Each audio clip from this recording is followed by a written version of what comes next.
Atencio, really known for the long ball. Great shot maker. Fun player to watch, and one of the nicest guys you'll ever meet.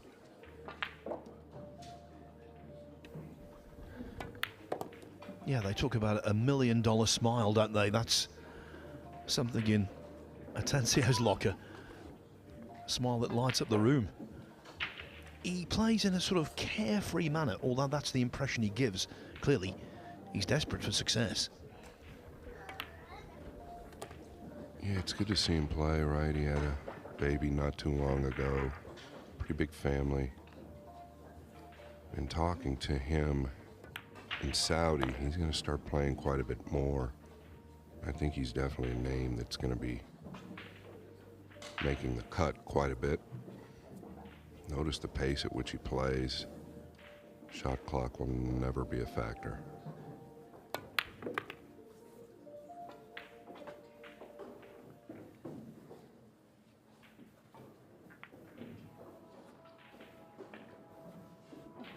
You know, this 8-ball not being frozen, not really saying it's missable, but with it not being frozen, it could cause a little extra work.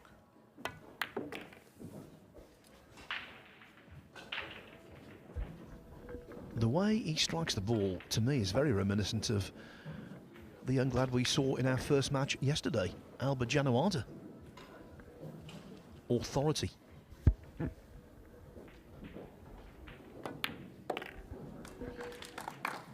1-0 for the man who resides in Charlotte, North Carolina. If you look at his results this year, as I say, a very limited schedule, but he was 6th in the Derby City Classic 9-ball. Now that's a real achievement considering entries were well over 400 for that. He was runner-up in the US Open 10-ball, got to the last 16 of the Pro Players Championship as well. He's been knocking on the door. He is a former North Carolina State Open champion, actually. He's got a really big upside. As for Luong Doc Tien, well, he lost his opening match of the tournament. Rocked on his heels immediately, losing 9-7 to the Brit Damien Massey. But then came back with an 8-0 whitewash of Michael Manueli. Then he beat Sergio Lagunas Moreno 8-2, JD Prestegard 8-2, before a really hard-fought battle in losers qualification when he overcame Lo Li Wen 9-7. So he's played 61 racks so far. Luong, he's been busy. 61 racks played, 40 of them won.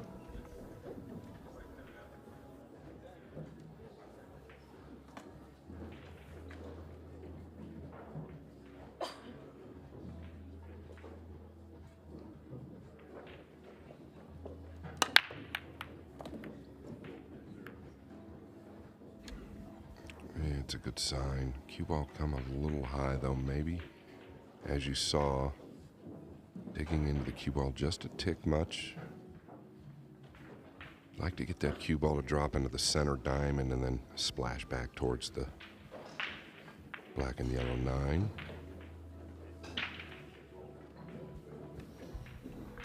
You can see there on our score strap, but I will remind you that now we're into the single elimination last 64. The matches are extended to a race to 10.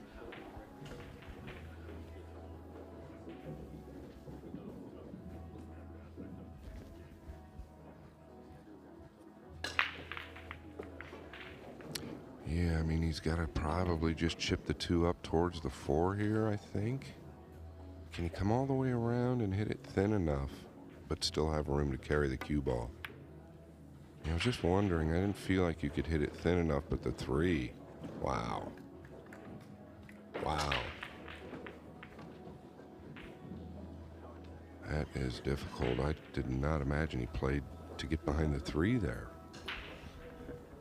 Atencio basically means attention, and he certainly caught our attention.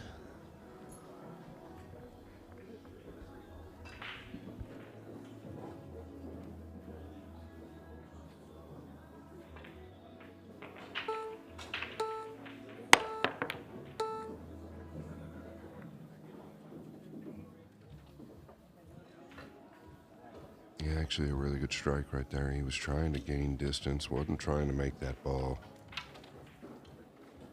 Just didn't get the rubs he needed. So a long ball out of the gate here. Game number 2. Really just put this down. The 4 does carry to the 5. This is typically what he gets up for.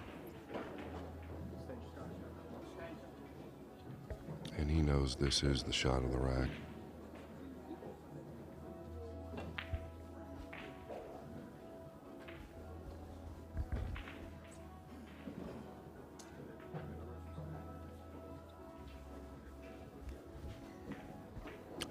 Yeah, because of the corner pocket, he's struggling to get a good bridge.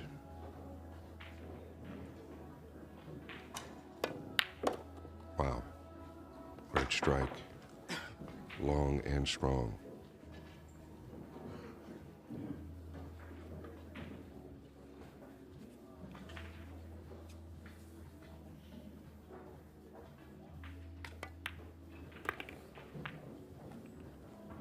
And you'll see there, he doesn't mind the distance versus maybe getting a little bit closer.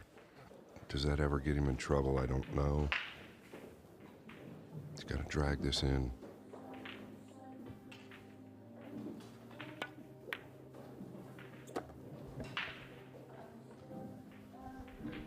He doesn't miss an awful lot, does he?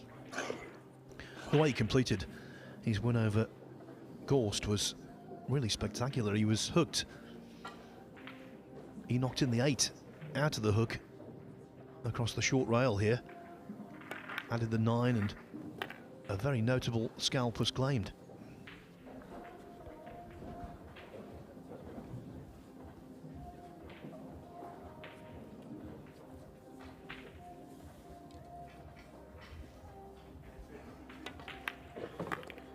Yeah, at the rate he's carrying on right now, we can definitely see, like Phil just said, how he beat Gorst and why.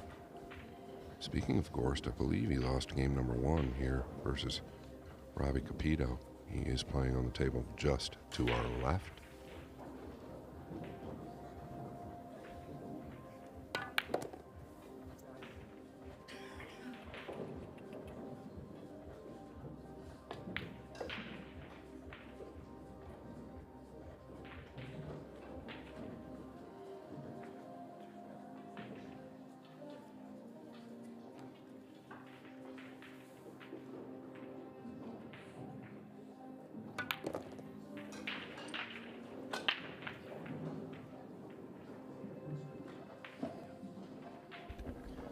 Just a fraction overcooked, but it shouldn't be too much of a problem.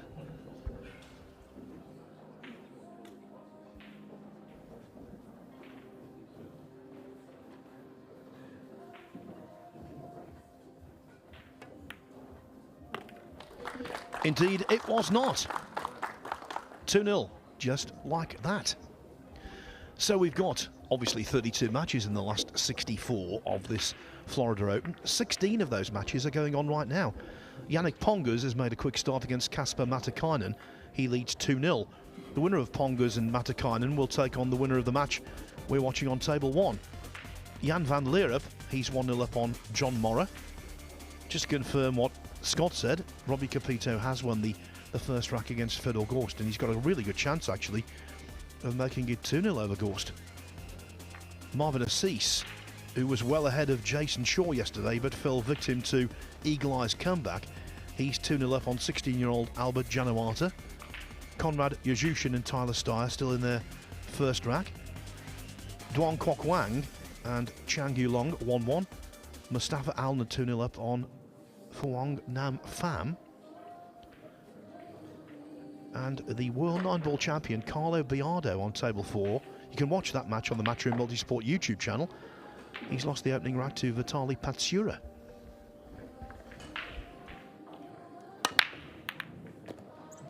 All right, maybe into those a little bit better. Notice the cue ball back and forth. Didn't get high, and what a great look here. My goodness. Just a pinch back on the Bluetooth to the top right. Everything connected. 4 to the 5 is the play here. gets past that, it's a wrap.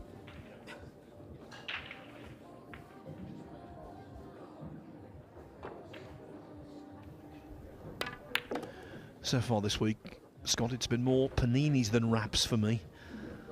The food here, by the way, at the Carib Royale Resort is absolutely amazing.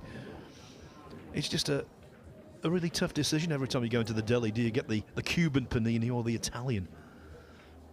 Yeah, I've been living on the pastrami panini. I know you've been trying to get me on the Cuban, but the pastrami's so good I can't get away from it.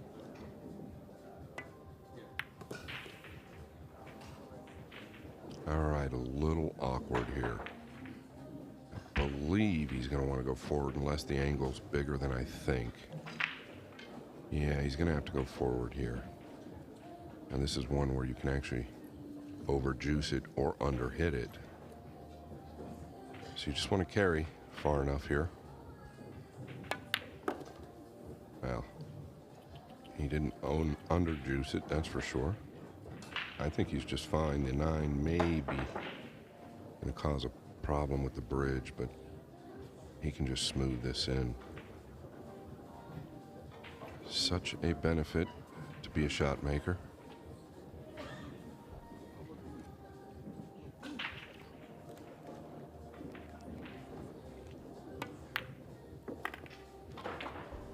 Yeah, we analyse all departments of the game, don't we? In all kinds of cue sports. But the indisputable fact remains that the most important thing is being able to pot, and he can.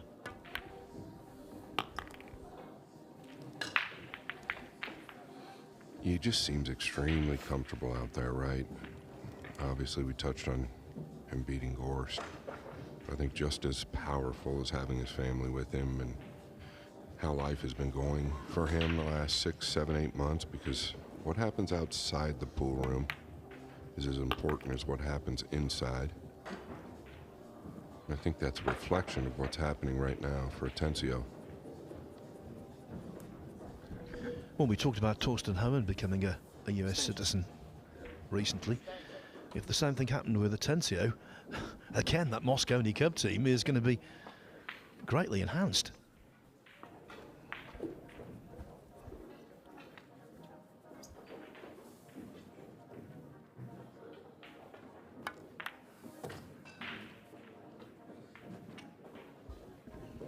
It's been flawless so far for Jesus.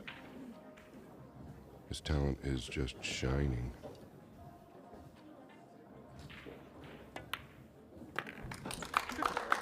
We said there were 16 matches going on at the moment, and he's the first to get 3 racks on the board.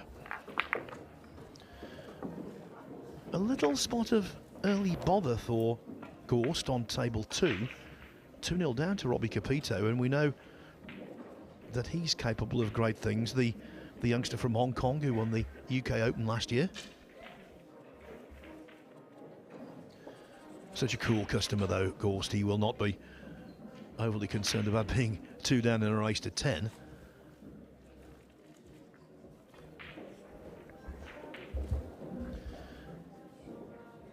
In the arena very early this morning, we had a short chat, and he went out to practice. Couldn't get through to the 3 ball, but I think that's the next best thing.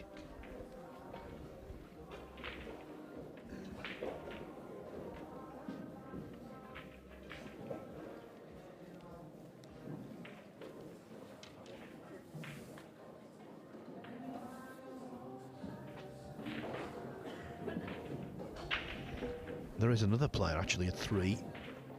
Just got there. Anthony Maglino from right here in the USA, from right here in Florida actually. 3-1 up on Jonas Suto.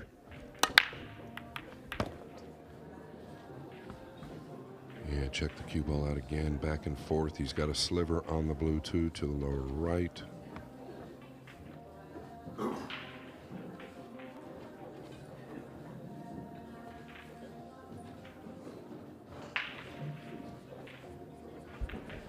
So this is Venezuela against Vietnam, underlining the cosmopolitan nature of this tournament. into the last 64, Scott. Players from 28 different countries. Yeah, well, you can't tell me the sport's not growing. It's incredible what's happened. The fans here have been incredible. Everything's coming together. Phil, there's been so many young players from the United States that we haven't even seen before that can really play. Yes, and the USA have got the most players left in the tournament. They've got 11. Next best, no surprise, the Philippines with 8. And I was reminded of this morning, actually. The last 4 WNT ranking events have been won by Filipinos. Alexis Ferrer, Jan Chua, Carlo Biardo, Levan Corteza. Oh, now then a mistake. Yeah, I could tell right away that was wide. You know, and as Phil was giving us that pretty cool stat, really, the last 4 majors, but maybe a bit quick. I hate saying that because I know you all think that that's just something we use, but it's really the most important factor for an elite player when they make a mistake. How is he going to handle this? Because he has not been at the table much, if any. And that was a little weak. He was afraid of the left side pocket there. Kind of let up. And he does not have much here. You can use the 9 and kind of like trim the 4 up on the 6, 8, 7 and maybe just use those as well. No, he just left it in open space. This isn't going to get it done. You've got to be better than that. Yeah, Luong often makes the money stages, but doesn't go deep. This year, last 32 of the European Open and the World Championship.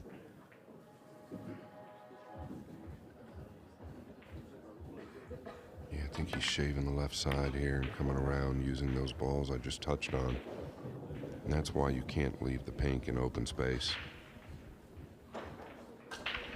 Last year, Luong got to the quarterfinals of the Perry Open in his native Vietnam, and that was a really good field. But again, he was knocked out in the last 64 of the European Open and the Hanoi Open. Yeah, it's a common theme, making single elimination, but not making an impact when he gets there.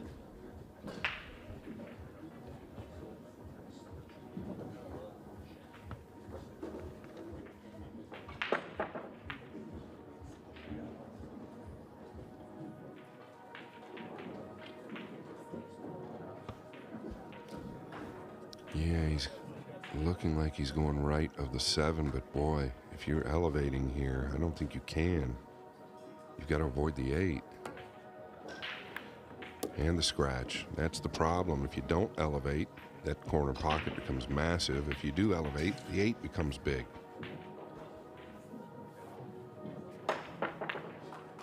Nothing stopping Atencio here from 4-0 lead.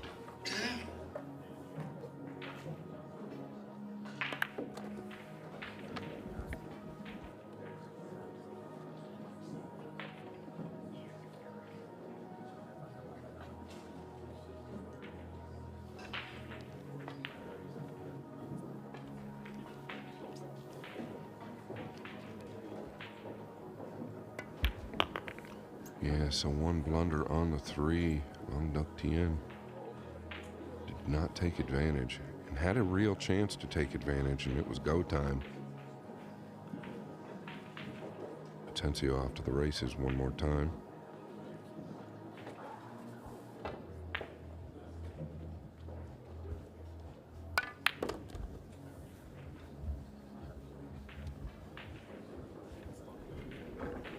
Consistently gets through the ball, the cue ball that is, really nicely.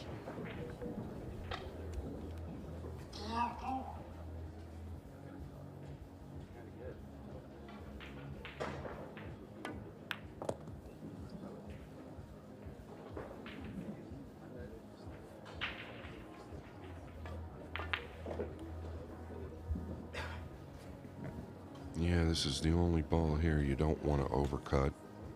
That right long rail will accept it, just don't overpower it. Just smooth it in.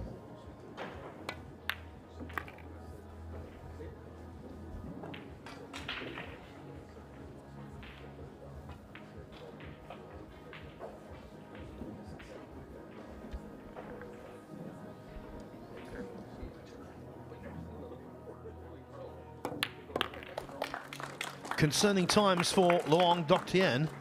It's all Jesus Atencio at the moment. He leads 4-0. Of course, one of the big dates on the calendar of Luong Doc Tien is the Hanoi Open. It's scheduled for the Vietnam National Sports Complex from the 7th to the 12th of October this year. Luong obviously will be featuring on the main table there, no doubt. The big star of Vietnamese pool, undoubtedly Duong Quoc Quang, and the defending champion. He was so pleased to get his name on that trophy, Johan Chua. The inaugural winner in 2023 was Jason Shaw. The crowds on the last few days there have to be seen to be believed. There's a massive bank of seats behind the main tables, and 3,000 people were packed in there. We thought the crowds were brilliant for the first year, and they were, but there were even more last time. And you can't really overstate how popular pool is in that city. It's incredible. Yeah, I think that's where Fedor Gorst grew his popularity first. No question. He is a huge superstar over there in Vietnam. Jason Shaw as well as many others.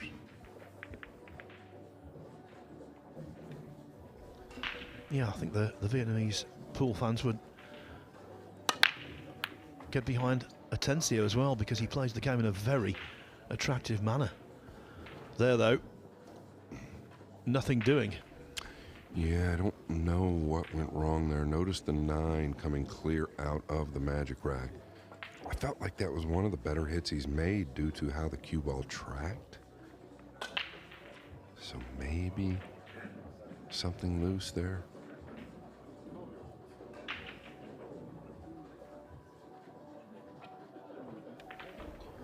I can tell you there is another player who's arrived on 4 racks.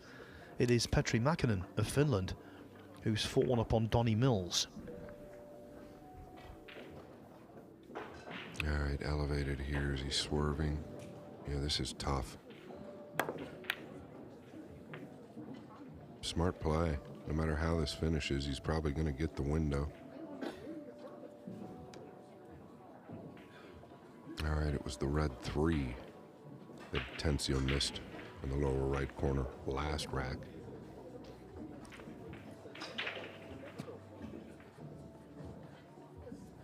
Can he reprieve himself and bury the long 1?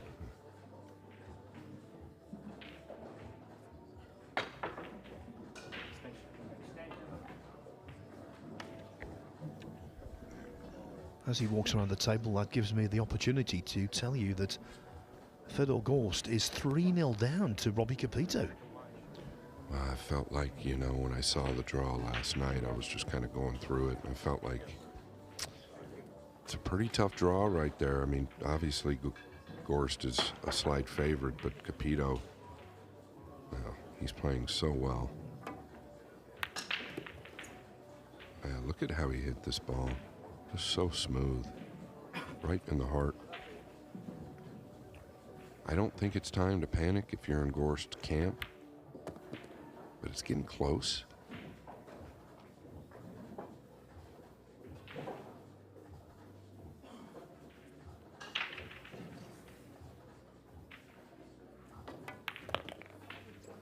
I know Fedor's not panicking.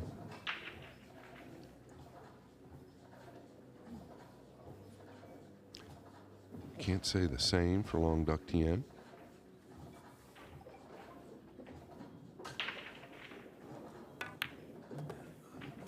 He just has this style, Phil, Atencio, that tells me winning an event like this shouldn't be a problem. I really feel like Atencio has all the tools.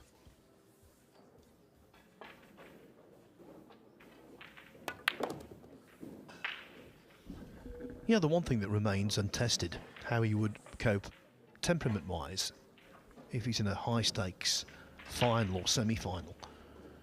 But certainly in terms of the way he plays the game, Yeah, everything is there. All of the components for success.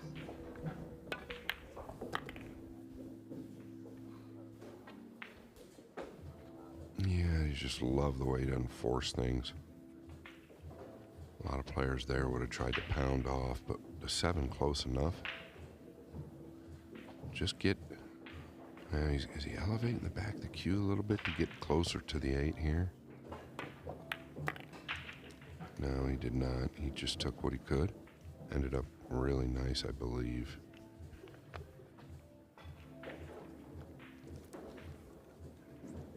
I think he can draw back and beat the 9 on the right side. If not, he might have to force forward. I'll watch this shot. This is missable. You don't want to pinch it. You want to hit it wide. You see it time and time again on these tight diamond tables.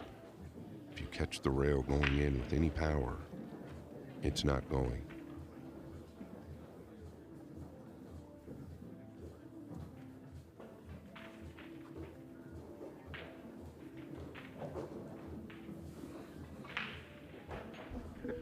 Well, already you get the impression this is a must make.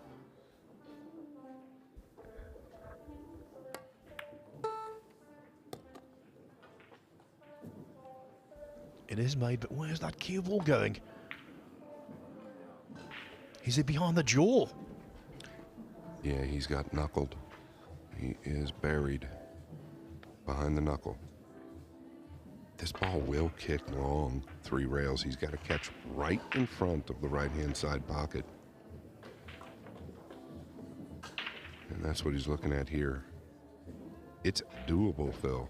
But if you hit it too hard, it's going to come way short.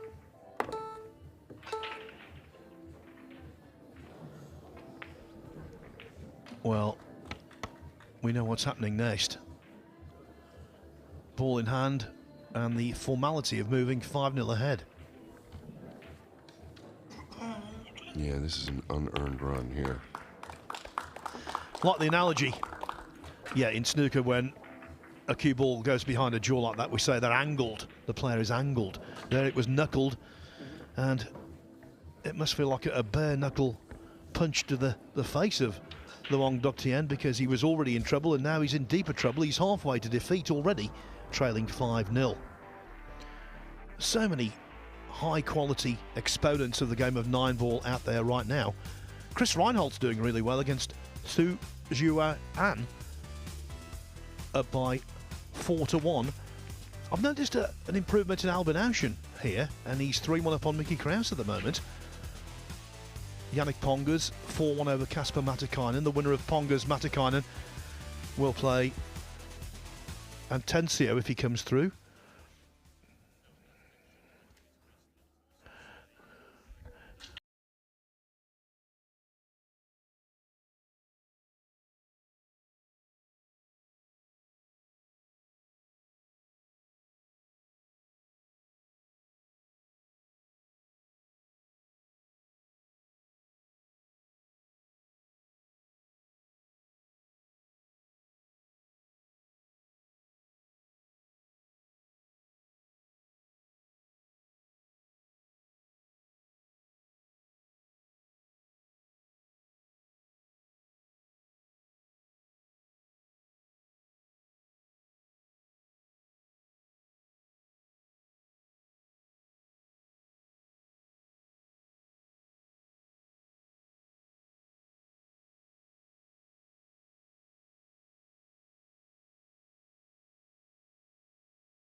Welcome back, everyone. Sorry about that short interruption in our coverage from the Carib Royale Resort and this LiveSB.io Florida Open.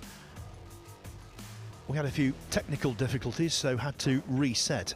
But actually, the timing was perfect because at the end of the fifth rack, Atencio and Luong both left the arena, so we haven't missed a single ball.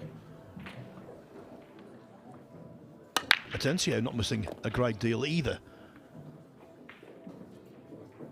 And that break, not the worst. Okay, he's left the two at distance, but the one is in. And the three's open.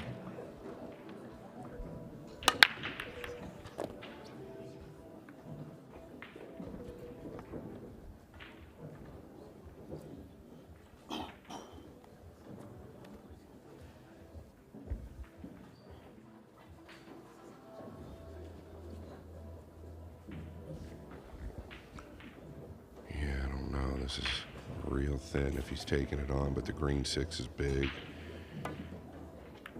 Yeah, this is what he does. I like the fact that he played it thin. All right. Duc Tien, you have to figure something out here. Time is running out. You can bury him up behind the 7. You can use the 6. You can just put him short rail to short rail. A lot of players overlook this. It's pretty effective. The 6 would be a big factor if you did that. He's just going to trim the right side of it and use the wall on the left side. But boy, way overhit. He's going to have to get lucky here. No, sir. Yeah, his timing looks way off, Phil.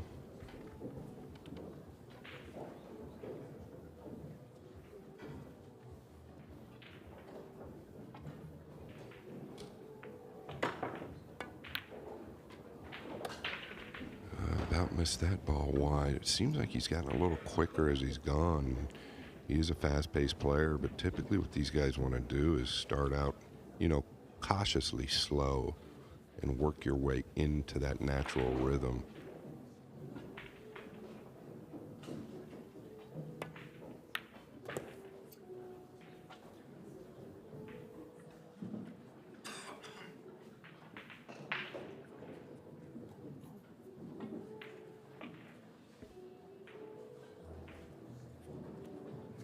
So he's right-handed. He'd rather stay somewhere more out towards the center versus all the way over, I believe.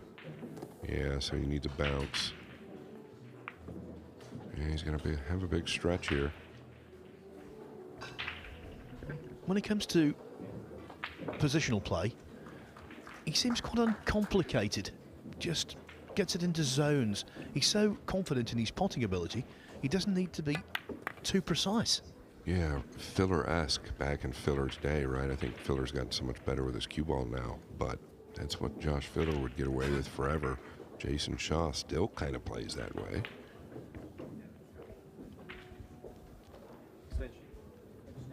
And he's falling straight here. To Phil's point, just kind of plays general position. How does that handle under the extreme heat? I think you just pull back a little here. Is he going to come all the way back? No problem. Big confidence. Yeah, he fell victim to that positional philosophy in the previous rack when he missed the 8-ball. But I think he's just utilising his strength, which is a really good potting eye. This could end up a little awkward on the 8. Boy, he feels confident to go forward on that ball with the 8 where it was. The 7 just becomes that much more missable.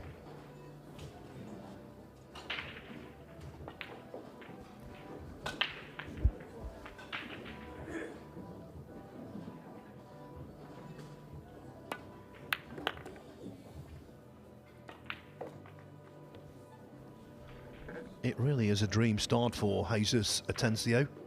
Nightmare start for his opponent. 6-0. That last 32 matchup, Atencio against Ponga's looking highly likely because Yannick Pongers on table 12 is now 5-1 up on Kasper Matikainen. Jan van Leerup has taken a 3-1 lead over Canada's John Morra. Gorst has got a rack on the board against Robbie Capito at 3-1. Marvin Assis 4-0 over Albert Januata, the 16-year-old in early trouble. Conrad Yuzhushin 4-1 over Tyler Steyer. Same score for Chang Yu Long of Chinese Taipei against the Vietnam #1 Duong Quoc Wang. Mustafa Alma, who beat Gorst in the first match at last year's World 9-Ball Championship. He's 2-2 with Phawong Nam Pham. 3-3 now, Albin Aushin and Mickey Kraus. Carlo Biardo, he looks so confident, so happy. 4-2 up on Vitali Pachura. Gorst has won another rack, so he trails only 3-2. Max Eberle, 3-1 up on Mario He. And one final score I'll give you. Anthony Maglino from right here in Florida. Talk about thriving on home soil. He's 5-2 up on Jonas Suto.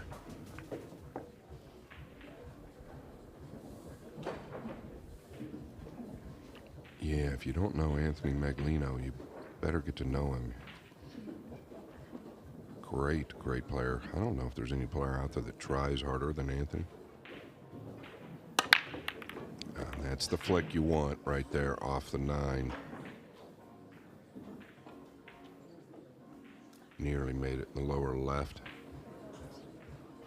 Keep your eye on the cue ball towards the center diamond here. That is patent.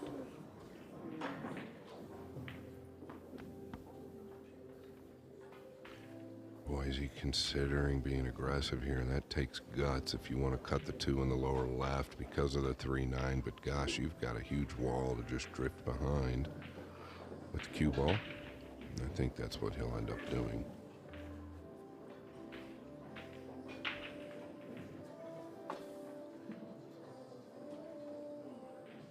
And he's using an inside ball here. I feel like that's going to keep you above the 9 versus an outside ball. A little surprised at that. So maybe not as tactically defined yet as he could be. That's where a guy like Fedor Gorst ticks all the boxes, as Carl Boys would say.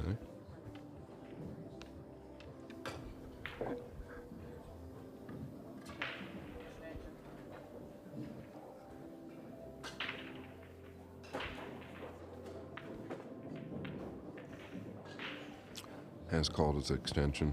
Has a pretty reasonable jump shot to the right middle here.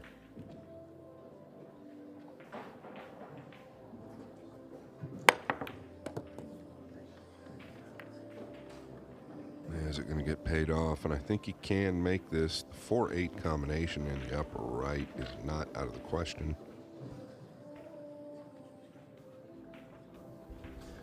Just needs something good to happen. Some source of encouragement.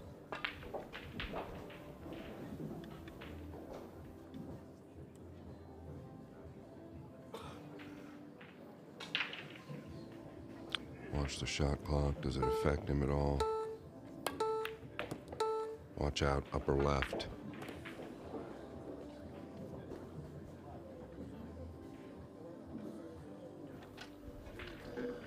That's a source of discouragement. And another wonderful opportunity for Atencio to keep the foot on the gas.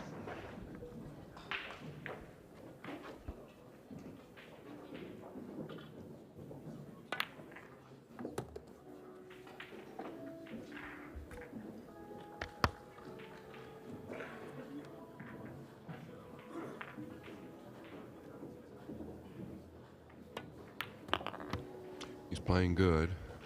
Opponent is also lending him a slight hand. Yeah, it's amazing how often those two things go together. The other thing that is joined at the hip, playing well and having a little bit of fortune. When you're playing not your best and you need fortune, it's very rarely forthcoming.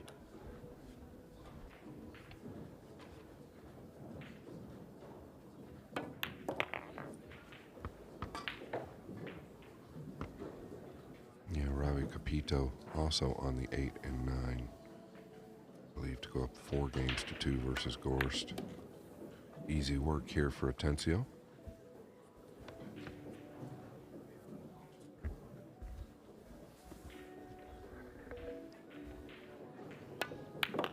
The scratch in potting the 3 was the death knell in that rack for Luong Doc Tien. It is all one way. 7-0. Conrad Yashushin controlling things against Tyler Steyer at 5-1. Marvin Assis 5-0 up on Albert Januata, but the story of the day so far is over on table number 2. Robbie Capito doubling up on Fedor Gorst at 4-2. Yeah, about missed the 8. He actually threw his hand up an apology.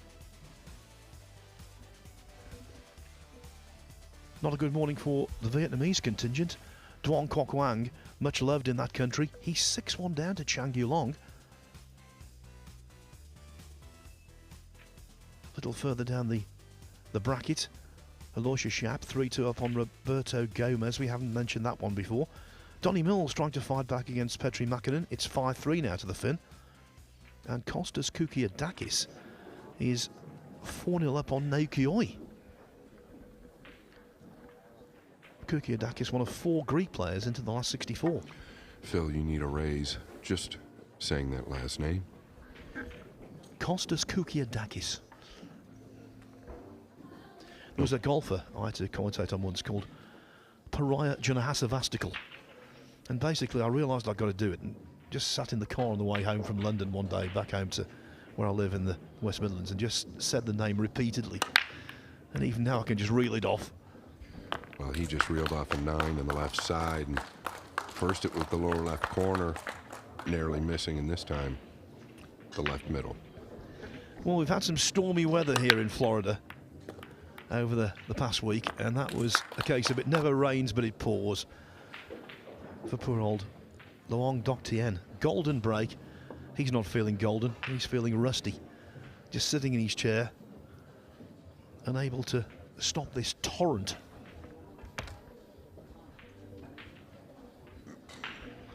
So just like that, maybe 50 minutes after we began play, Atencio needing just a couple more racks to progress to the last 32. And that's really useful in itself because it means he will have a nice break now before he's asked to play again. And there it was, 9-ball in without touching the side, Scott.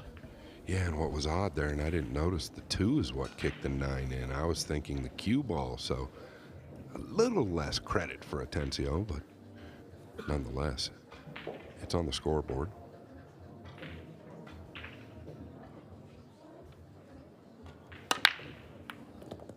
Oh boy, look at the 9 again. He's starting to dial this break in. Timing looks great.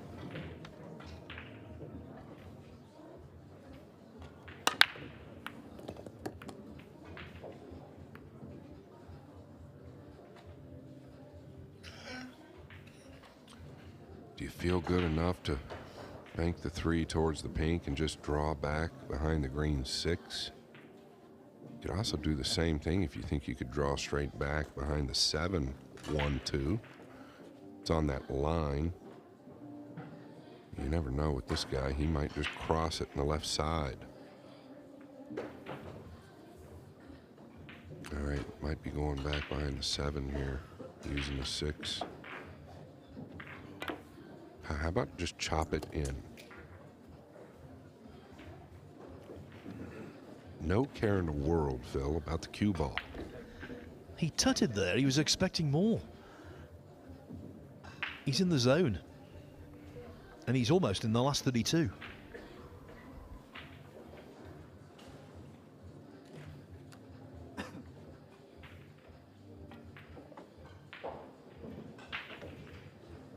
Yeah, this would be a real big follow-up right here to the top left.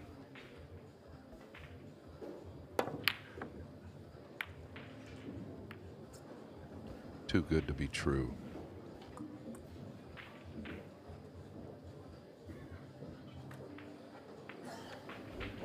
Yeah, just confirmation of what we were saying in the previous rack. When things are going well for you, everything seems to work in your favour. As for Luong, it's been a horrible experience, this match.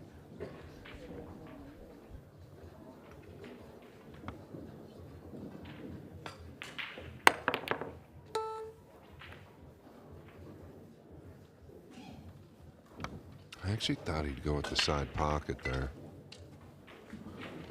Everything going Jesus's way, as Phil has alluded.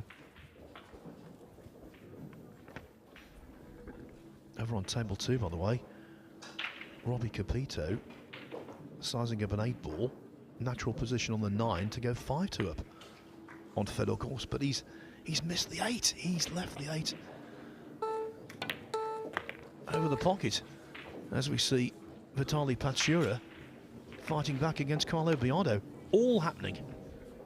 Yeah, and the 8 that Capito just missed, I think is maybe a 1 in 10 miss, if that. He just caught it real thick. Big roll there for Gorst. Still, you'll see on the right screen here how deep the 8 is, but Capito knows never ever supposed to miss it. He's got to come out of this pocket clean. Watch out, you don't want to marry.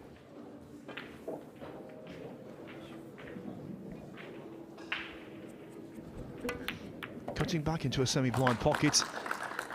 Never easy, but everything is easy for Jesus Atencio. Who would have thought he would have reached the hill so quickly? So we'll go back to that one in a moment, but as you might imagine, this is a critical ball.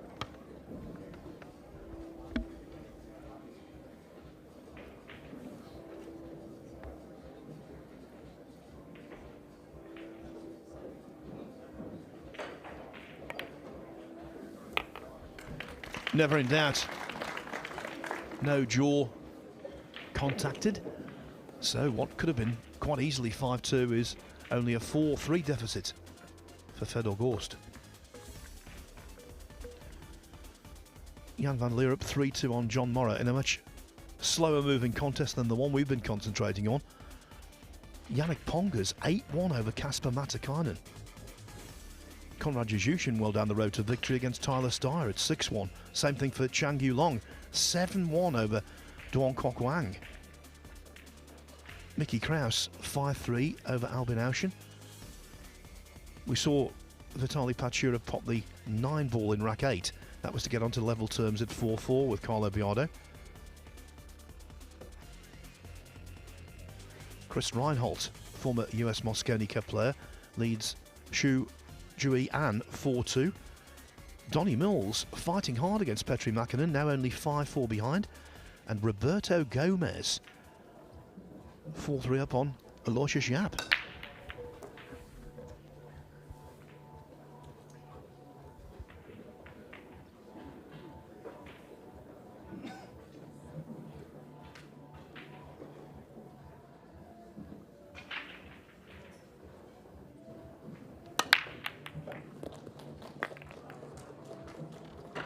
I was going to say, is he going to just make the 9 here and call it a day?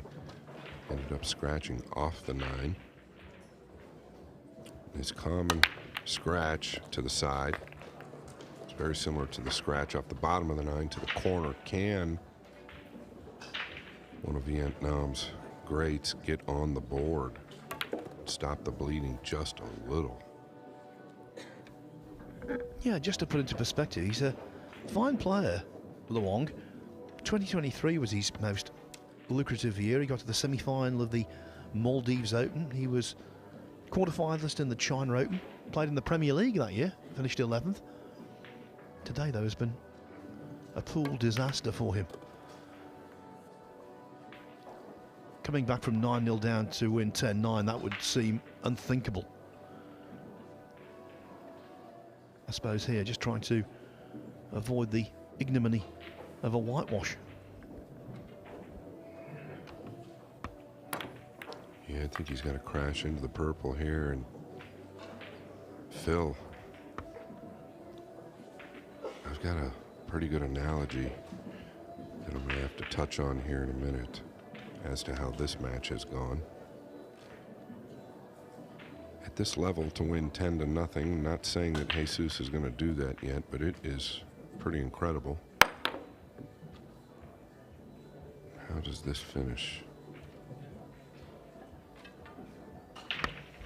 Yeah, it is incredible, but it's also now realistic. Well, his name is Luong, but the match hasn't lasted long. Carl Boys and Jeremy Jones will be giving you and I, Scott, some stick for having an easy assignment. Oh, I can hear Carl already. Yeah, really one big shot away here. The cue ball's the trick.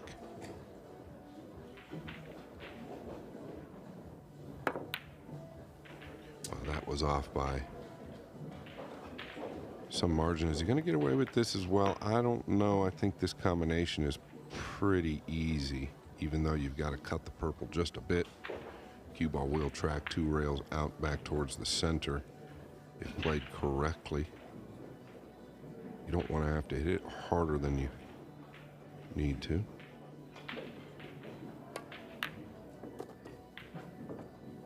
Just seems to be over-amping everything. It's going to have a look, but still not automatic. Just feels like a massive gain for him, like Phil just touched on. Nobody wants to lose 10-0.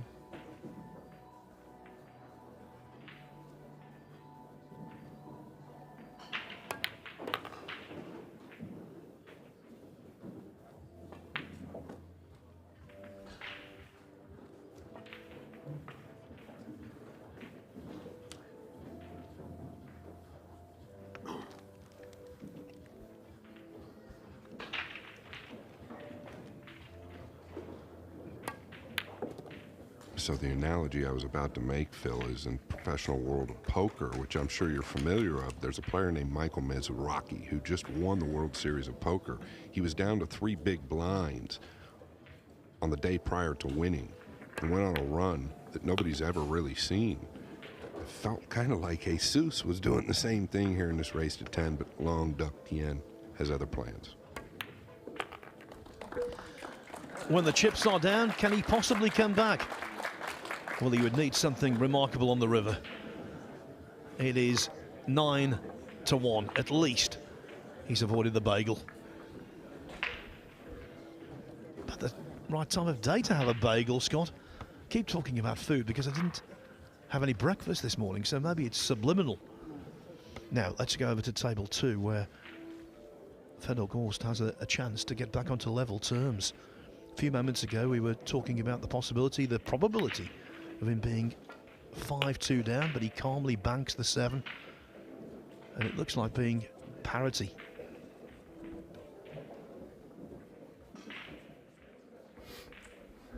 That's the thing with him, he exudes calm, doesn't he?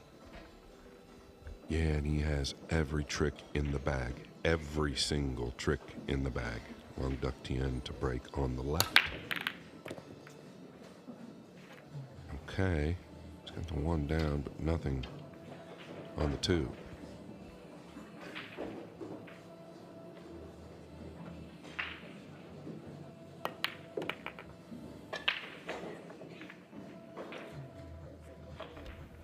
You cannot help but wonder, will Robbie Capito's missed 8 ball in the 7th rack prove to be the pivotal shot?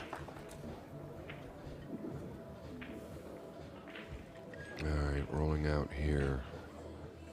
Boy, I don't know. Does he have to jump this? I think if he's got to jump this, you've got to give it back.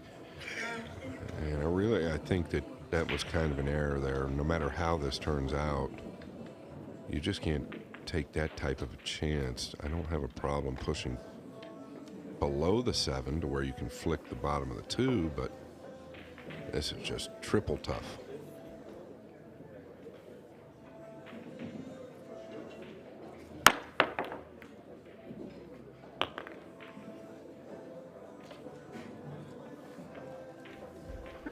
Out of the frying pan into the fire.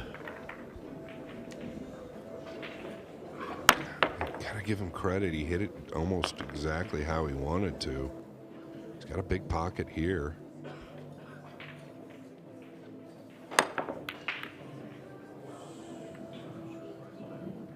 And that might do it right there, Phil. Yeah, from a possible big pocket now to a probable big defeat.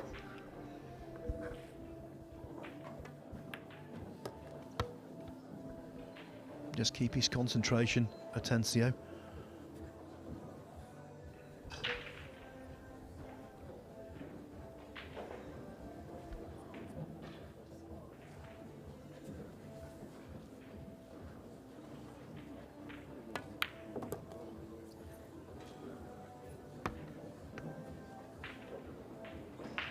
Yeah, the 7 in a good position. It's off the rail, so really, combination up to the top right should not be any problem.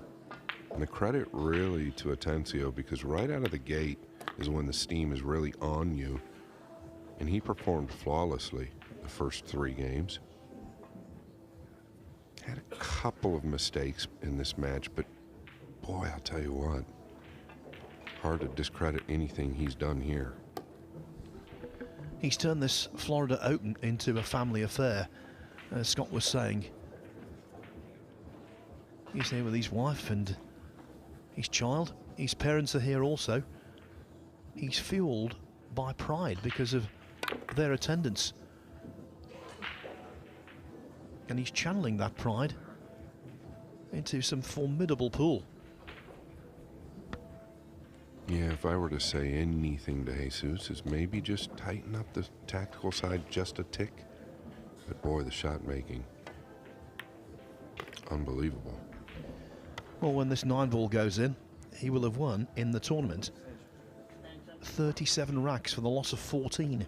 He'll be 4-0, and he'll be the first player into the last 32.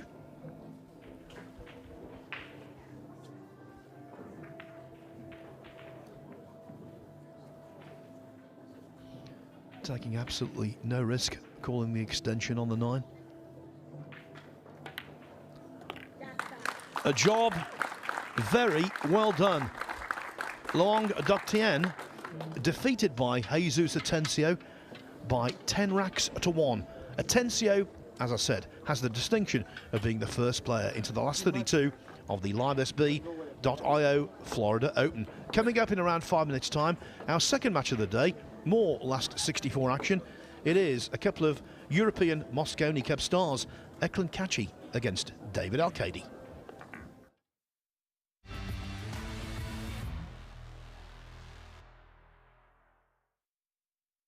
The new era begins. Game on with LiveSB.io. Big moments need bold partners. That's why Matchroom welcomes LiveSB.io, our official new sponsor for the World 9-Ball Tour. LiveSB.io brings cutting-edge sports entertainment to fans all around the world. Fast, smart, global.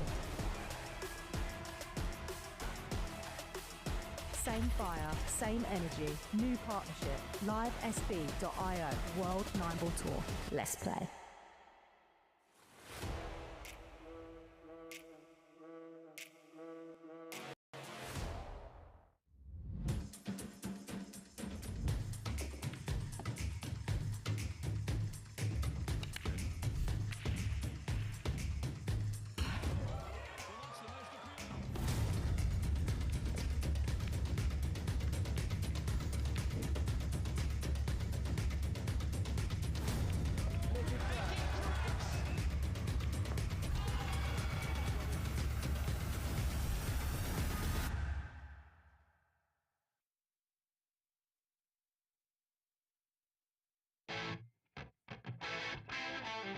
We're back at the Harrah's Resort in Atlantic City for the US Open. It is one of the most prestigious events in the calendar. Record breakers, history makers, it's that time. Let's play 9-ball.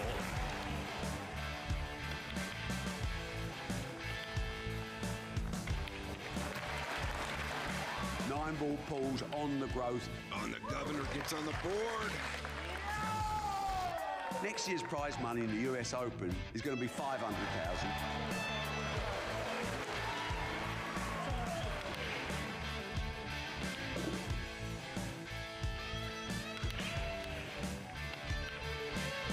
The man they call the Ghost has left everyone for dead.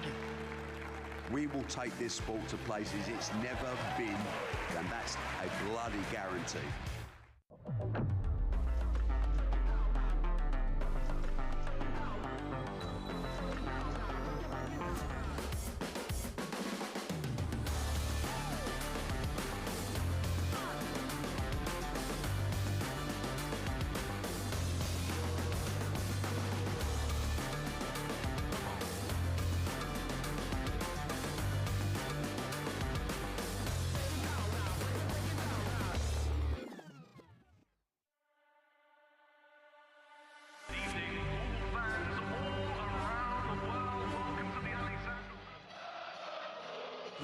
Arena looks just spectacular, and I cannot wait for you all to see it.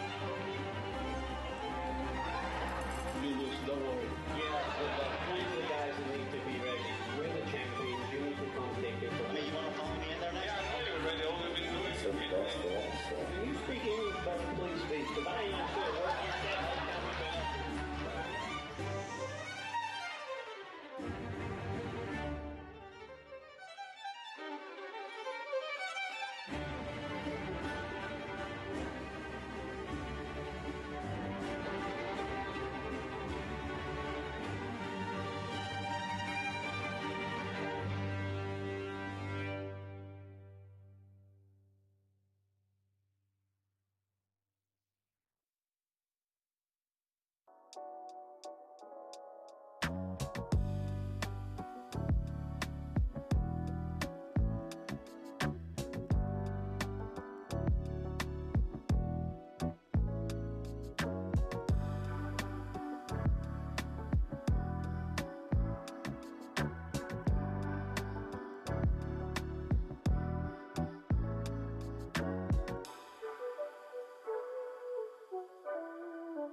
When I play all the big tournaments around the world, we only use Aramith and Simonis. You know, you're getting 100% high quality. It just makes the game easier to play. Simonis and Aramith definitely have the best cloth and balls, hands down, in the game.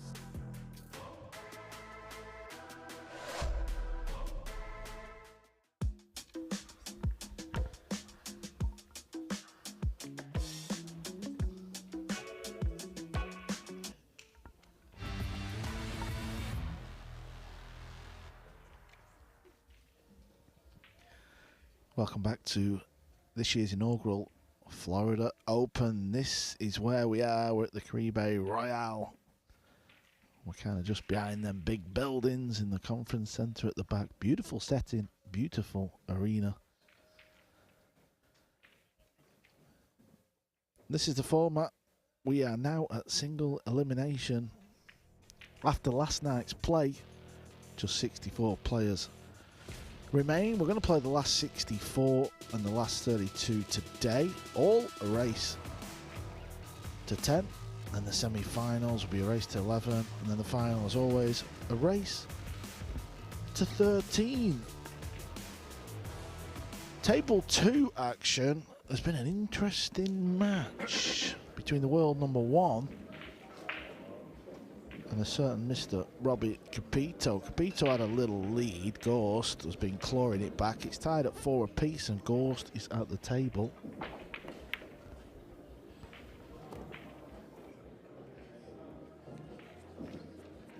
Double J, Jeremy Jones is in the booth.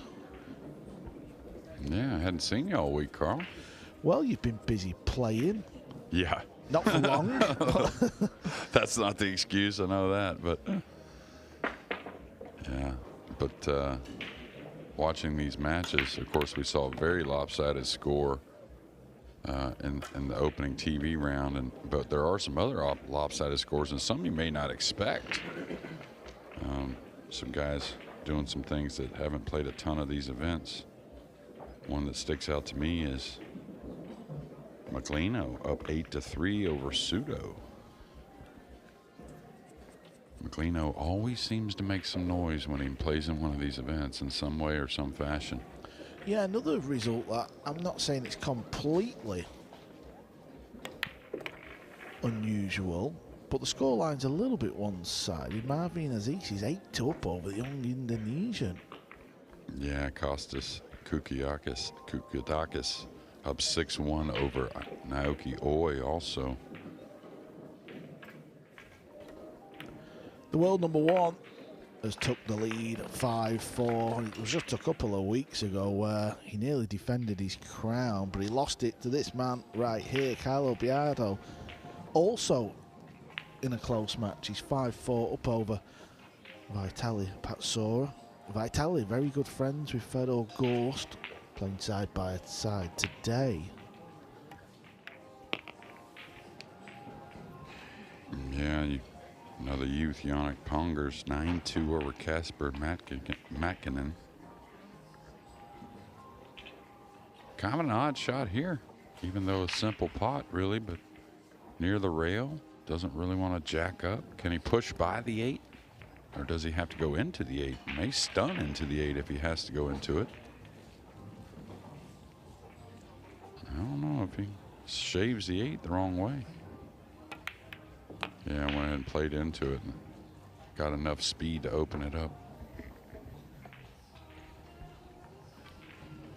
If you're just tuning in, this is not the match we will be covering. We'll keep flickering across all the tables as always. The feature match, which will be coming up in a couple of minutes' time, is Eklund Katje against David Alcadia, an all-European clash. Two of the big guns from across the pond.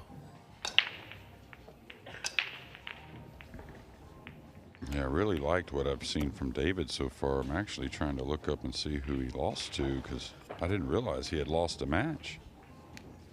Well, he played a match on table 2, not yesterday, the day before. He was playing a fella called Ahmed. I forget his second name. I do apologise. Scott Frost knows him, and just as Vitali misses an easy 9. Wow. Yeah, David Alcaide did not play well in that match at all, Jamie, so maybe you just didn't see that one. No, I didn't see. I saw the end of that one where he played okay, actually, and but his opponent played pretty solid to start, to be fair. He looked a good player, to be fair, very solid. Yeah. He's been a pretty good player from Kuwait for a long time, but it was Conrad Jushishin who beat him in winners round 2, 9-8 over the Spaniard, David Alcaide, and Conrad now is moving on nicely against Tyler Steyer. There's another lopsided score, if I can get you that one. 7-2. The one that's, really surprising down heavy here in this first round of the final 64. Chang Yu Long. The Vietnamese are having a rough time here this morning. Duong Quoc Wong down 8-2 to Chang Yu Long. Chang's had some pretty solid score lines so far in this event. Anthony Maglino now 9-3 over Pseudo. So you lost Rhoda, and you're kind of like secondary pick. It looks like I'm going to lose Pseudo. Falling like flies around here. Yeah, our main guys are still going strong yet to play. SVB I went with Johan Chua. Another American who's played very strong here so far, Chris Reinhold, up 6-4 over the Chinese Thai player Hai Chu Han. Tricky shot here. He's got to go for the bank, and I think he's got to go top left as we look at the screen as well. I don't know if you want a high ball here, though. He could get the cue ball safe more center, but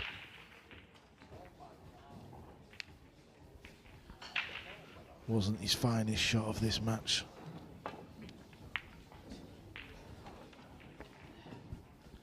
Yeah, you can see the end of this match over on the Matchroom Pool YouTube channel, but we will be focusing all our attention on this one, Kachi versus Al-Qaeda. Players will lag for the break. No one ever gives the break away. Whoever wins the lag breaks. I wouldn't say ever. Back in the day, Pat Fleming, AccuStats' very own, when we came out with the break box, he used to defer the break quite often, actually. Wow. Don't think we've seen it yet on the tour. Nah, I haven't seen it since. But Carlo missed that long 9-ball. Wasn't easy. So Vitali's got another shot there on table 4.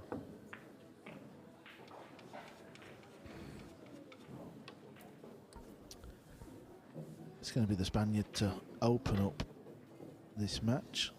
He's got the break in rack 1.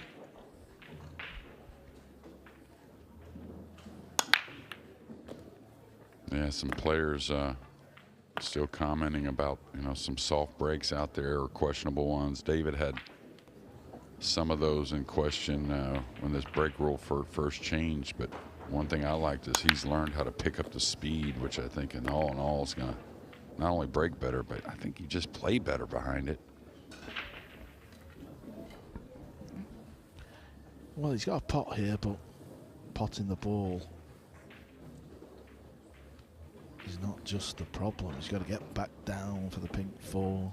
He's going to go forward with a cue ball.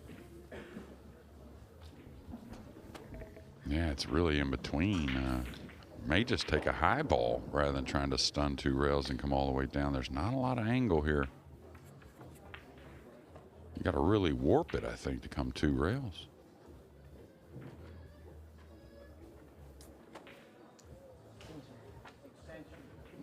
Not a lot of future with the high ball either, but or a guaranteed future anyways.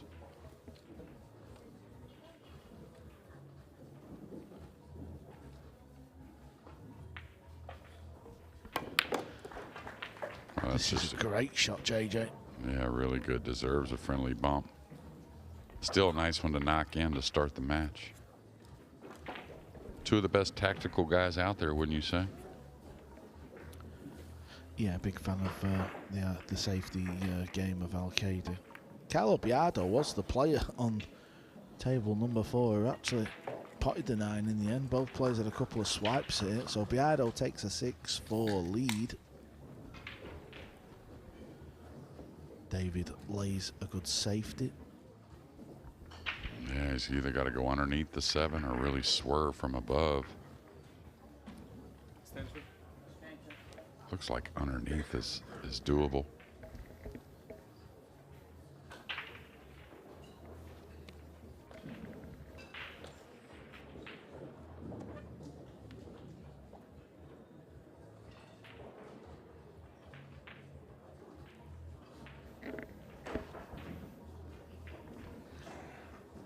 Tricky kick shot here for Eklund. The 7-ball is a big problem. I think he can go around it, though. Just got to give it time to bend a little bit. Is he going past it? I think that's much harder. Beauty. He's going to love that result.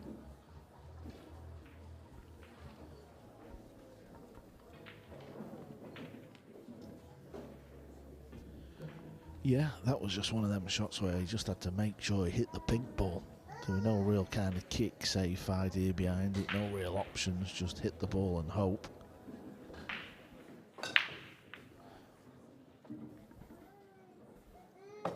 Oh, we can see enough to pot this. Decent pot that is. That will settle him down lovely. Yeah, 2 really tough offensive shots in rack number 1 here for David Al-Qaeda. Good signs.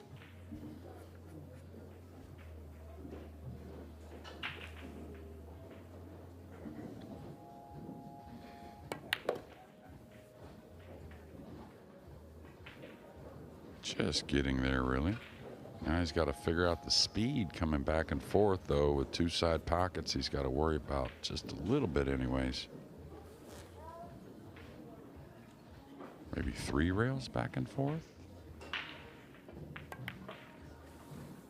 Oh, wasn't as thin as I thought.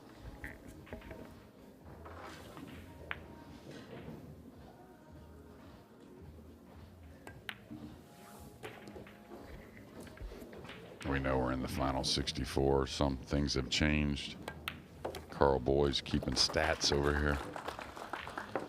1-0 Al-Qaedi. Let's take you over to the Marvin Aziz match. He is building a bit of a story at the Florida Open. It was 8-3 up over Jason Shaw. He missed a long 7-ball that you would expect him to make it 10 out of 10. Shaw come back and beat him 9-8. He then won his losers qualifying match last night, 9-4. And he's back today playing the young Indonesian, young Albert, and he's 9-2 up. This is for the match. Yeah, he's going to draw back for a kiss shot. As long as he draws back enough, pretty much a hanger. Maybe a hair of right spin when he flicks off the green 6.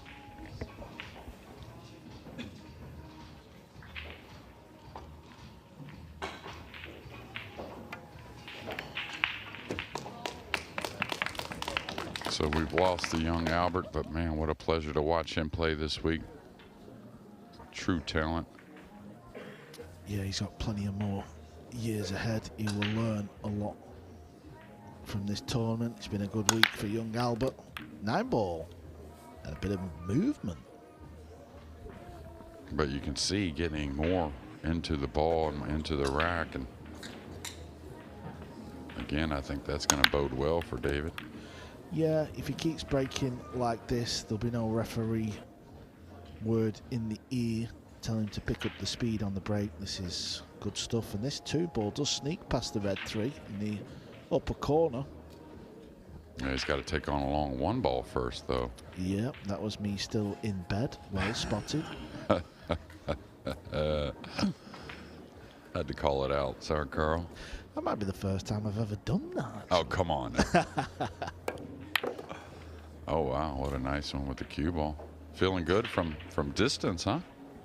Yeah, Al-Qaedi's changed his whole routine of being a pool player. He's started running a lot, some big distances, and if you follow him on his social media pages, he's out pretty much most days doing big long runs, and he's certainly slimmed down a little bit, hasn't he? Yeah, that one's going to hurt with the cue ball. Unforced error there, kind of from nowhere.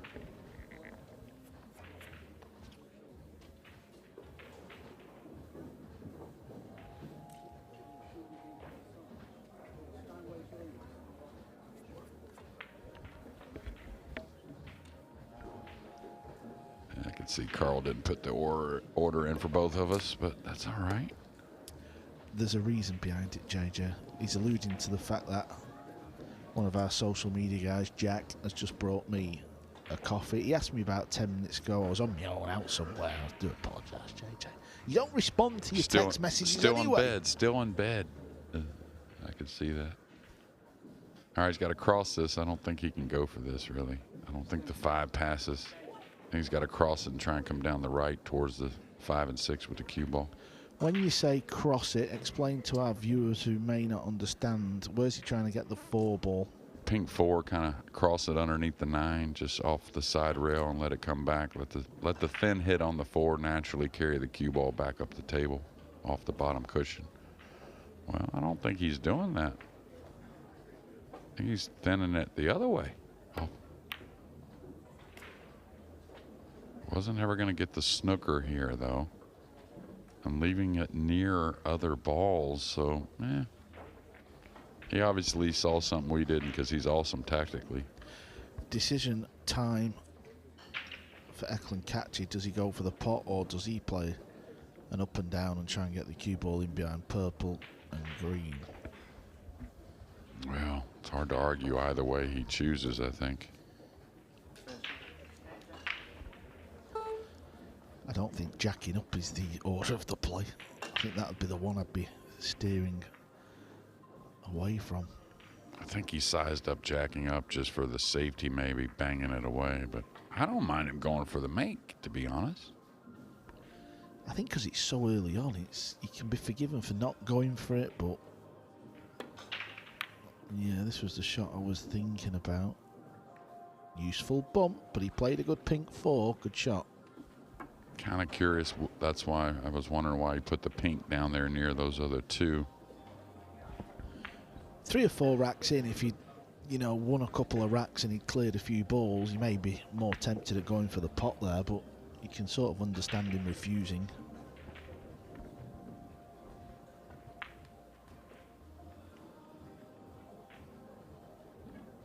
Got to watch the scratch here off the bottom of the pink 4. Wow, he found the gap in behind it. Very rare miss on a kick shot from David Al-Kaidi.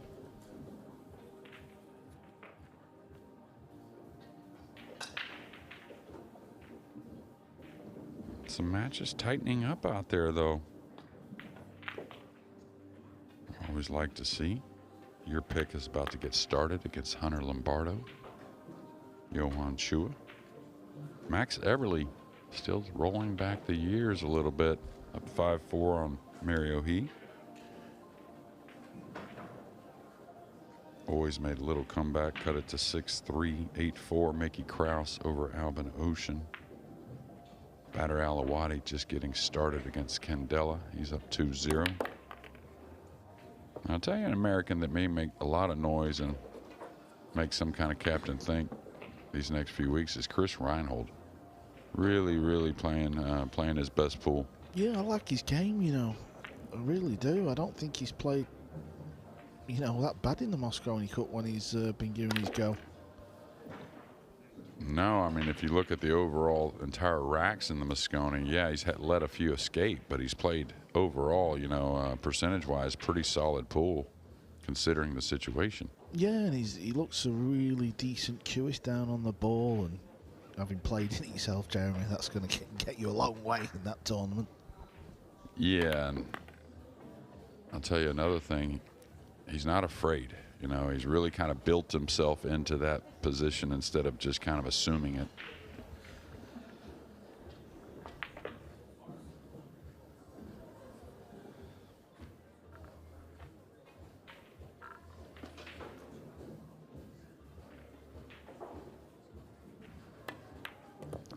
And it's around this time of the year where we all start talking about the teams, Team America, Team Europe, who is going to make it for this year's Mosconi Cup. These are the dates, 3rd through till the 6th of December. We're back at Ali Palace, that's Alexandra Palace in London. Sport's biggest party. And they're not far wrong. If you've never been to a Mosconi Cup and you've watched it on the TV, get your tickets booked, because it is something special. It's a spectacular event for 9-ball pool, and I just wonder if we're going to see any of the 2 players that we are watching right now there in London. This is what's going on out in the arena. Donnie Mills, the local boy, lives in Florida. He's 8-6 down against Petri Makinen, so that's going to be a tight finish. Hunter Lombardo just about to start against Johan Chua. Chris Reinhold 7-5 up. Our boy, we've inspired him with that little trip to the UFC. He's winning 5-4, Max Eberle there. Since he had that practice session with us and Joe Rogan, Jeremy, he's flying. He's Eberle. Yeah, he's played really well. Look at this open hand bridge. Did you see that? Did you see that? An open hand bridge break from Kachi?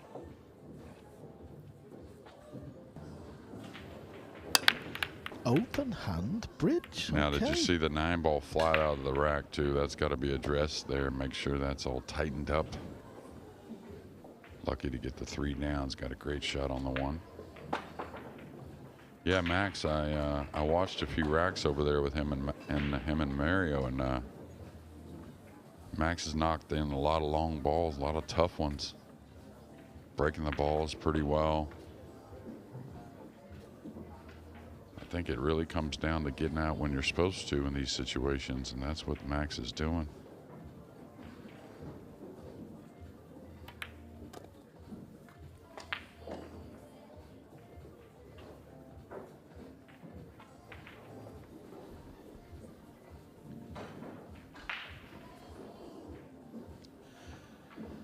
seen a few players come into this event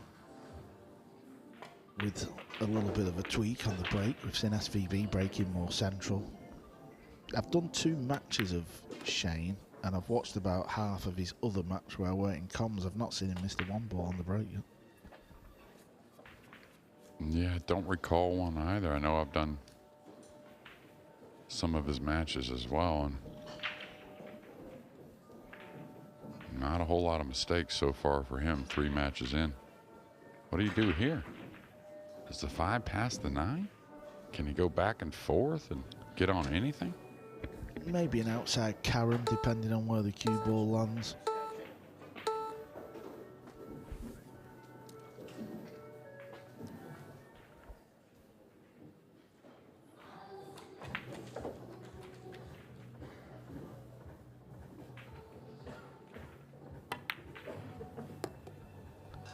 Got into that, didn't he? Wow. Yeah, I think a combo now. Yeah, 100% it will be combo. Now looking to see if he can slide this ball by. I mean, he's got a soft enough angle here. He can move forward. Maybe get the 5 down.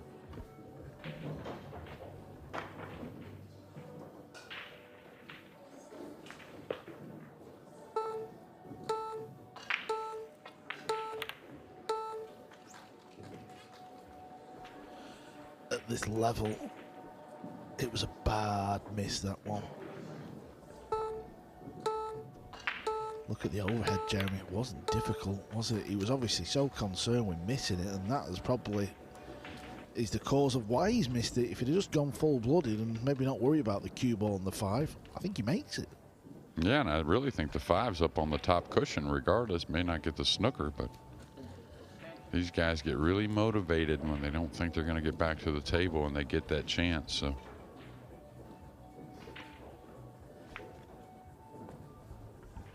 David very good with the jump cue. Not a big dog here at all. Wow, what a shot. Talk about punishing the mistake of your opponent.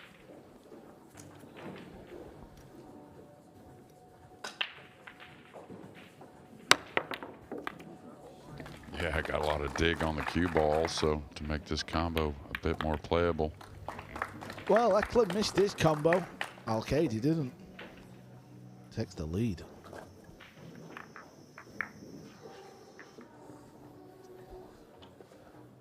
Just seeing the background there on that table on the right. Thorsten Holman is in action. Yeah, Pseudo hanging around those. Cut it to 9-5. Table 2, Capito and Ghost. Well, they have been neck and neck all the way, and you would expect it. 2 of the young guns, 2 of the top 2 players on the WNT. Yeah, and it seems like Albin Ocean, I don't know if it's frustrations or not, but he's in trouble against Mickey Krause at down 9-5. It was Capito who won the UK Open, if you remember, Jeremy, when he won. We was playing on a diamond table, super tight. Clearly likes this type of setup. Yeah, and it was definitely sticky that week there in Telford, so it did rain just constantly, though. So we've had rain in the evenings here, but not a lot during the day, but still very humid. That's that lighter speed that, even though he got good spreads, not near as firm as the openers. And just kind of questioned to see if the rack is really what we wanted. Watch the 9. It was all right. Didn't move down. No, it seemed okay. I think it just lacked power. That was it, wasn't it? When you look back at the replay, I think the cue ball come across and just bounced off the second rail, and I think it ended up there, if that's what happened. Now, these are the type of shots Eklund never missed before, and it's shown a few chinks in the armor here this year. I guess just kind of cinching it, right?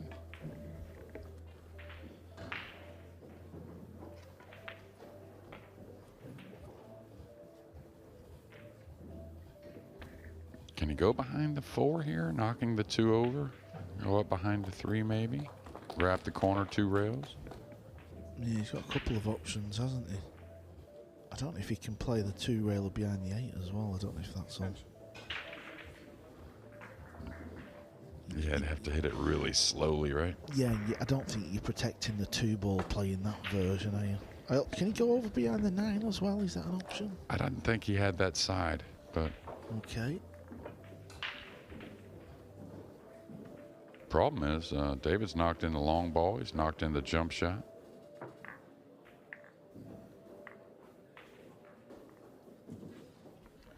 You can tell it's awkward because he's been up and down a lot.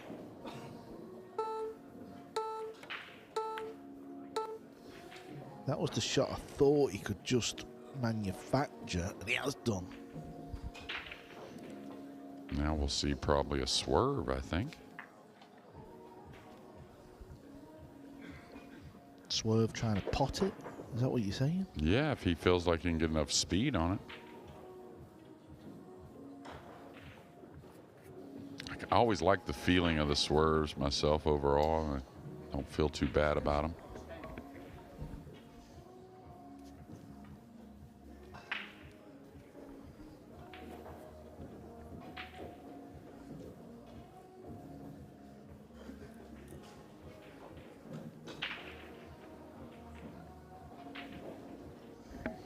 Yeah, a few runaway matches, but some tight ones as well. Going off the short rail, JJ. Got to be careful, there's a gap there. Well, he's made a hit. That's all he cares about. That'll do. Yeah, and I tell you what, especially early in the rack, I really think the lighter kick is overlooked quite often. You know, you just get the ball in a little funny position, even though they're close to it. You got obstacles and traffic. Not only that, you keep your accuracy a lot of times with the lighter kick.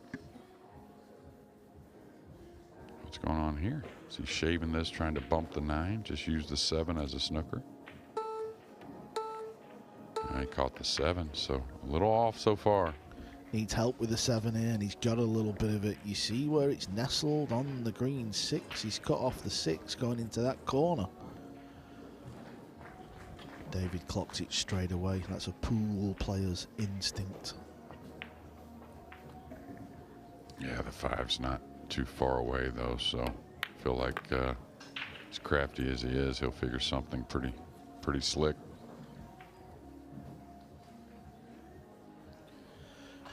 Yeah, the green 7 goes in the pocket where the pink 4 ball is, but you've still got to get there.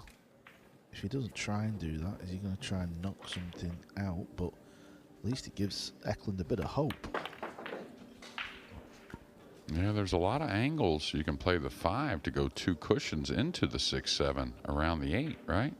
There's a lot of cut angles on the 5 and the side that really offer something natural getting at that little cluster. You don't have to be exactly on the, one angle. I think that's what he's setting up for. Yeah, I think he's perfect, really.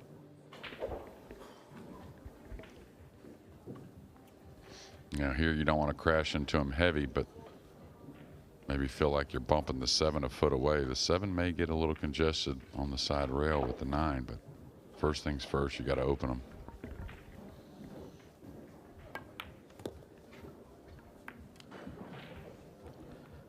Well, this was always going to be the issue. As soon as the 7 landed there, JJ, we knew it could cause problems. It was a big roll for Eklund that he found there.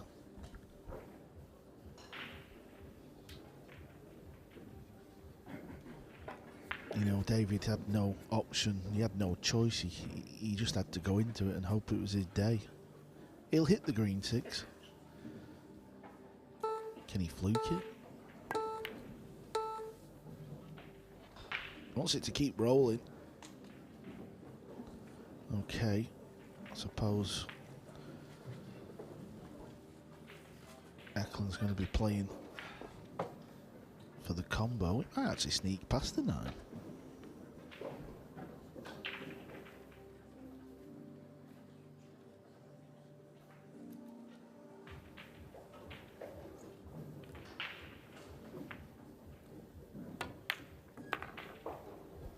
Watch out, corner pocket.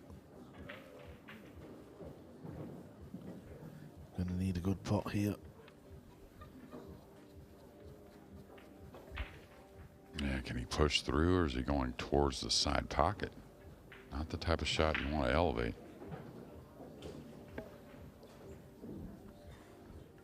Yeah, and you almost want to play this pocket speed, otherwise the cue ball starts to run away from you. Well, he's missed it. It just doesn't seem the same player to me, Eklund, the last... Well, since he lost in the World Final.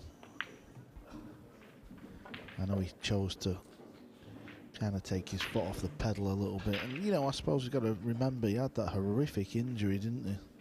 Kind of forget about that from time to time. Also, you're just so used to him knocking the balls in from wherever they are. So it's a compliment. You know, not a whole lot David could do. The speed could have been better to make things more difficult, but this is one area that Eklund also rarely misses, loses the plot, as you would say. Get him up behind the 9. Now, would you ease this to put it over the 8 also? He's going behind the 8, or is he cutting this?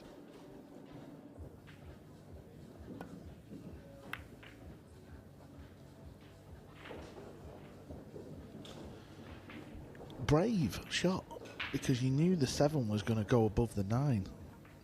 You were never quite guaranteed where it was going to finish. He's not even looked at the top rail. He's going straight for the jump. Is he trying to play the jump bank? I think he's going to dig onto the ball and hopefully try to make the bank like you said, but bring the cue ball down to the bottom rail, kind of through the 9. Maybe feels Eklund struggling a little bit if he can leave a long ball like here, you know what I mean? Yeah, well said, well spotted, and well played. Keeping the heat on.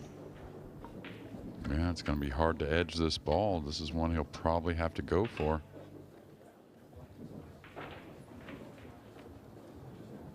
May cut it to the left also. There's a few options. He's playing the safety. He hit it beautifully. You just really have to practice that shot to be confident with the speed.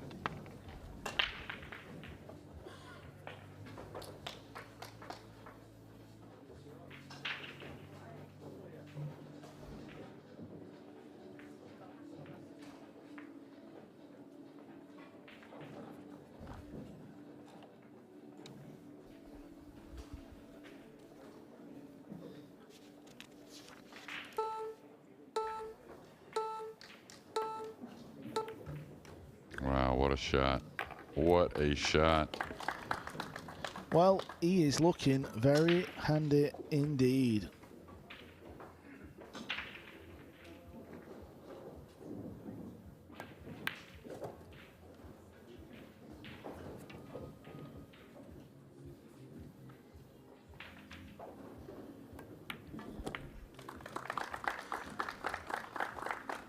Another rack. And a couple of mistakes from Eklund. He's got to book his ideas up here because Al-Qaeda has took a 3-1 lead.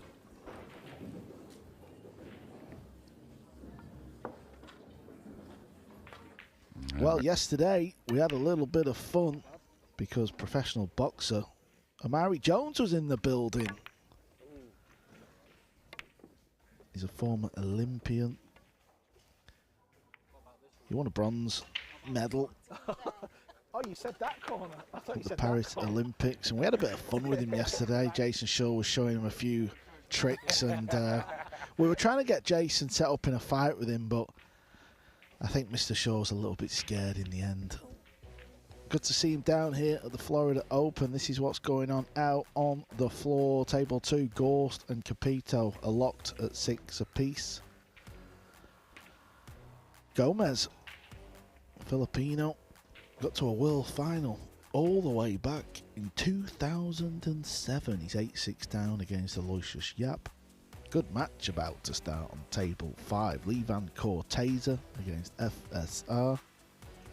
Donnie Mills, Jeremy, he was 8-6 down He's pulled it back to 8 apiece. Carlo Biardo, the world champ, 8-5 now over Patsura. Yeah, some possible comebacks as well. And I think I've just seen a match finish, and I think Mickey Krause has beat Albin Ocean.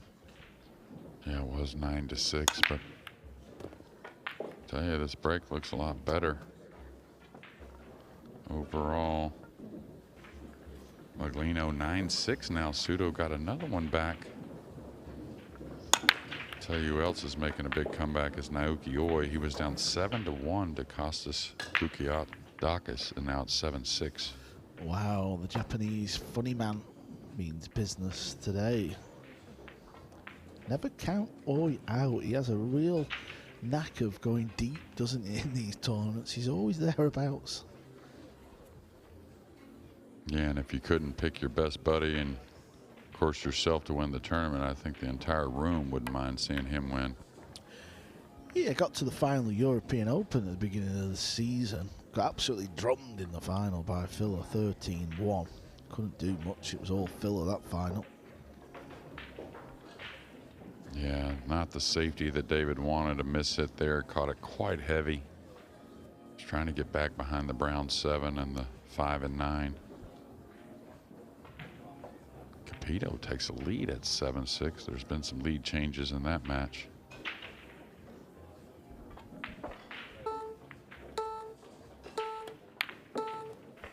Pure.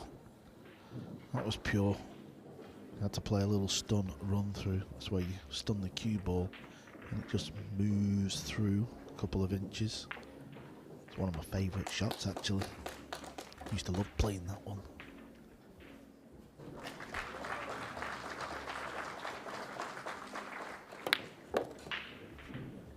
Back-to-back stun run throughs for Eklund. Could play another. Don't think he will. I think he'll roll it, but he could do.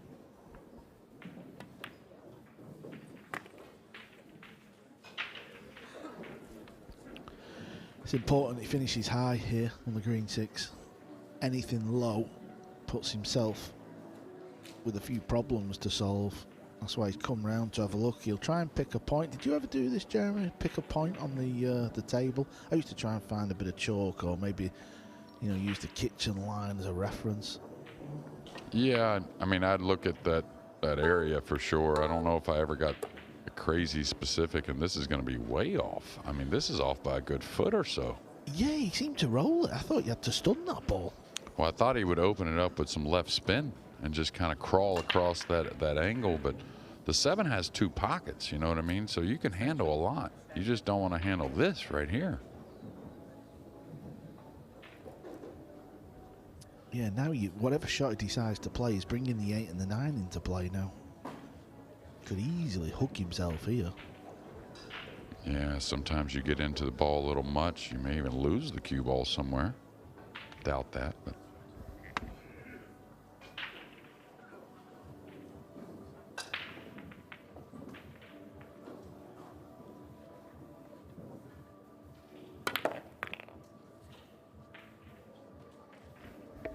This is going to be all right.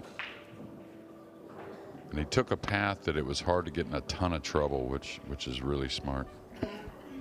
Yeah, that was very nice. Well played. Beato on the heel on table 4. That's the Matchroom YouTube channel. You can sweat all those matches on table 4, but he's got a shot. Yeah, there's no comms on that table, but you can get it on your iPad or your phone and sweat both tables.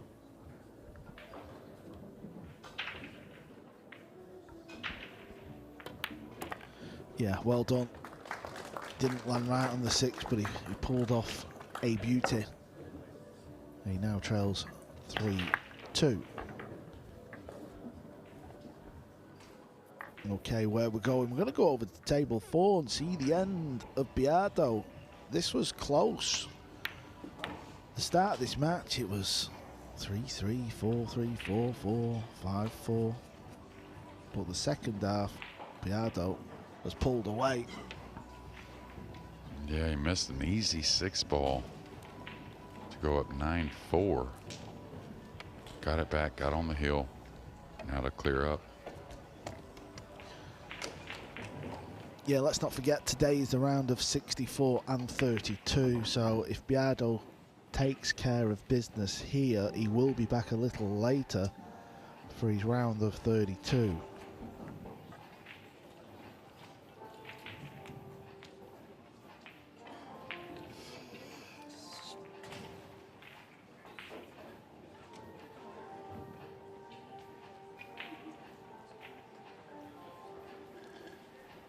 Donnie Mills wins another, up 9-8 now. Wow. Petri Makinen.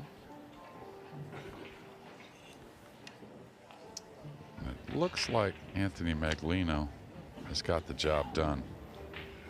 At 10-6 over Jonas Sudo. Big result there. Decent shot there from Carlo to get on the 8. He was a little funny on that 7 ball. That's why he was taking a while to play it. Meanwhile, back on the feature table, Eklund's no shot on the blue 2, as in no pot. Yeah, we're not going to get a replay of that break, but the 9 had a lot of movement. Did miss the 1. Went up in the upper corner. What about Thorsten Holman turning back the years a bit, playing great this year, this week? Well, me and Scott did the match between himself and Claudio Cacci. It was the match of the week. He was 6-0 down. He played unbelievable. Talk about fight. He just never gave in. Biado's through to the final 32. Extension.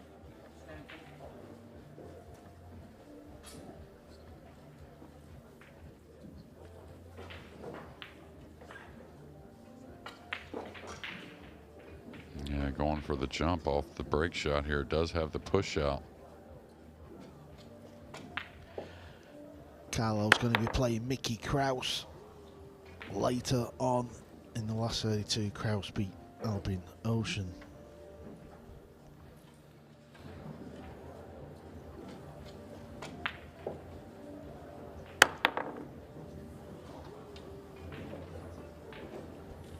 .330, the world champ will be back, so he's got about 2.5 hours to go and relax, maybe get a bit of sun, a bit of food, whatever it is these pool players do. I'm sure it'll be a practice table. What an out he's got to make here. The 2's a hanger, of course. The 3 and 4's not bad, but the 5's pinned away with the 8 there. The 6 is back across. A lot of work. Wouldn't be bad if he got to where he could shoot the 3 and bump the purple 5 open. That would help the rack tremendously. Can he roll this and catch it a little top of the 5? That would, again, help things out quite a bit.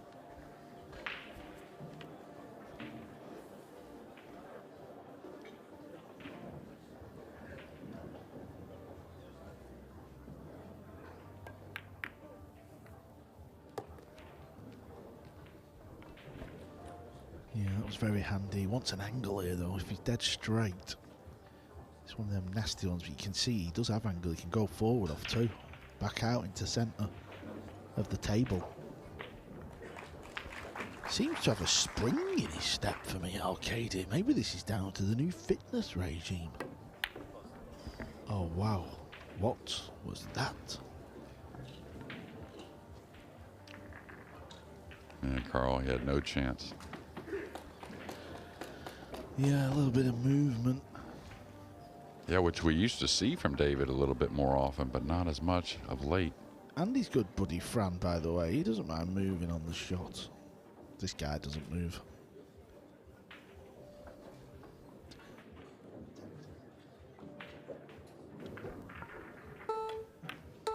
Yeah, he's struggling. Just off.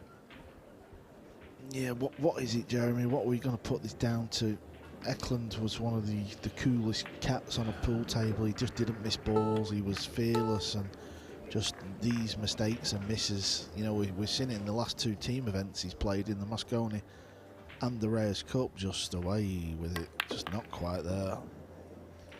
Yeah, just, you know, I always say, how much is he playing away from these tournaments? That's what I always talk about with players, but also it seems since some very lackluster performances has become a little mental.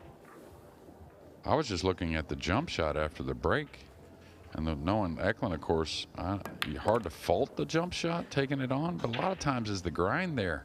You know, the push out, he's so good at that type of or that part of the game. Just wonder if he really wants to fight. We have a hill.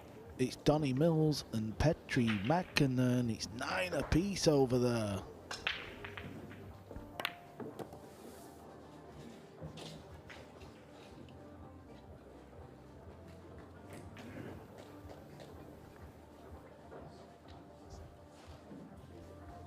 That's table 7 with Mäkinen and Donnie Mills. Mäkinen will be breaking with Donnie getting to the hill first.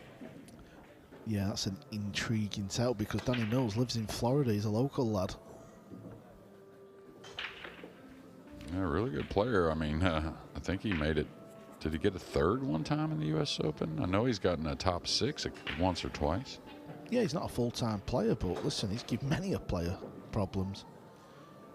He knows what to do, that's for sure. Al-Qaeda, with a little bit of help, he's going to win rack 6.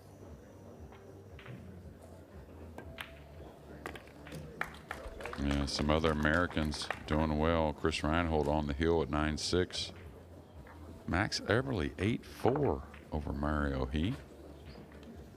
Of course, the biggest of Americans, Shane Van Boening, coming up next on this table. I believe he's next, correct? Yeah, I think we're going to see SVB up on the main table. This is table 7. Mäkinen is at the table. Now I can kind of see over that way from where we're sat, and he has been on this shot a while. I think the one does go, but if you look at where the blue 2 is and the red ball, I think that's the issue. Pink 4 as well, Jeremy, looks a bit sticky. Yeah, I think the 1 does go, but yeah, those clusters. Hardly ever a break and run when it seems like when it's hill.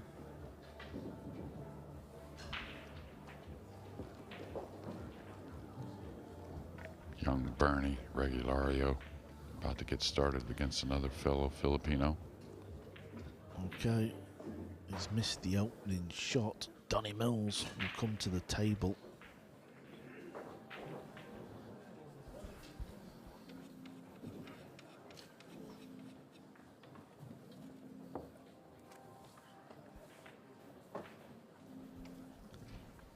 Yeah, there's a lot of pool left to be played over on table 7, so we will get you back to the action, don't worry.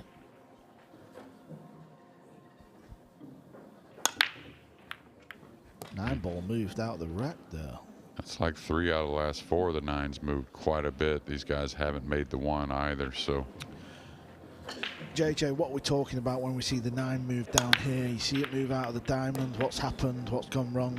Yeah, it's usually a loose ball there behind the 9 somewhere, and it really affects the track on the 1. You know, these templates, just like all templates, they get worn out a bit, so maybe time to get a fresh one here. Yeah, and if you've been watching 9 ball for a while and you don't understand what that diamond thing is that we put on the table, it's what we call a magic rack or a template, and it's got little holes in it, and the referees place the balls in it, and it gets every ball touching, but you still have to do a good job at setting them up. Al-Qaeda won't care though, he's at the table.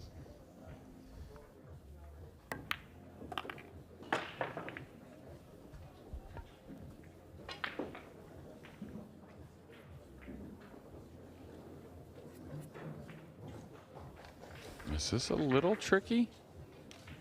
Can he come straight up the table and take the cut on the 5?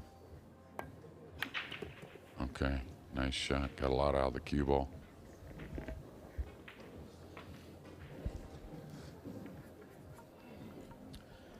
Thorsten Homan, he's off to a flyer. He's 5-1 up over That man stood up there just in the distance with the grey shirt on. Alex Boyce. Oh, okay. It was one of them where you feel like he's missed it, but still fell. Yeah, cutting the ball on that soft angle opens up that pocket. If it would have been a more head-on shot, I think that ball hangs. But I think David's amped, though, like in a good way, trying to settle himself. Table 4, the players are in the arena. This could go all the way. Harry Vergara from the Philippines. He's playing another Filipino, Bernie Regalario.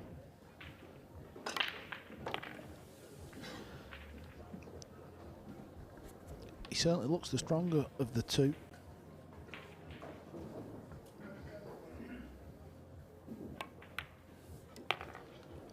And he's going to be halfway there.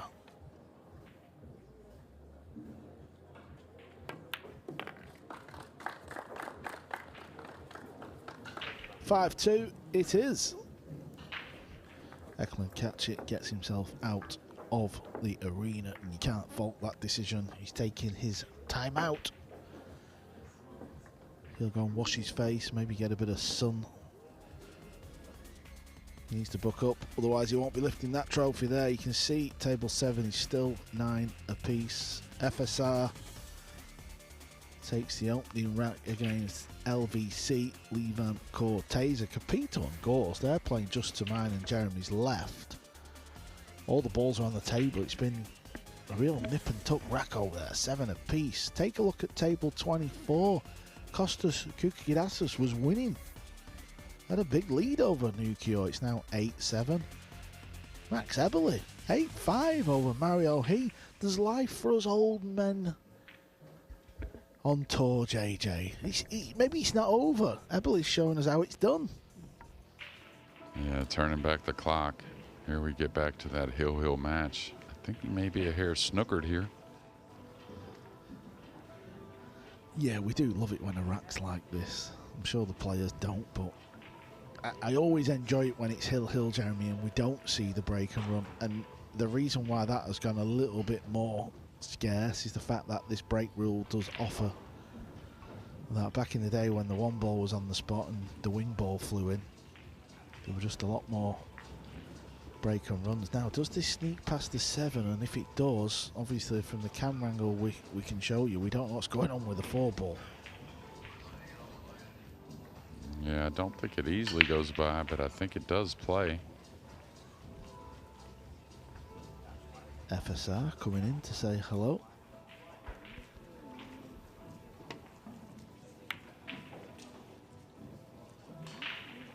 Yuan Chua, he's 3-2 up over Hunter Lombardo. Good to see so many American players, you know, through to this stage of the event.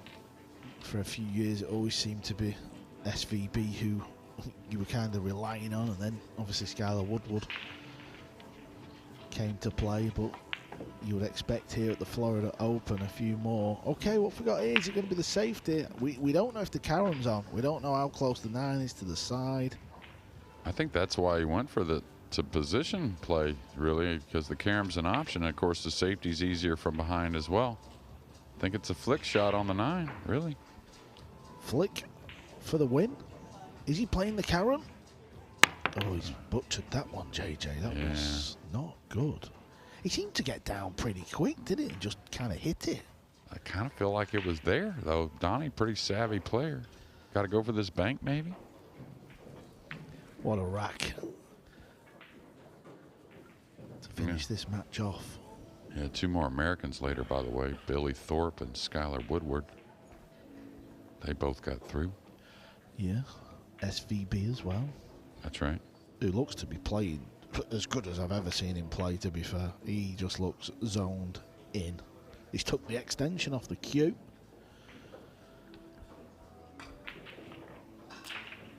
On the outside tables, we do not have shot clocks. We only put the shot clocks on the feature tables because they're the tables you viewers are watching. So we want it to be speedy for you. So on the outside tables, players usually take a bit more time. And of course, this is the last rack. I think he's going for the bank. Oh, not Really too close. Not the hit he wanted from Petrie, and that'll set up a pretty routine out here, it appears anyways. Yeah, this could well be over if he can make the 4 and not cannon the 6. It makes life easy to get on the purple 5.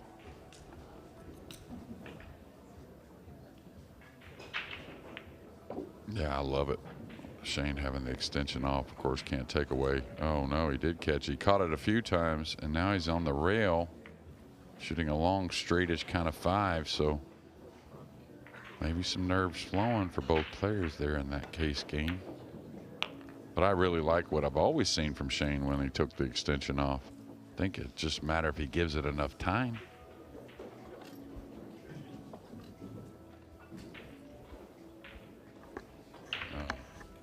Nice recovery. Did he get past it? He did. Yeah, that was a real classy pot. Just one good shot here. Just one pot. This is like potting the 9 ball, this. 7's over the pocket, 9's over the middle. If you pot this, you've won.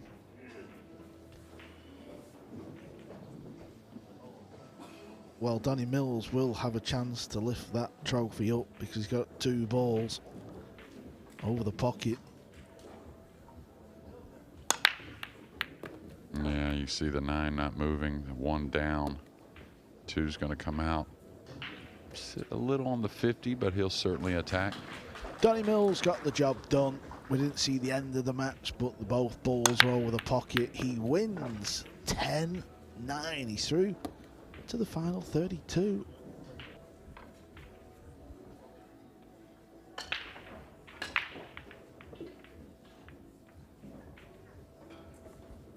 It looks like he's got to take on the cut to the upper right.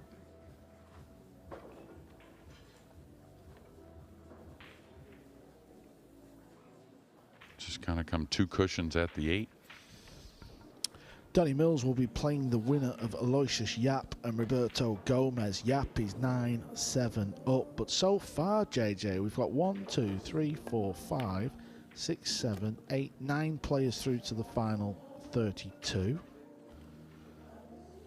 We have a couple of Americans. Reinhold, Maggiano, and Mills, so that's 3.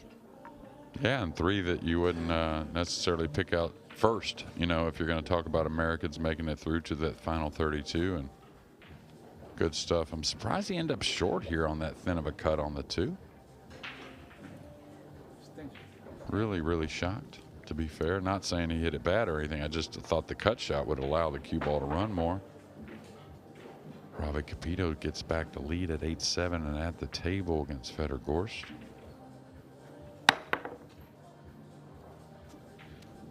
Okay, Eklund Katchit has had his time out. It's time to wake up, because if he doesn't, he's not going to win this match the way he's been playing. He's got to sharpen up.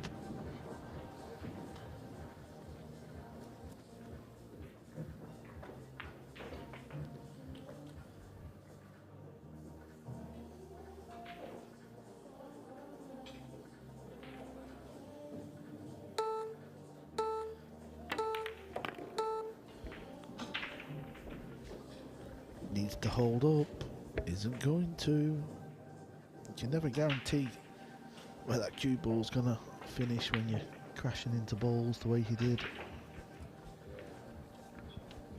Extension.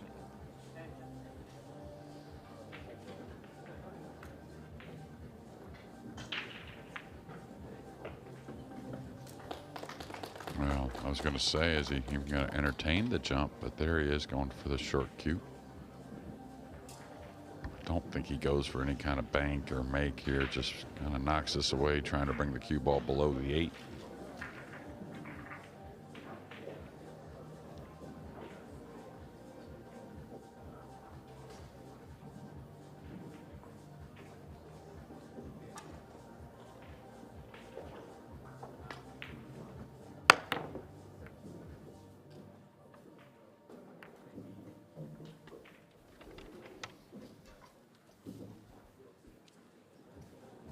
David does have a little piece.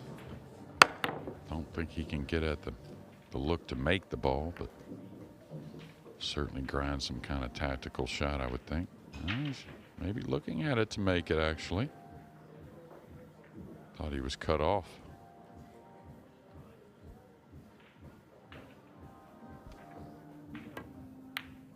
Oh, nice shot. Yeah, he just keeps mopping up the mistakes. Yeah, but I'd say the long ball's been David's friend in this match. You can certainly see the difference between the two. Arcady just looks so confident, even just the way he's walking around the table. Eklund's just fighting everything, isn't he?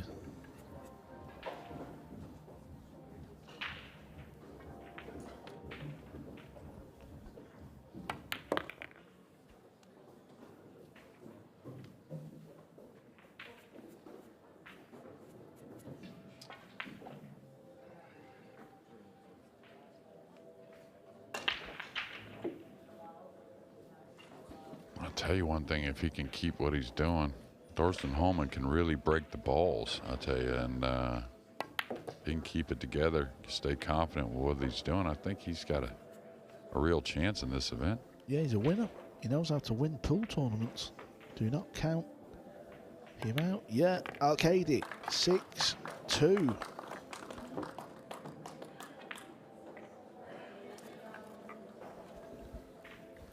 Table 2.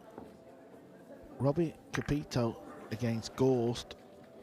Gorst is just coming to the table and he can see a piece of this purple 5. He's 8-7 down. Yeah, Robbie just went for a very difficult combination on the 5-9. Tried to play a bit of a two-way, and I think the gap is there for Gorst.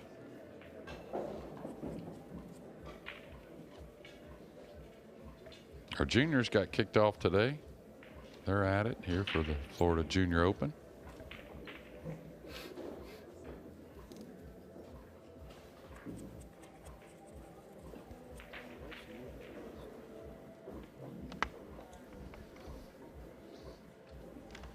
Sat right behind this, you can definitely see the potting angle. It's just building up to the shot. He knows it's a big shot. He knows it's a big pot.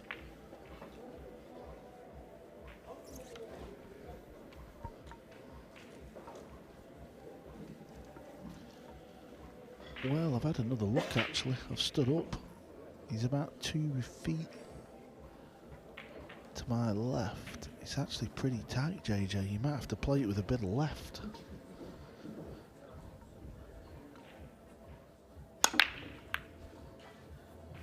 Where's the cue ball for Alcaide? Is this the start of Eklund's charge back? Kind of just what he needed. Ball in hand off the break.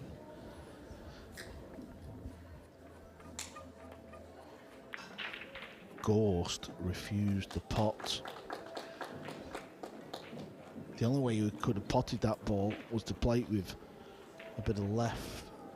Now Capito can see the extreme edge, but he can go off the top rail and play kick and stick.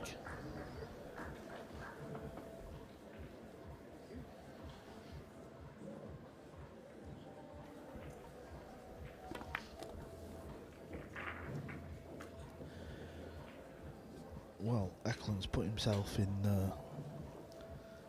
a bit of a hole straight away. This is thin now, this pot on the blue 2. Yeah, really thin, it looks like, from nowhere with ball in hand. Should be okay, though. Close quarters. Just, it's been one of those matches, though, for Eklund.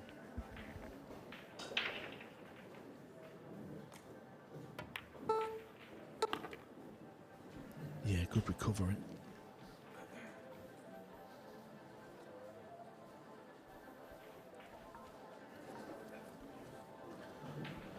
Well, it's a good job Capito's not on the clock. He'd have time fouled about 7 times.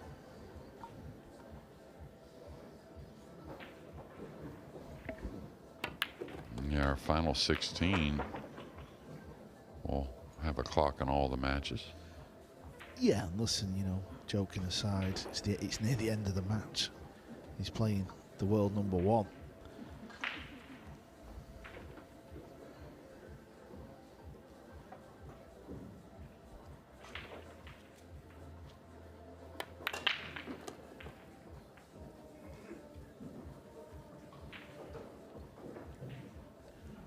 think he's got a bit of angle, so he can just draw a little bit closer to the 6, but if not, he'll come back just a bit further than where the cue ball is now.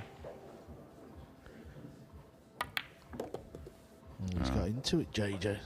Yeah, big time, and that's a sign of definitely something a little off. And now this has not only become missable, but he's got to really get into this to get position on the 7.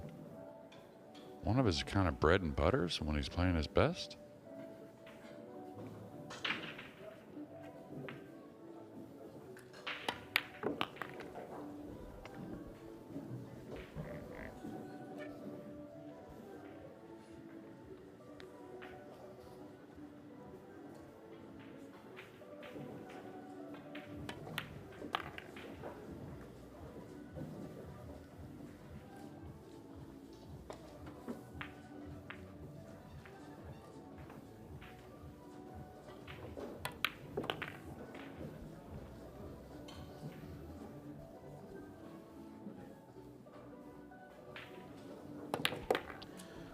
Well, he got the job done.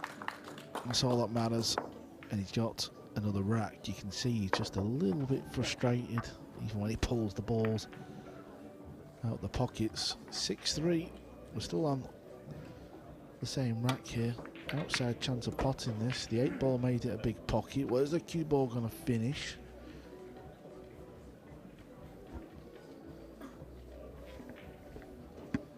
Yeah, really, you can see a big shot here on the 6. The rest should be really routine for Robbie Capito to get on the hill. At 9-7, these races have changed to 10 here in the final 64 and what will be the final 32.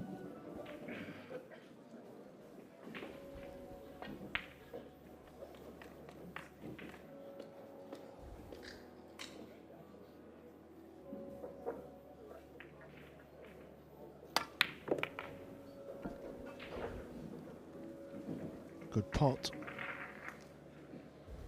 Naoki Oi has booked himself a match against Chris Reinhold. He got the win. 10-7 in the end. I think he won 9 in a row. I know he was down 6-1. I think it was 7-1. Mario He making a comeback after trailing 8-4 to Max Eberle. Now he's only down 8-7.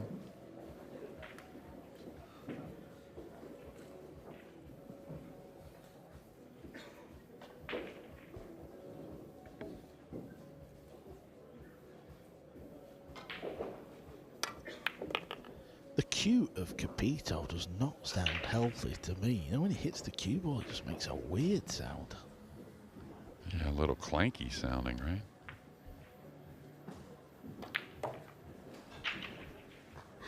He's on the hill though. Capito 9-7 over Gorst. Big story breaking out there on table 2. Gorst is going to need to win the last 3. Now watch this open hand bridge from Kachi on the break again. Have you ever seen that from him?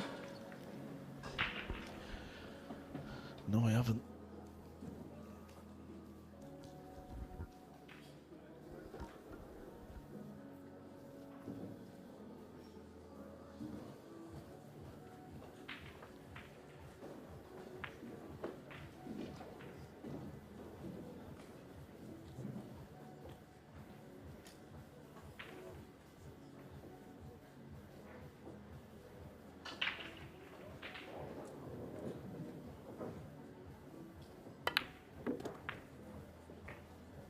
Yeah, nice shot there.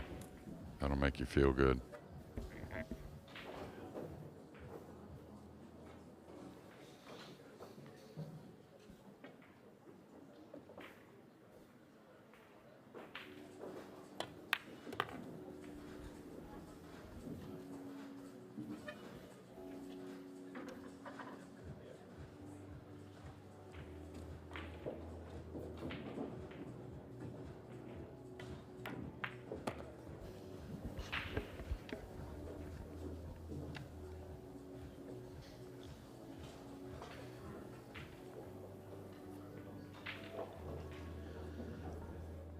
Over on table 22, a match is tied at 8 apiece. It's Mustafa Alnar against Phuong Nam Pham from Vietnam. Max Ebel is tied now at 8 apiece as well with Mario He. Yeah, Capito to break on the hill now, 9-7 over Federgorst.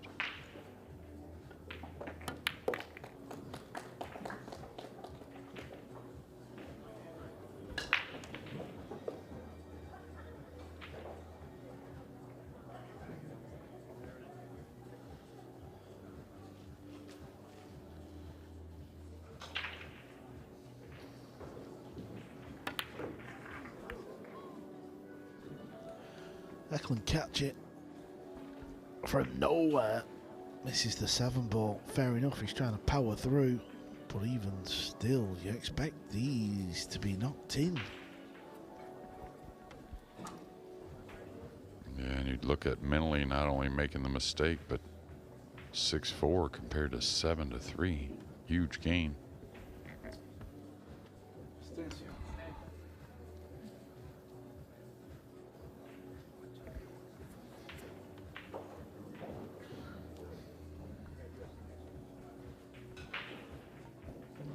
Did Phil Yates get a haircut since yesterday?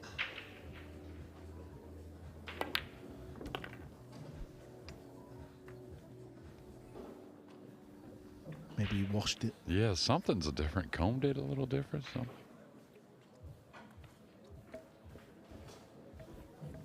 Good night's sleep. Nice shot there from David Al-Kaidi. He's going to draw back here, so a little bit missable. Having to work the rock. Sweet stroke, though. Really nice cueing there. Yeah, it kind of doesn't look like Al-Kaid's going to give Eklund any help in getting back into this match. 7-3. The trend continues.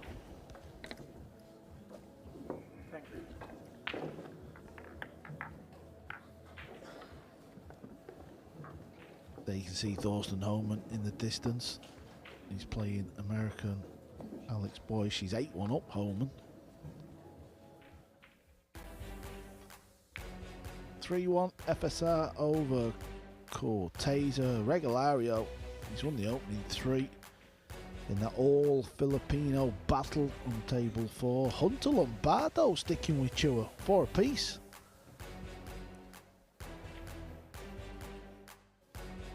Badar Alawadi 5-4 over Candela, and Alnar gets to the hill first over Nam Pham on table 22.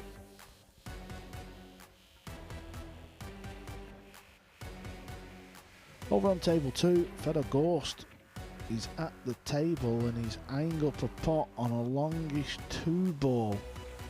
Let's not forget he's 9-7 down. He's going to need to win the remaining 3 racks, otherwise he's out of this year's Florida Open. There's a lot of people gathered around this side of the arena as well.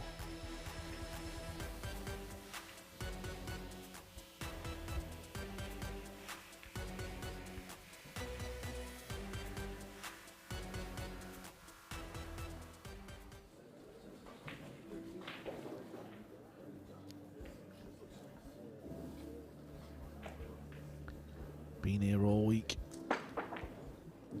The fans from Florida nearby.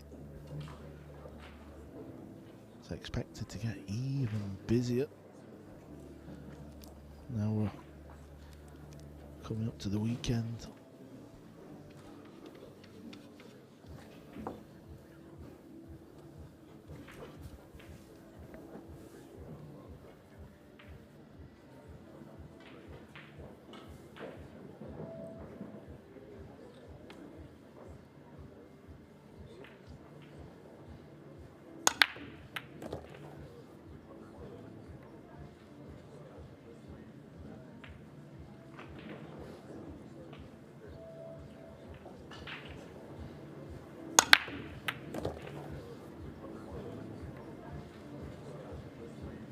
Good break again from Al-Kaidi.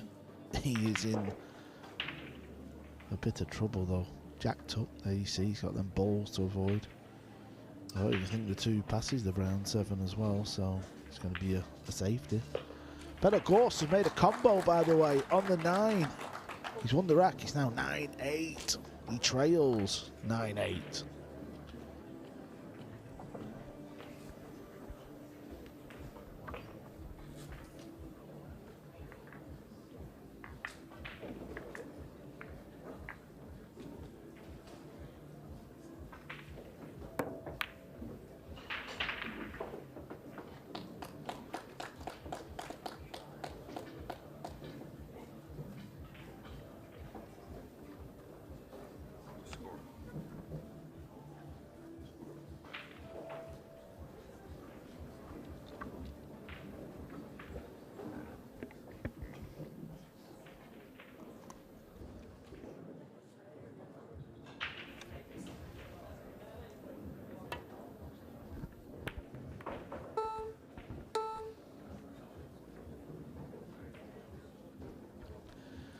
David's down.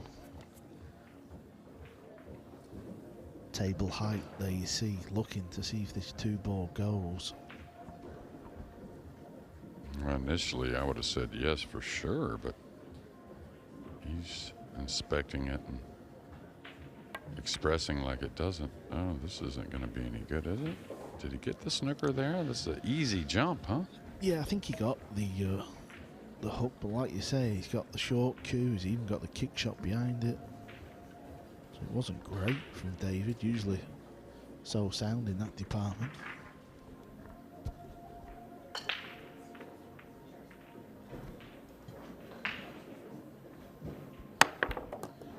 A gift. That was a nice little gift at this level. There you see the jump shot. Very tall is Eklund, that helps.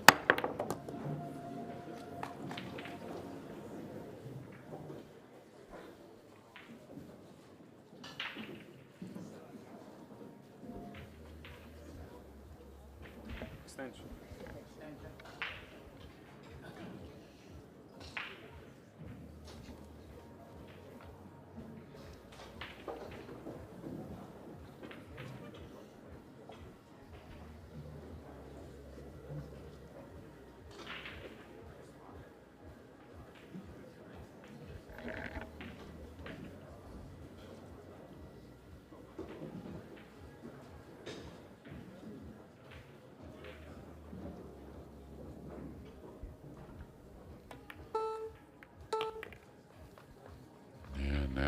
Again, was over that ball for a long time. Didn't look like he needed to get into the cue ball like that. Now caught the purple 5 and trying to find a pocket, really.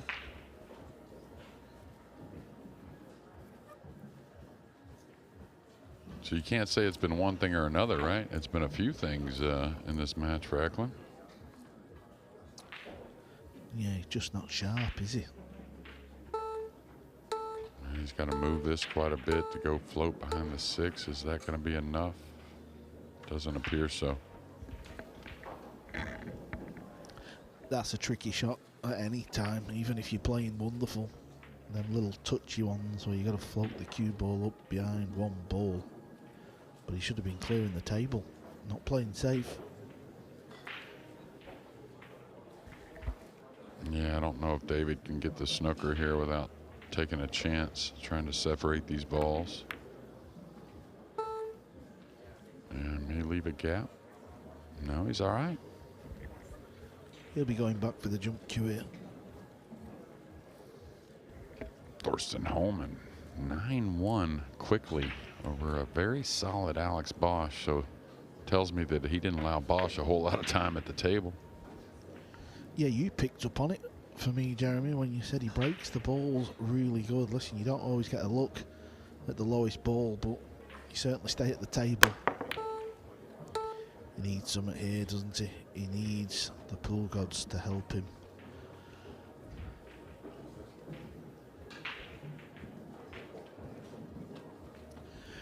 This might be one of the worst sets I've ever witnessed from Eklund. It's just been mistake after mistake. And give it to Al-Kaidi. He's played really well, and the tough outs he's made look easy. But getting back to Thorson, I really like the guys that can play more of that stun draw break shot with the more power. I was trying to practice it a little bit before the tournament. It's going to take a little time for me to ever have a chance to do that. But well, you're going to be playing in the US Open. You got a bit of time. You got a week. yeah, we'll see about that. But like Gorst, I think his break is kind of similar with a stun draw more than just flat draw. And the guys are really not liking some of the outcomes of these breaks. A dry break for Gorst at 9-8 down.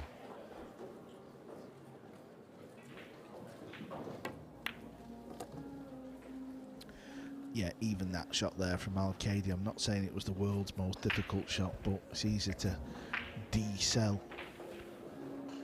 But because he didn't, he's perfect on the 8, just to go a couple of rails, shoot the 9 in the same bag.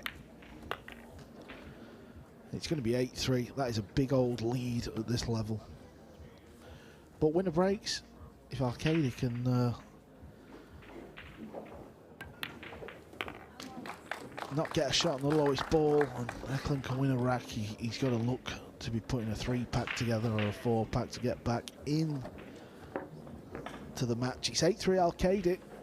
Capito is at the table over on table 2, but I don't think he's got a pot available. It's going to be a safety shot.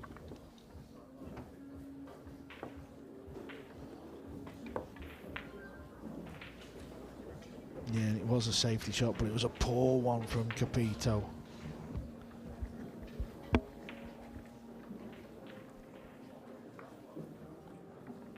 Let's have a little look.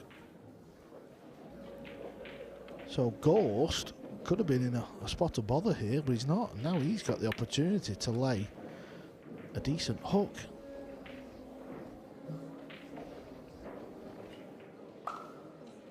Yeah, he's going to have to swerve this maybe to get to the left long rail and come at the 1.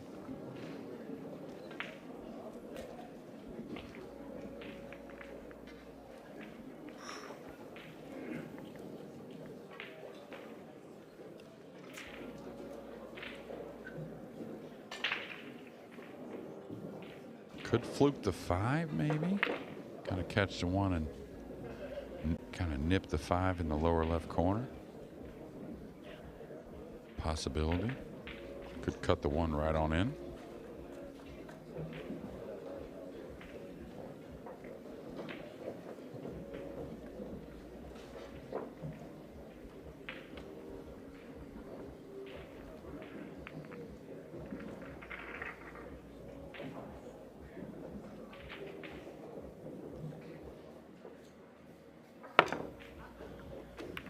Great hit. Oh, has he fouled? Oh, he has fouled, didn't see it. Very honest from Capito. Must have just flicked one of the balls with his cue. We'll keep you posted. We'll bring you the end of that match. Don't worry. It could be going all the way.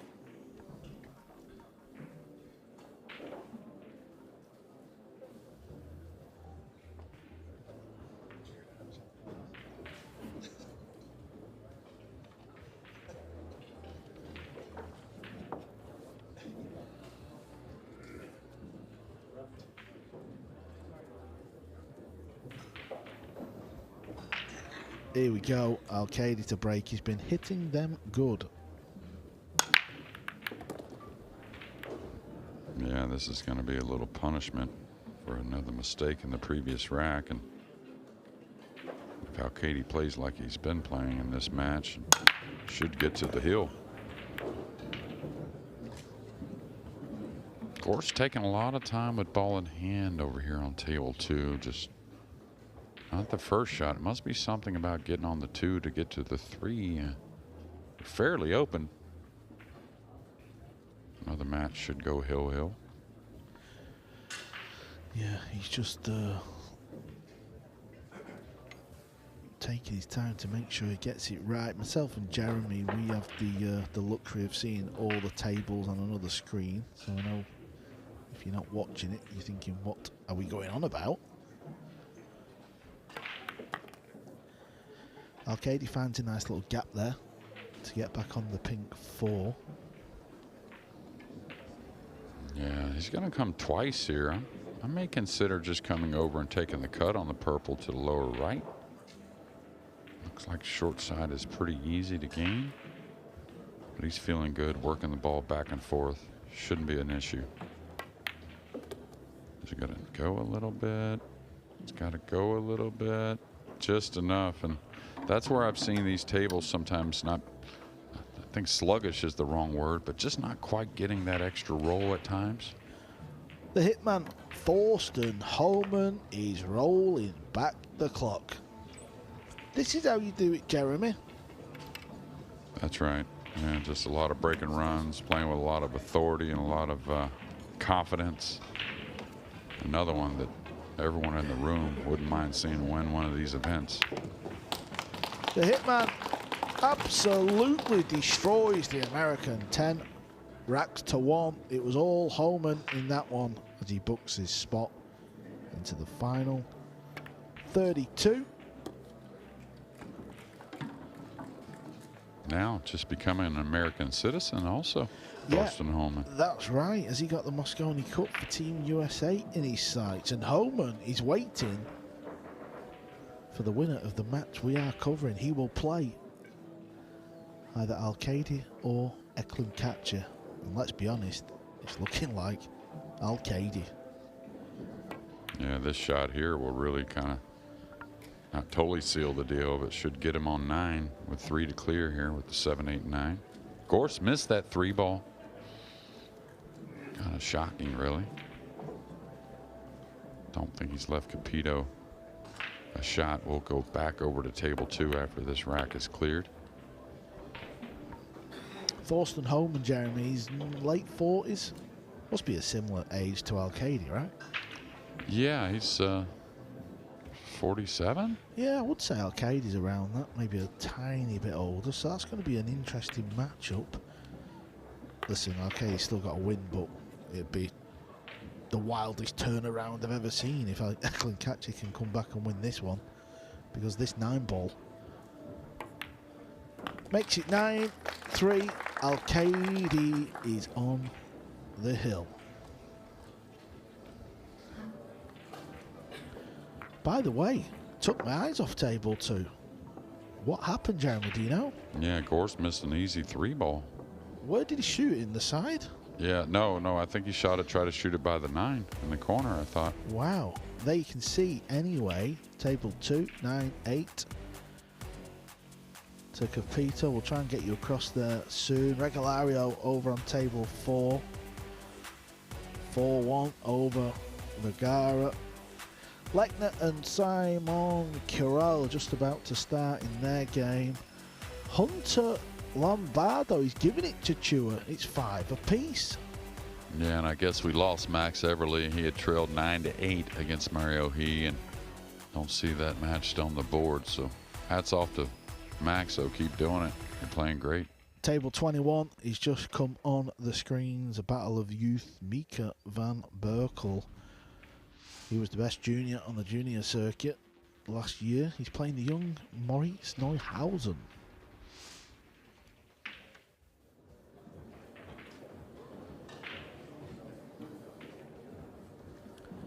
Al-Qaedi to break is on the hill. Capito has walked around the table about 50 times, yet to play the shot. This is not going to work, so it's not over yet for Eklund.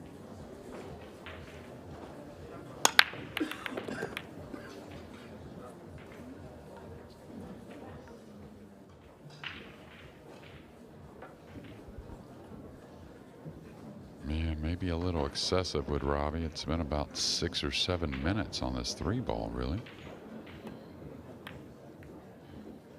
Friendly little bump, maybe. No, it left the gap, I think. Or partial gap.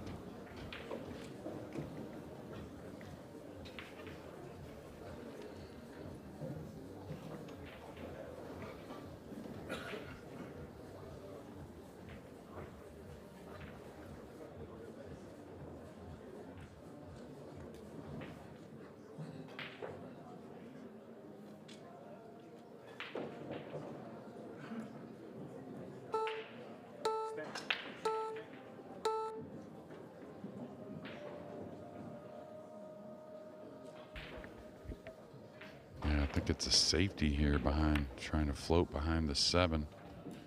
And just every little thing has gotten away, and this one has as well.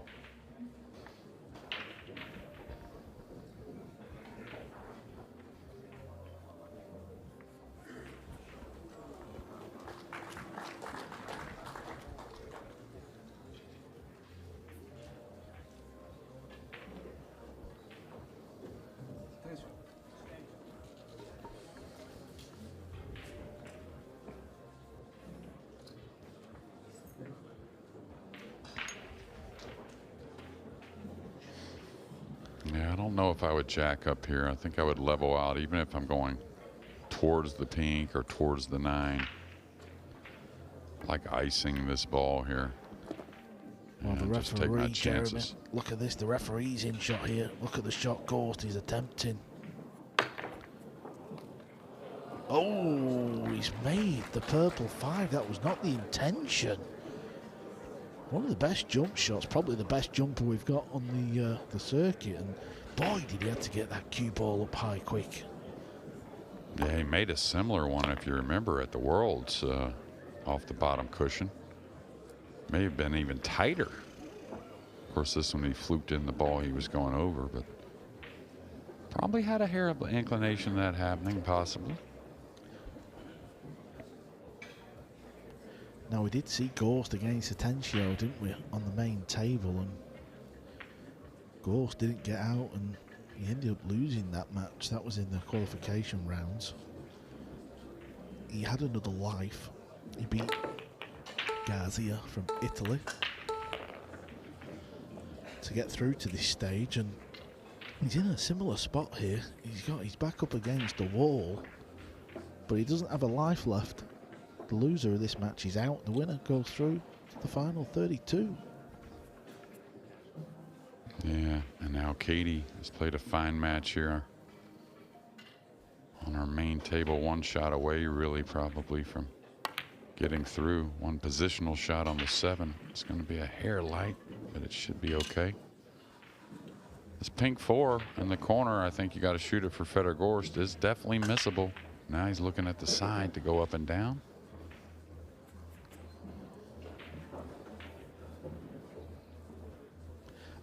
Well, we're sat right behind it.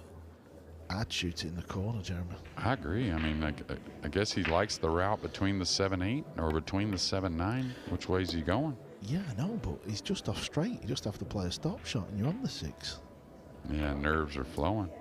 And look, he's missed it. No, he's not fluked that, surely. I can't believe Fedor Gorst, as good as he cues, didn't shoot that in the corner. I cannot believe Well, that. that's just nerves to me and not feeling 100%. And I know it's easy to be stood here or sat here from the com box because we never miss a ball, but I was stood right behind the shot. I just cannot believe he didn't go in the corner. Yeah, that's why I was saying, even though fairly straight, definitely a missable ball to the corner.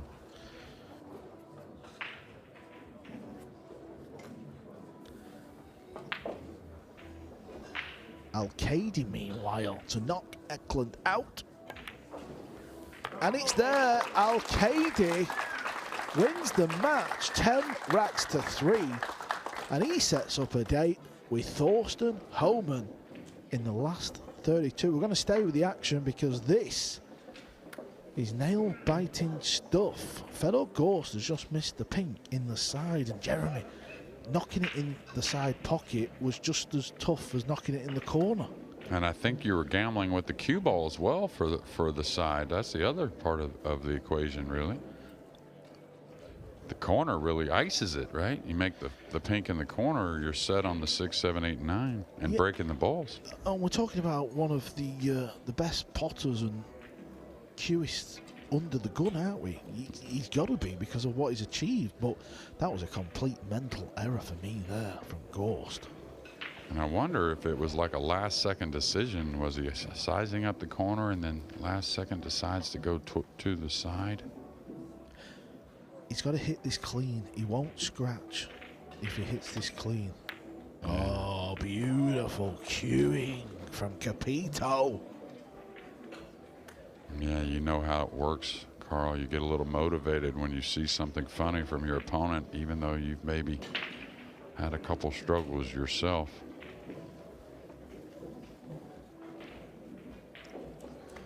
I'm still in a state of shock. I still can't believe he didn't play the 4 long there. Just shows you no one is invincible from that arena and from the stage. Oh, absolutely. Now a little awkward near the rail. Can he easily go past the side here, or does he even attempt to? Everybody has come clambering around table 2 because they know we're going to have an exciting finish. It's a race to 10. It's not hill, but let me tell you, when it's 9-8, it feels like it's hill. Got to get one shot right here. Can he spin it and like kind of overspin it to miss the side? Is that what he's attempting, or has he got to come before it? I think he's coming before. Just going to take the shot here on the 7. Taking a lot of time on a lot of balls here late in this match. I like that. He can pop this and actually come round the back of the 9 if he wishes. He can dig into it and come before it.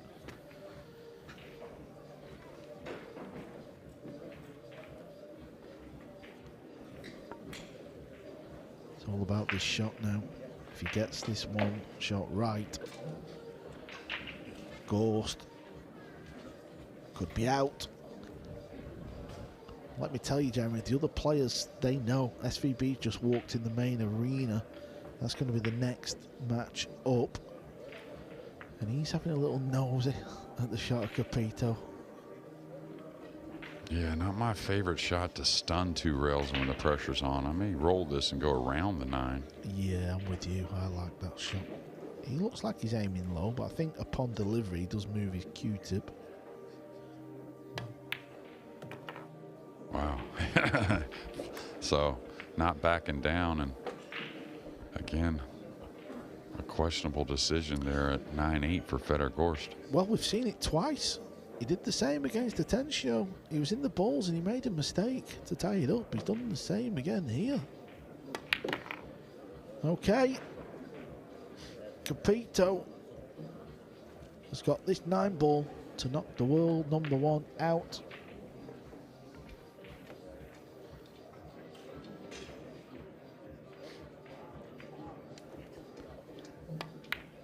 Wow, what an ending to the match. It was Gorst who missed the pink 4 ball. Capito mops up, he takes the match 10 racks to 8, and in 5 minutes time we're going to see SVB.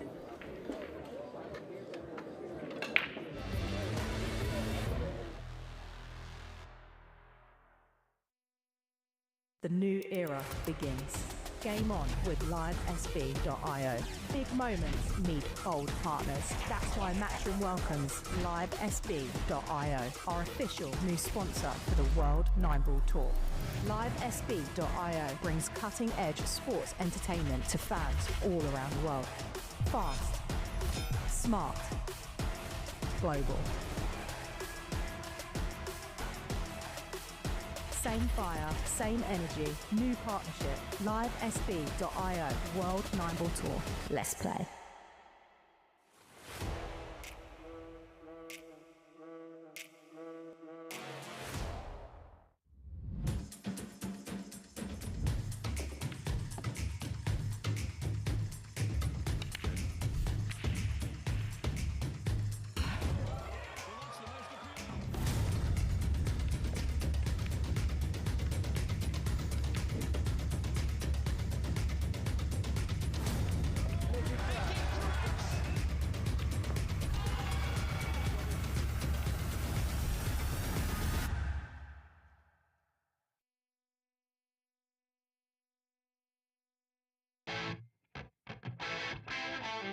We're back at the Harrah's Resort in Atlantic City for the US Open.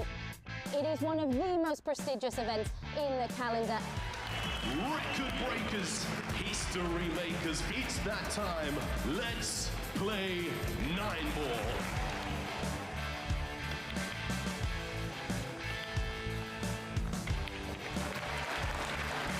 Nine-ball pulls on the growth. Oh, and the governor gets on the board. Next year's prize money in the US Open is going to be $500,000.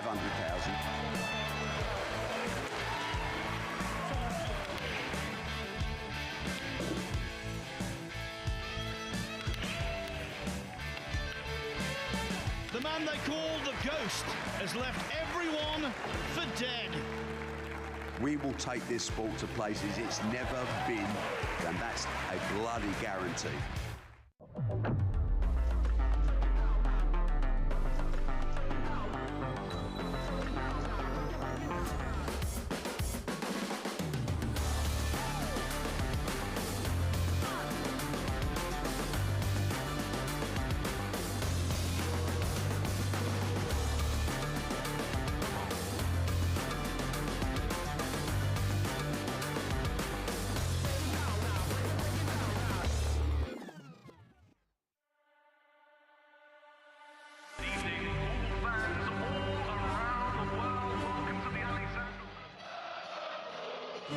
Arena looks just spectacular, and I cannot wait for you all to see it.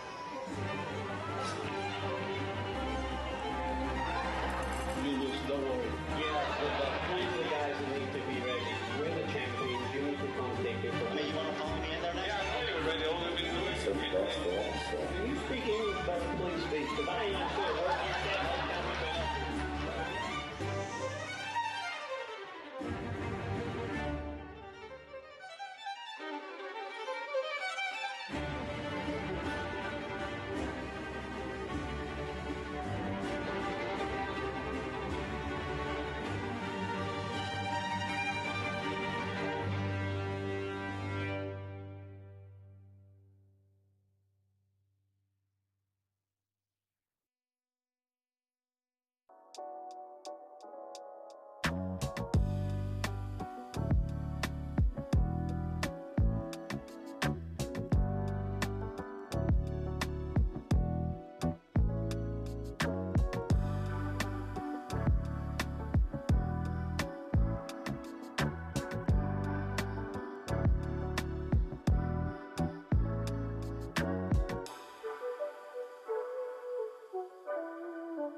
When I play all the big tournaments around the world, we only use Aramith and Simonis.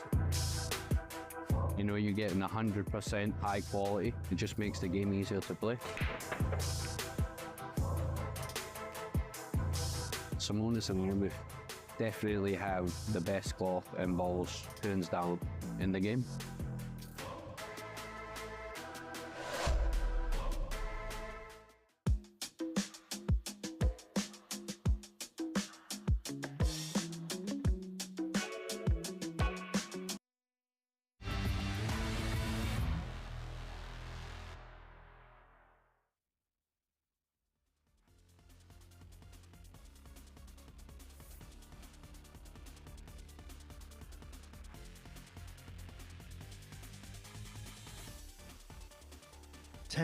Racks to 8 against Robbie Capito. Gorst out of the tournament. It was a really hard-fought match, that. All came down, if you didn't see it, to the 4-ball in rack 18. It looked as though Gorst was going to take it to Hill, but he overcut the 4 to the side, and Capito held himself together really well. So the UK Open champion from last year, from Hong Kong, is through. The rankings #1 on the WNT Tour. Gorst goes out.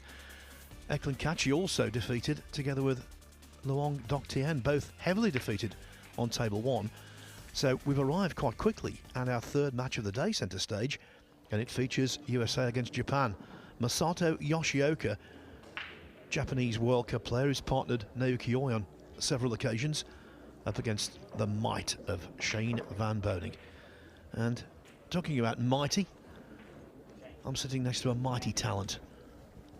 Scott Frost. Well, thank you for the compliment, but slightly overstated.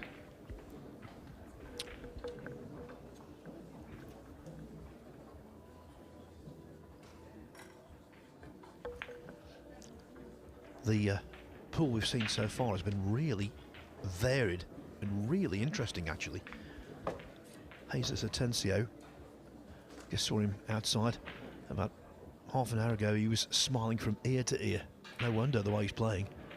But the best player in the tournament so far in terms of pure standard undoubtedly has been Shane Van Boening. Yeah, nice break off by Yoshioka. Just not exactly the result he wanted. The brown 7. Covering the cue ball up. The push out is very difficult.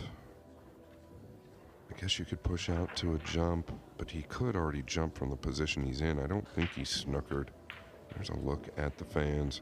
They aren't going anywhere. They've been here all week, Phil. Yeah, it's made the tournament. I had a chat with Torsten Homan actually before his resounding victory. And we were chatting about all kinds of stuff. And when I brought up the possibility of playing for the United States, now he's a citizen here in the Mosconi Cup, he didn't dismiss it.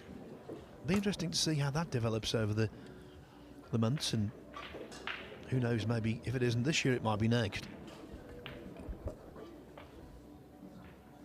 All right, where's the cue ball going if he does get this down? Yeah, it's about the worst case scenario right there.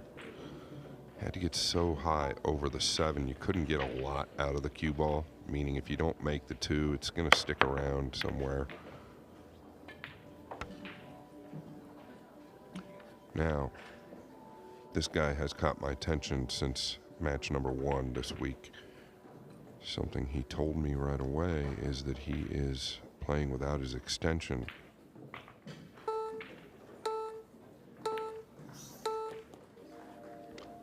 Shane has a little bit of a habit, you know, he'll try something and go right back to what he was doing. He said he's sticking with it this week, and I'll tell you what, he's really kind of stood out, Phil, to me, as playing some of the better pool he's played in quite a while. Now going off the 5 into the side.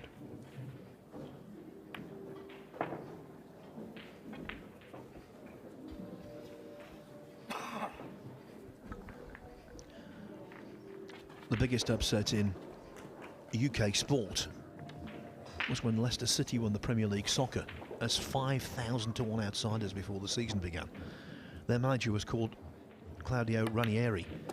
He was known as the Tinkerer because he kept tinkering with lineups and couldn't quite make his mind up what he wanted to do, but it all worked out.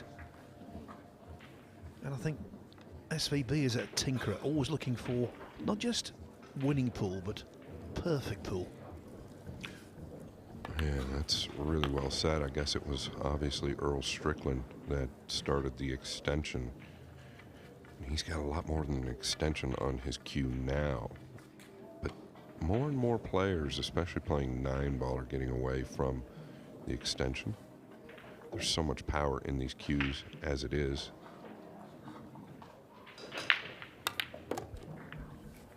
Yeah, very good. Didn't want to finish on the rail, but this is a perfect angle.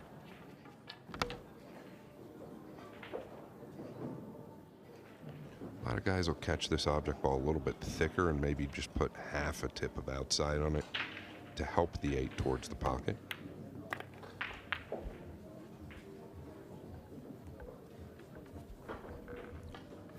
SVB is just crushing it.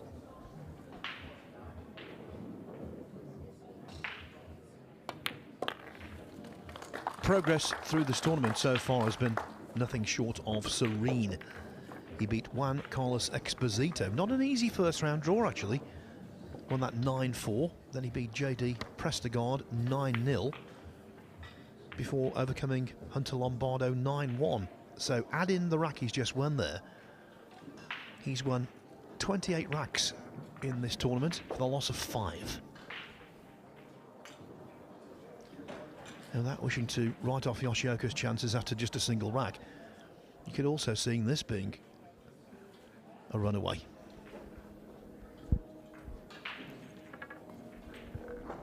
You see that in the makeup of great cue sports players. They don't just want to win, they want to win as heavily as possible. They want to crush their opponents into the ground. Steve Davis, the snooker player in the 80s, definitely was like that. Stephen Hendry in the 90s loved it.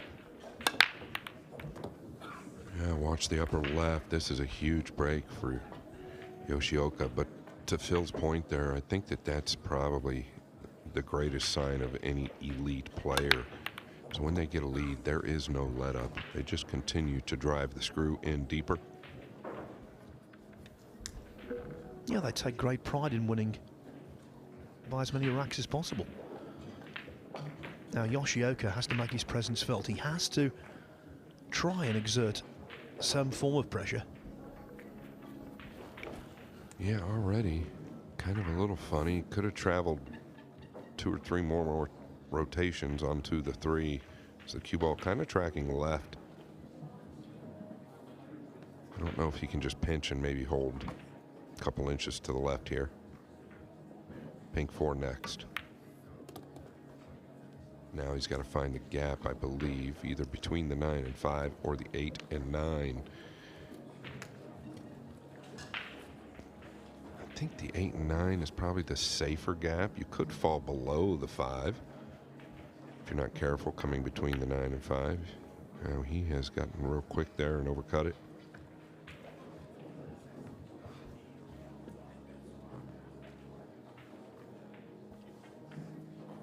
I believe they do clean the balls every match, right? So when you're playing that shot, you obviously want to catch it thicker because the pocket's going to accept it very well. So the thin side is the wrong side and not how you want to play it. Shane looking at a tactical play here. Can he send the 4 back kind of towards the 9 and use the 5 here?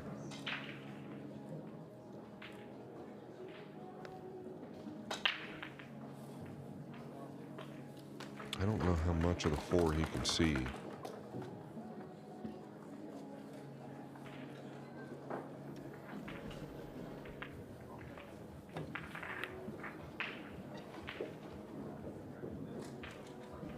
Yeah, that was misjudged slightly.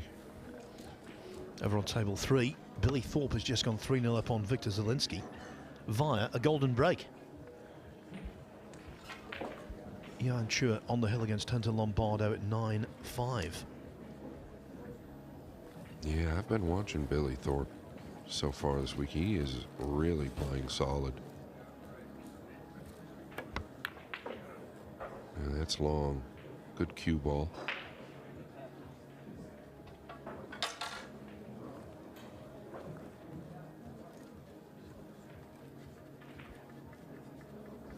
Yeah, this is real funny. I don't know that he can even go to the top right here. He might just have to graze the left side of the pink. Going forward is dangerous, I think, if you're trying to get up to the top right corner with the cue ball. Yeah, this is no good. Dangerous going up that way.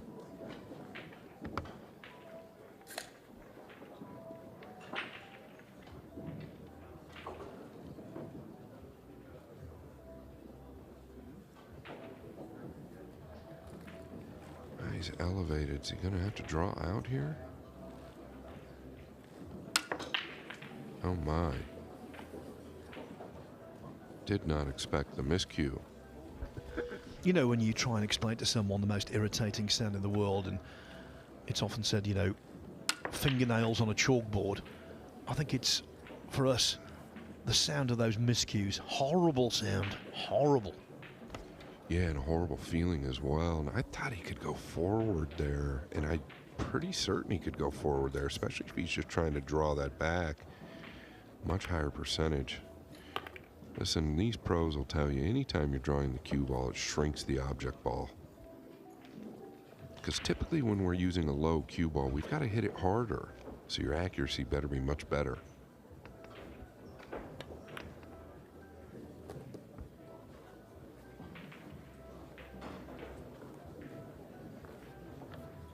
Reprieve, big reprieve here for SVB.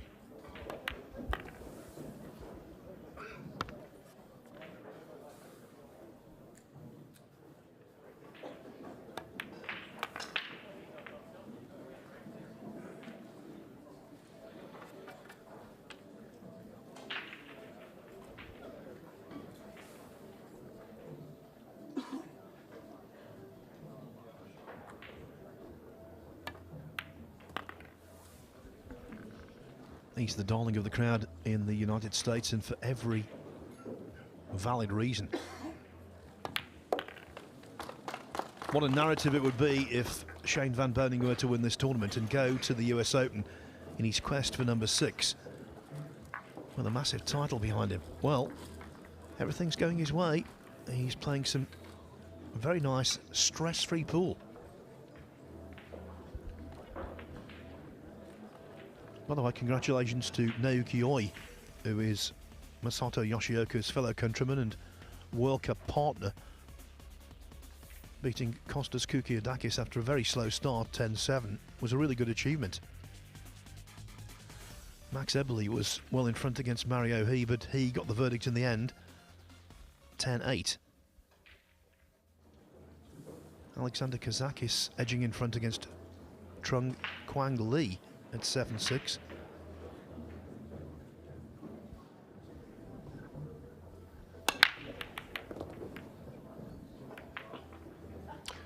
Yeah, so definitely has taken the speed off since Saudi Arabia, and we noticed it there, the World 9-Ball Championships or the World Pool Championships, and here we see it again, and this makes a huge difference for Shane when he finds something on the break that he likes and sticks with it, because then you can build on it.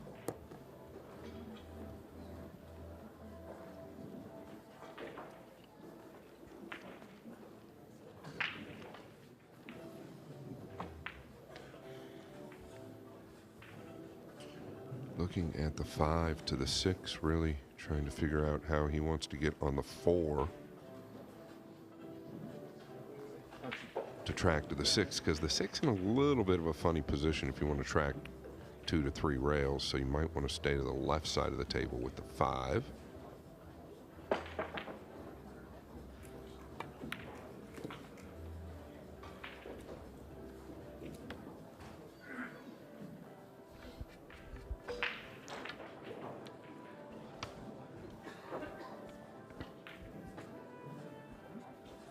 Yeah, I assume he's just going to draw out 2 rails here and just stay a little bit left center.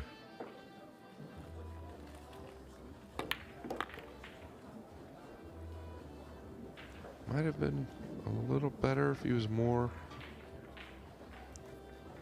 like 1.5 feet, 2 foot right, because it's more natural back down to the left side of the table for the green 6. So let's see how he plays this. I would assume just a high ball.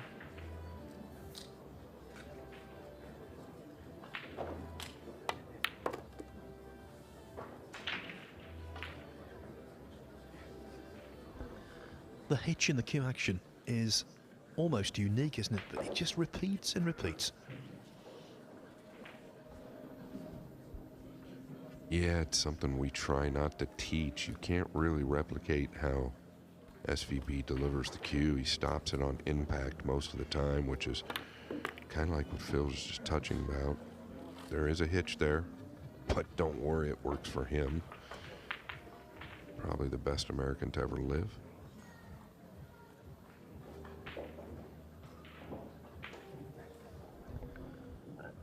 He's beloved, he really is. Of course, he was the subject of a segment on 60 Minutes, wasn't he? Last year. And I think the way this is going, this match might last less than 60 minutes. Pretty good, Phil. Pretty good. You're in stroke today, just like Shane.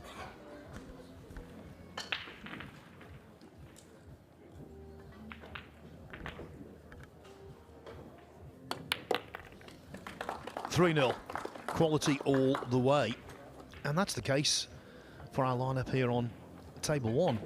Got news of our next match. It will be a last 32 contest, and it will feature Nicky Krause against the newly crowned World 9-Ball champion Carlo Biardo. That's one to savour. I think Krause will need to up his game, but you can never write the Dane off. That said though, Biardo is just playing such a relaxed, effortless pool.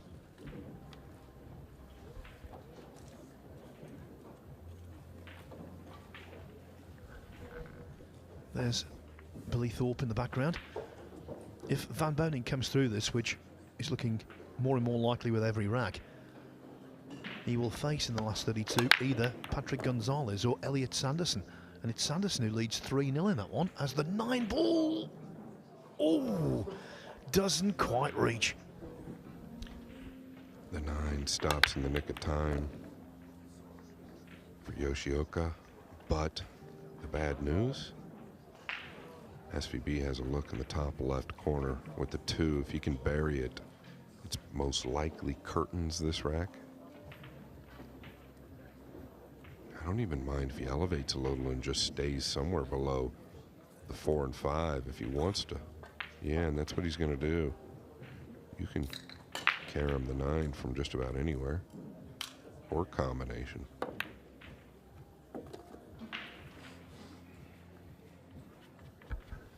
Well, the 9 is so much on the lip of the pocket, any kind of contact is going to coax it in.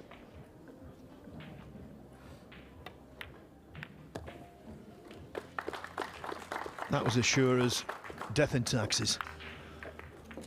So 4-0.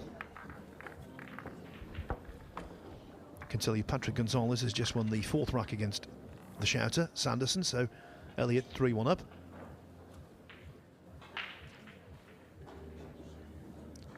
Billy Thorpe still 3-0 on Victor Zielinski. And this is a massive tournament. An even bigger one is in the pipeline. August 18 to 23 at the Harrah's Resort in Atlantic City.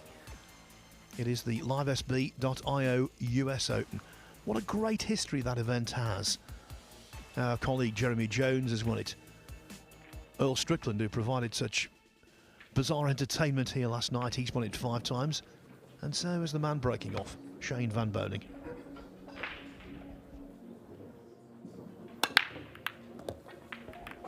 Yeah, maybe a little more on that one. What is the 2-9 looking like to the lower right? I think it's pretty thin.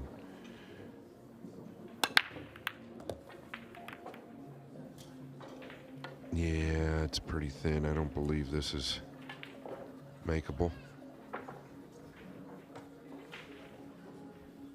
If it is, he really has to sliver the 2 at a 90 backwards, Phil.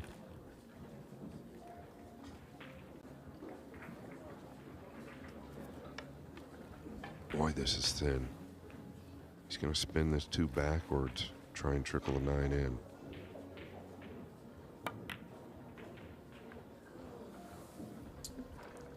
Valiant. The second half of the shot, though, didn't come off. He wanted to cover up the 2. Yeah, you can see on the overhead, though, how thin you had to catch the 2. Never was really on. News of a big name making progress. Johan Chua, last year's Hanoi Open champion, who played so brilliantly in the Reyes Cup shortly afterwards. He's beaten Hunter Lombardo 10-5.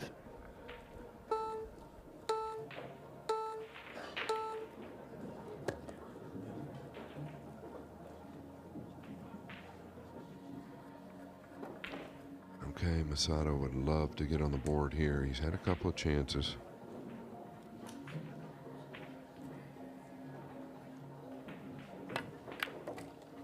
Yeah, I don't mind this. It sends you up towards the purple, which is half the battle.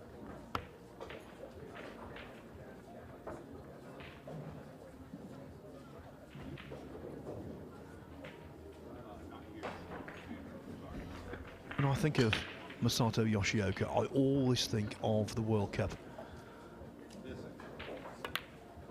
When he plays with Naoki Oi, he finds it just as amusing as we do, sitting there in his chair laughing. Oi in broken English is hilarious. Just imagine how funny he is in Japanese. Thin here, real thin. Well, that's too thin. He's lost it to the upper right. Maybe the nerve's just a little too much at the moment.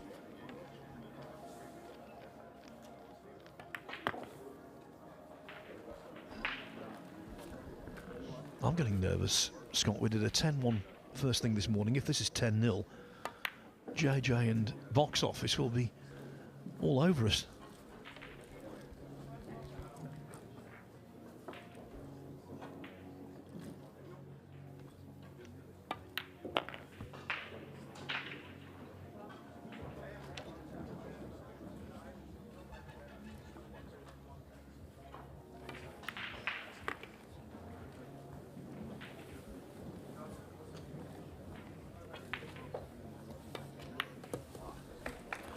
Halfway to his stated goal of making it to the last 32, Shane Van Boening, he leads 5-0. Other scores, Elliot Sanderson 3-1 over Patrick Gonzalez.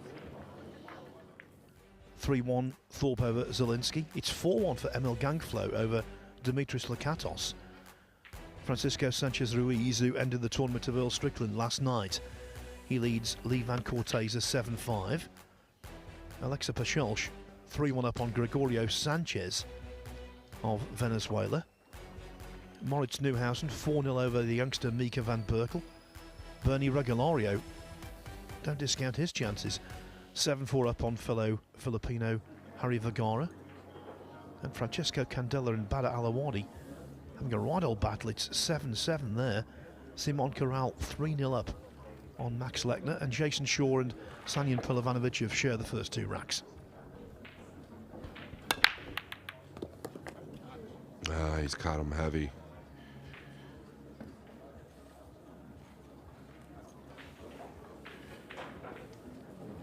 Another big chance. Yeah, caught the one real thick there. Actually surprised he made the one on the side. Caught him so thick. So clear miss hit by SVB. Well, we said it in the previous rack, we'll say it again, he has to take this chance. Yeah, I think these are the fourth real opportunity he's had in 5 games, which we didn't exactly expect from Shane. And just steer clear of the 7 here. It's a really good point, Scott. You know, you think, looking at that scoreline, it would be SVB dominant, but you're right, Yoshioka has had time at the table opportunities.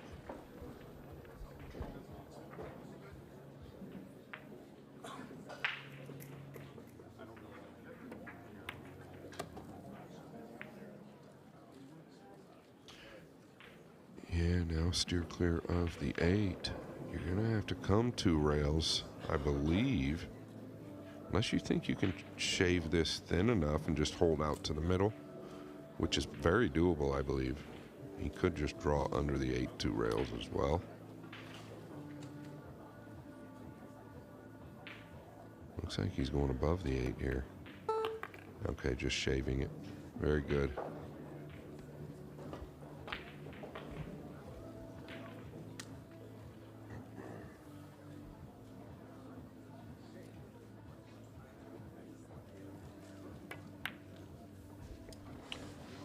This is the second time he's hit the ball like this.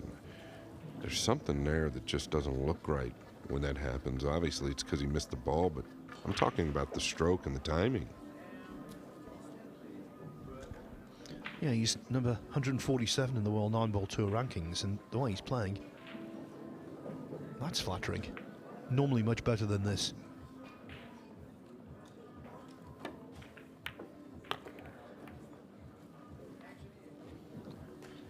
The 9 bumped enough to get through to the 8.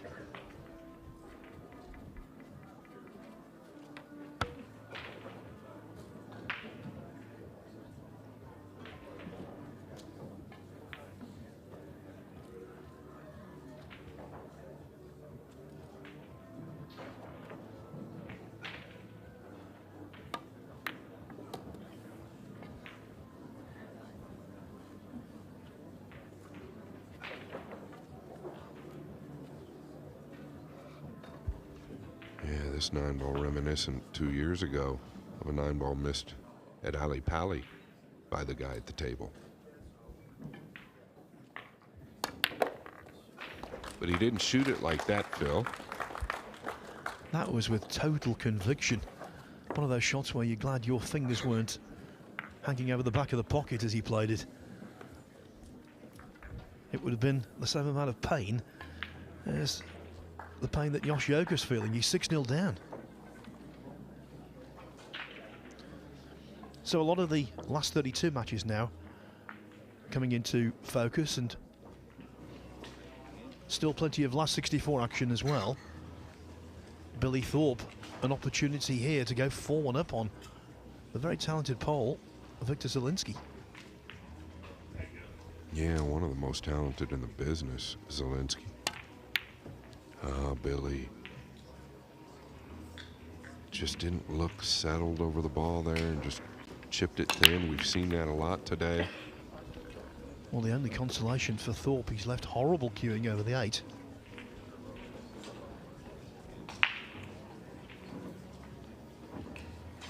Yeah, we'll stay here. Zielinski.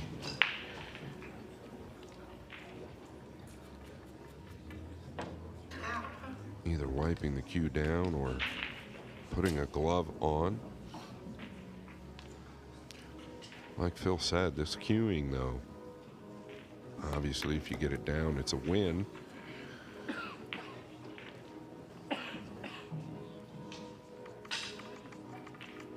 Really taking his time.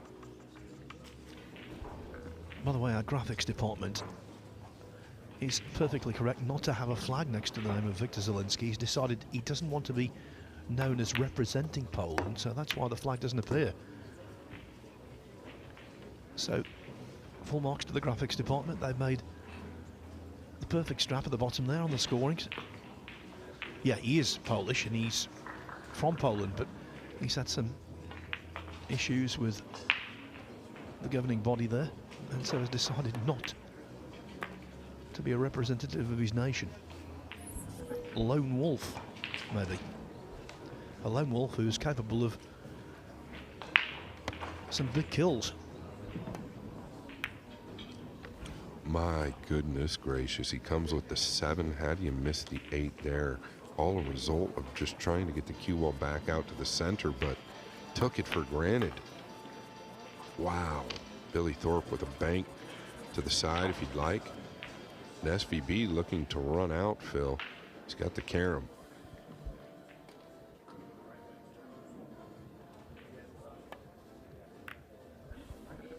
The 6 onto the 9 and onto 7-0. One-way traffic in the extreme. Some of those last 32 matches now in the pipeline. Jesus Atencio, Yannick Pongas, Robbie Capito, conqueror of Fedor Gorst, up against John Morra. Marvin Assis will take on Conrad Yuzhushin. Torsten Homan up against David Al-Kadi. Chang Yu Long will meet Mustafa Alner, who beat Gorst in the first round of last year's World Championship. We know about Carlo Biotto and Mickey Kraus. They will play on the main table next, and they might not have a significant weight. Mario He will take on Anthony Meglino. Naoki faces Chris Reinholdt, and Donnie Mills is up against Aloysius Schaap. Obviously other gaps in the last 32 draw to fill in.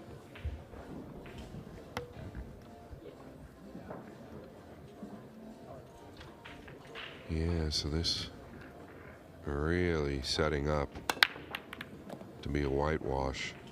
SVB has found something he loves within the break. This is something he also loves, is a little bit of power with distance. Generates so much power from the back arm.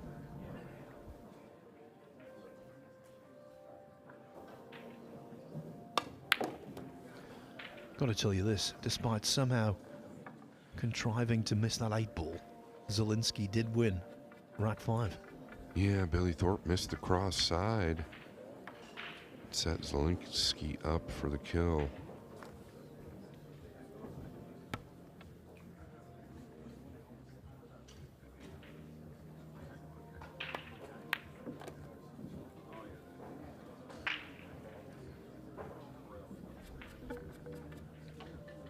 There's been little suspense in this match, one has to say that.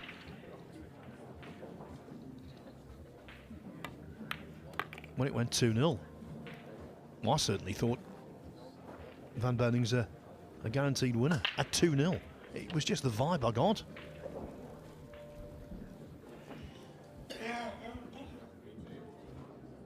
He just wants to come down above the 8. I don't want to get straight here. I think he can go forward. He can either probably cheat it and just stun up, but forward's okay.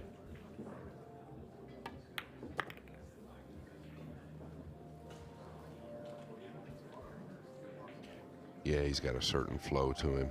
Nothing seems to be tough for him right now, and it hasn't really looked that way to me the entire time here.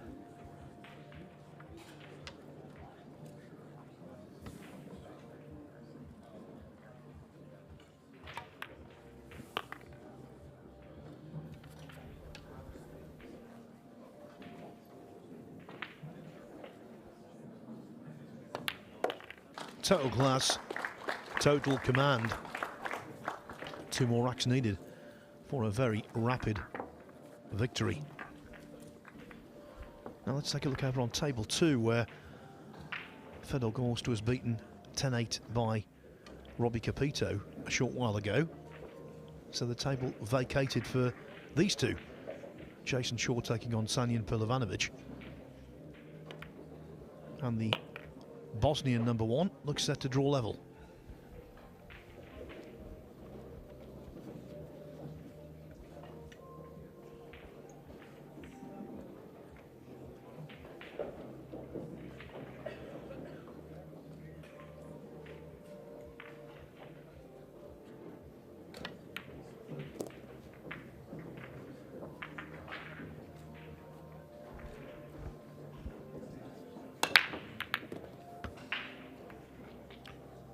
There's the break shot by Van Boening once again.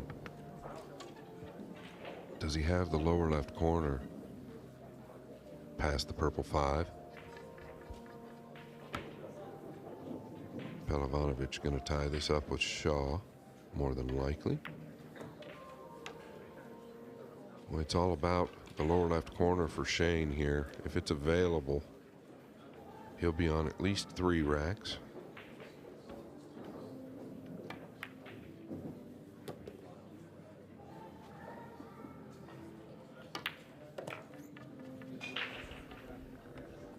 Pilovanovic does get back onto level terms. Normally in that match you would make Shaw favourite, but I think the way he's played this week and the way Pilovanovic has performed, I thought that one was a tough to call.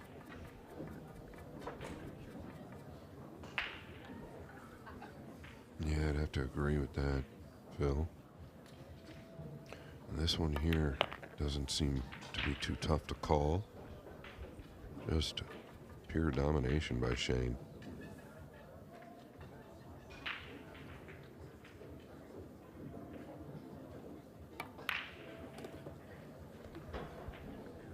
And just to reiterate, Masato Yoshioka, he's not a world beater, but he's a decent player. He's beaten some good people here, the likes of Felix Vogel, Dean Shields.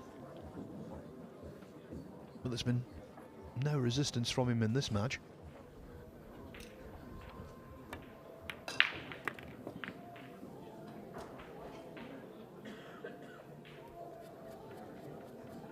Yes, a little shake of the head from Shane. He might whip this back. I think he wanted to fall on the rail. Check the stroke out.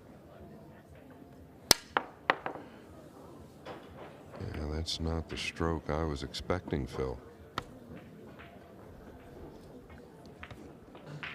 Well, it was out of nowhere. Ball in hand, and now Yoshioka really should get off the mark. Yeah, maybe an 8-0 stroke there, right? I think he was really trying to rip the cue ball.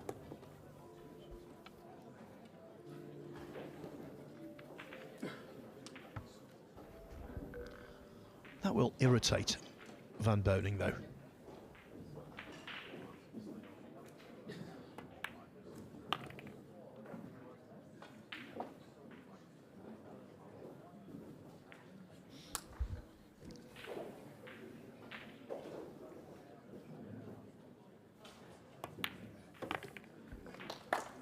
One it is. By the way, we've had a change in the schedule. You will get to see Carlo Biardo and Mickey Krause.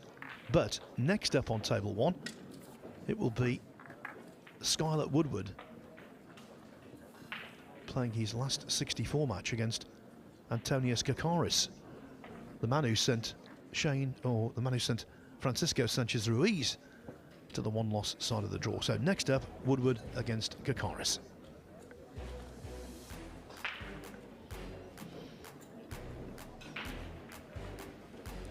These are the scores on the doors. Bernie Regulario, 1 rack away from victory over Harry Vergara at 9-5. Francisco Sanchez Ruiz is encountering a stubborn opponent in Levan Corteza.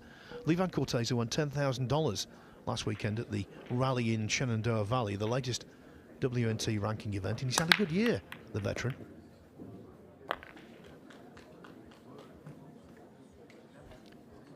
What about a full-scale Yoshioka comeback?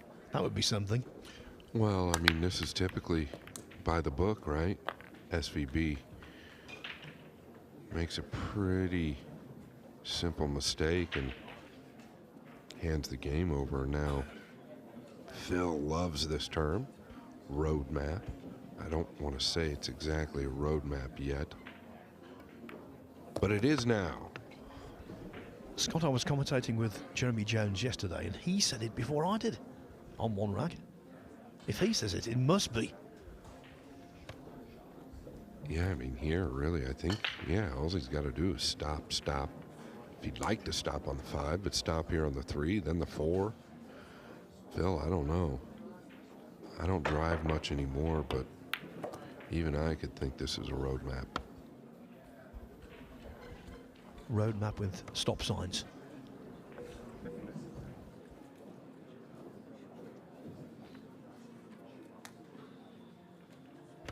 When I go back to snooker commentary, I'm using some of the pool terms. The one I really like is kick and stick. I'm trying to introduce that to the snooker lexicon. He's made more work of it than intended, so we saw Fedor Gorst avoid the top left corner. It really cost him the match against Robbie Capito. Now Yoshioka avoids the top left corner, which was pretty automatic. The pocket plays really big that direction. He's gotten the extension. Boy, he's going to the top left corner here. The reach is real rough. I think you can just nick this to the upper right if you use an inside ball, but going away from it, the 9 seems like it's very big this direction.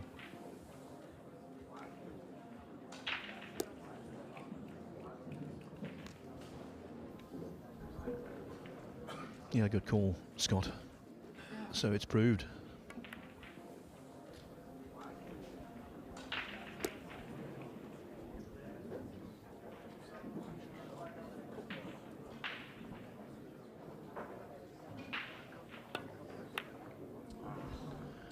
Well, he had enough room to squeeze by, but again, he overcuts. That's the 3rd time he's played a shot of very similar ilk. Yeah, I don't know what it is. Maybe just a little different condition here, or the pressure from SVB, probably the biggest factor. I think Shane attacks here to the lower right.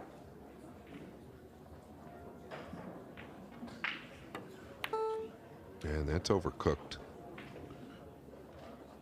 He's not going to get away with it either, Phil. Well, it was the miscue on the 6 in the previous rack. Now he's left it up.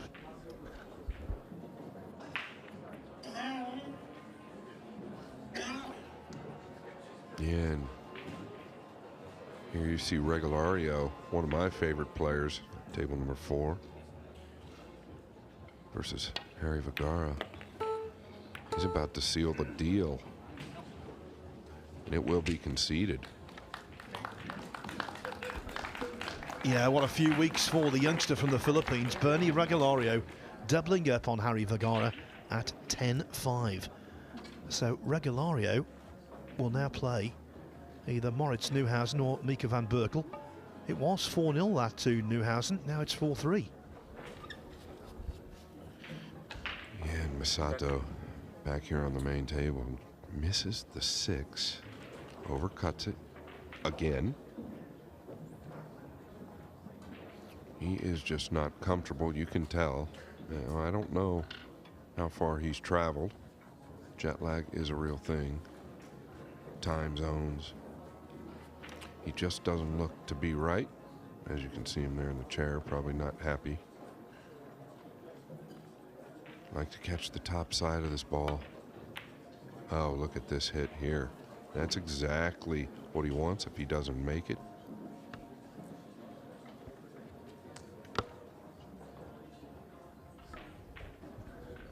Yeah, I know what you're saying about jet lag, but he played on Monday, so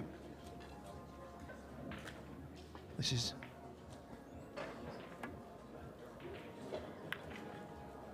well into the visit for him. Well, you throw in time change as well, Phil, right? You know that. And I'm not making excuses for him. I agree. But it's tough to get used to that at times. I'm not saying that's what's happened here, though, by any means. I think the guy at the table is really the biggest factor. Yeah, definitely.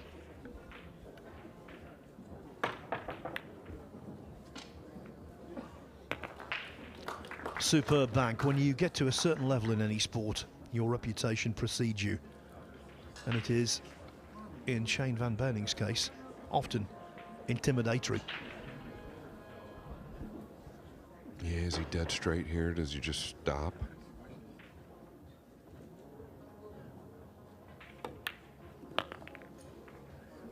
Pretty good.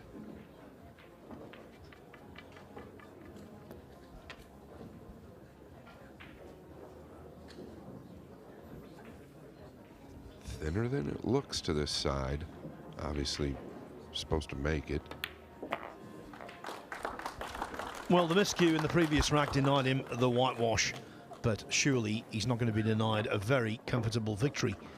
He leads Masato Yoshioka, who's missed 4 balls he should have potted. You can't do that against Shane Van Berning. He leads Yoshioka 9-1. Patrick Gonzalez now in front against Elliot Sanderson at 4-3. The winner of that will play Van Berning next. Billy Thorpe 4-2 over Victor Zielinski. 7-1 for Emil Gangflow over Dimitris Lakatos. Francisco Sanchez Ruiz on the hill against Lee Van Cortese at 9-6. Alexa Pachelch 4-2 over Gregorio Sanchez. Moritz Neuhausen 4-3, Mika van Berkel. Got an unknown from Vietnam, Trung Quang Lee, 9-7 upon Alexander Kazakis. I was talking about the break with Shane. He's taking some pace off. It looks like he's getting into him very good, but he's definitely taking pace off. And he's stuck with that speed. And what I was touching on is you can really start to build on something once you find it. And I feel like that's what he's doing. You talk about a dangerous scenario. Shane Van Boening really starting to find the break here.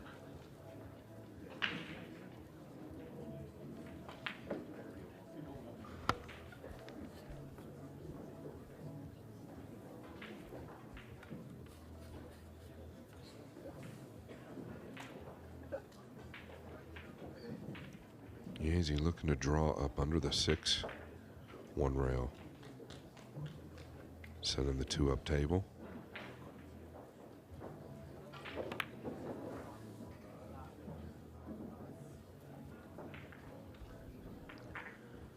I say that less is more. Van Berning with that shot selection has got 2 kinds of less, ruthless and relentless.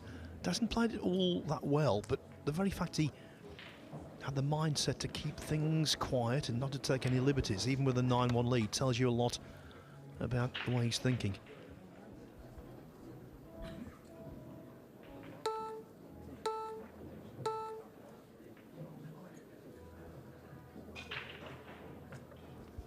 Can you kick behind this and stick? As Phil's touched on earlier, the kick and stick. I mean, it isn't too far out, the 2. Like a high right ball, you'd want to come in at a steep angle. Maybe trying to get away with something here and just use the jump cue. Try and jiggle something in. No, he's staying with the playing cue.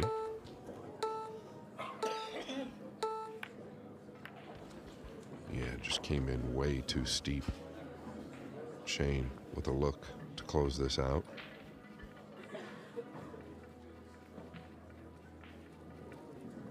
What about going forward here and just tickling the 5 open a little bit past the 8? I don't know if the angle is available.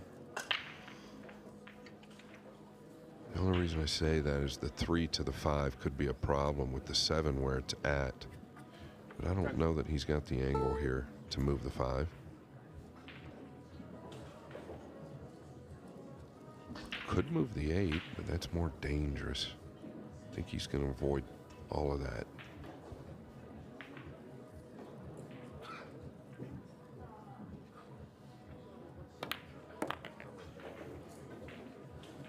Yeah, and that's the only way you could get to the 5, Phil.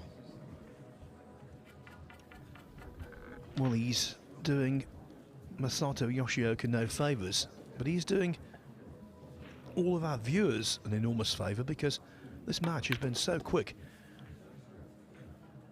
Another match has been shoehorned in on the main table, so it means extra pool. Yeah, this is just a straight out onslaught and convincing performance by Shane, and that's what I've seen from him the last several days. He's stuck with playing with the regular cue now, eliminating the extension. Since he's stuck with that, I think every match he's built more and more confidence. It's the best I've seen him look for quite some time. So good, in fact. I would make him favourite right now.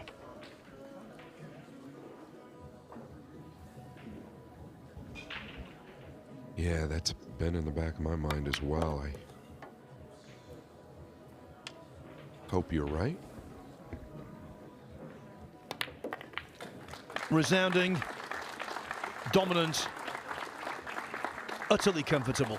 Shane Van Boening defeats Masato Yoshioka by 10 racks to 1. The match did last less than 60 minutes. It was around 50 minutes in total. He comes through with no sweat whatsoever. And how about this? Shane Van Boening's total in the tournament so far, 37 racks won, only 6 lost. Next up in around 5 minutes time, it is the final last 64 match to go out there. It will feature Antonios Kakaris of Greece against Skylar Woodward from right here in the USA.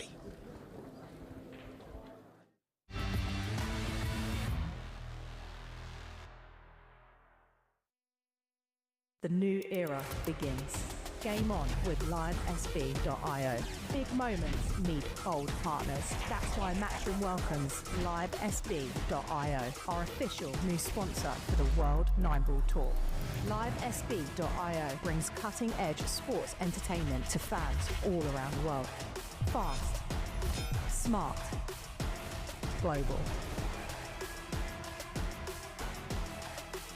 Same fire, same energy, new partnership. LiveSB.io, World 9-Ball Tour.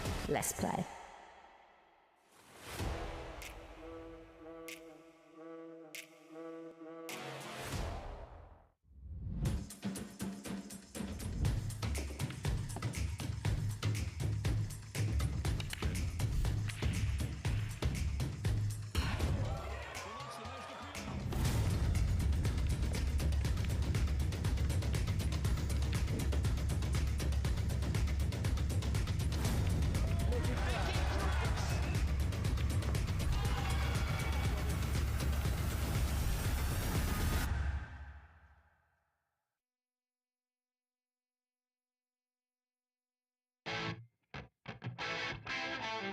We're back at the Harrah's Resort in Atlantic City for the US Open.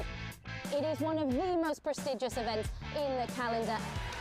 Record breakers, history makers. It's that time. Let's play 9-ball.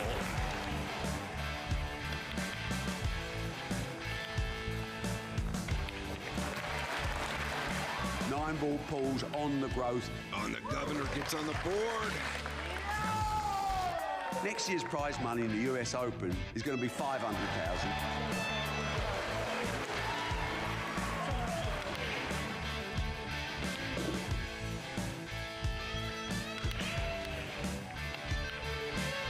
The man they call the Ghost has left everyone for dead. We will take this sport to places it's never been, and that's a bloody guarantee.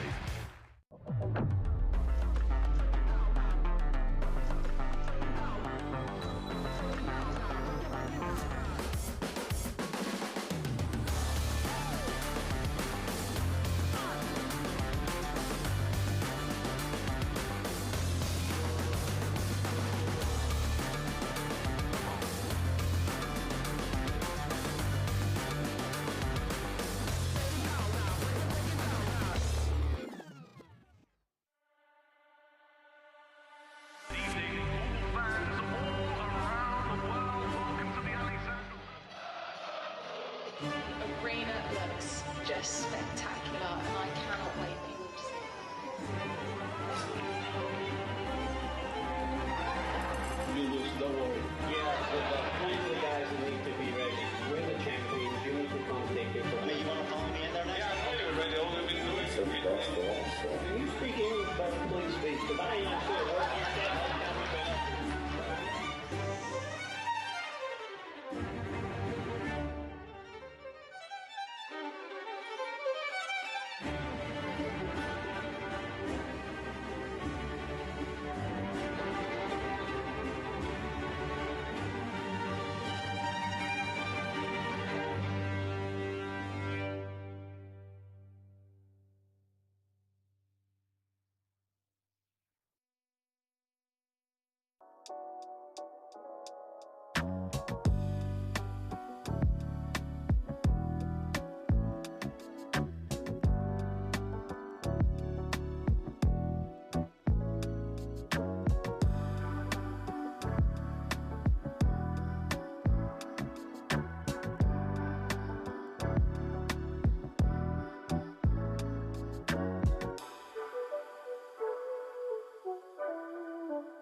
When I play all the big tournaments around the world, we only use Aramith and Simonis.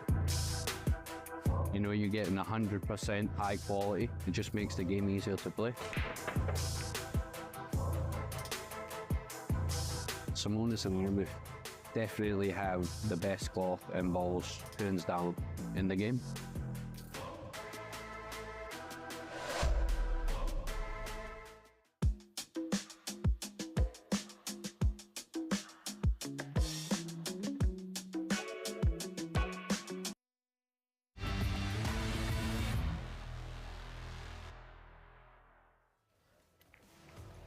This week we are in Orlando for the inaugural Florida Open Championship, and this is day 4, and this is the schedule.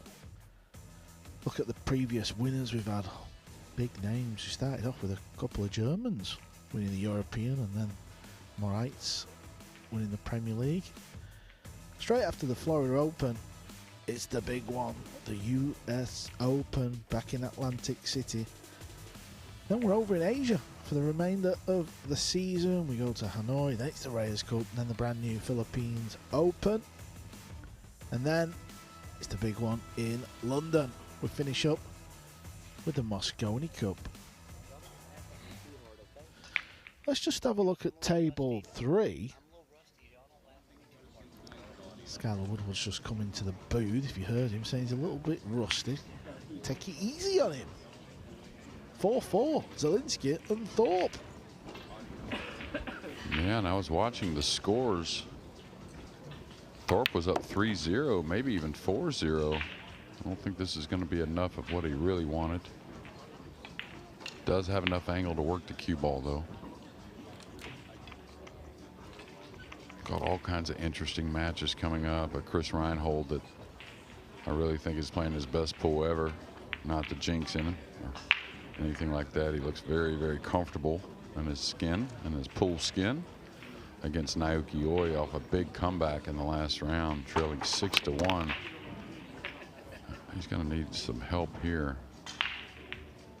He's going to land on top of this ball, and not what he wanted, not one bit. But Naoki Oi was down 6-1 before reeling off what would be 9 out of the next 10 to advance to this final 32. And very dangerous player, I think, for Chris at the moment, or any player really, after Oi with that comeback. He can really start to get some momentum. They're about to kick it off on table 4, which you can watch on the Matchroom YouTube channel.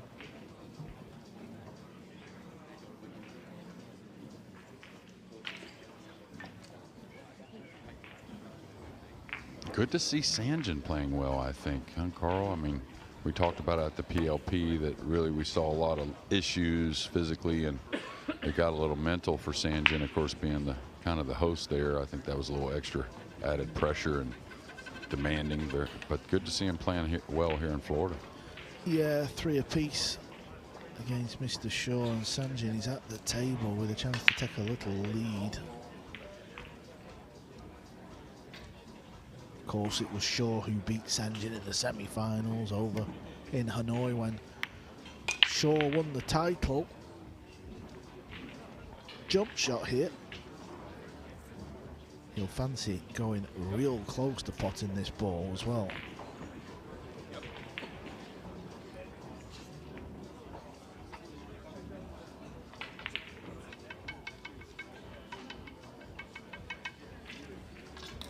You know, I know Jason won that tournament in Hanoi, but all the other open events, really, he's not exactly set the world alight, and he gets himself into these situations. You know, final 64, which is where he's at now, and he'll really fancy the job against Sanjin. Obviously, there's a lot of life left in that match, but looks like he's about to go 4-3 down. Yeah, and it's just brutal. I mean, so many great players have to exit one way or another. And one thing about Sanjin, though, he can really break the balls well, and that can get any player going.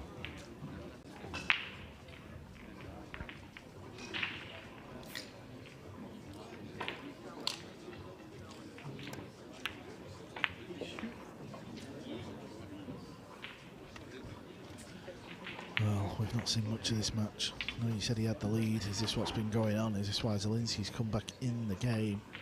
That is a must-make ball if you want to go deep in a pool tournament.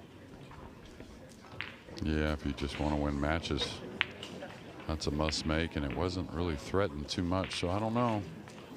I got to put my eyes on it since 3-0, but of course these matches, I think these players settle in so well in the final 64, a 4-1 lead, 5-1, 6-2, that doesn't seem to phase them as much as a whole.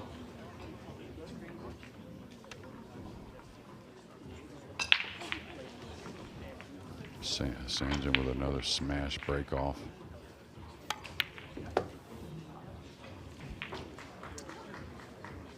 Tricky little shot here coming across. Easy to pull it off the rail.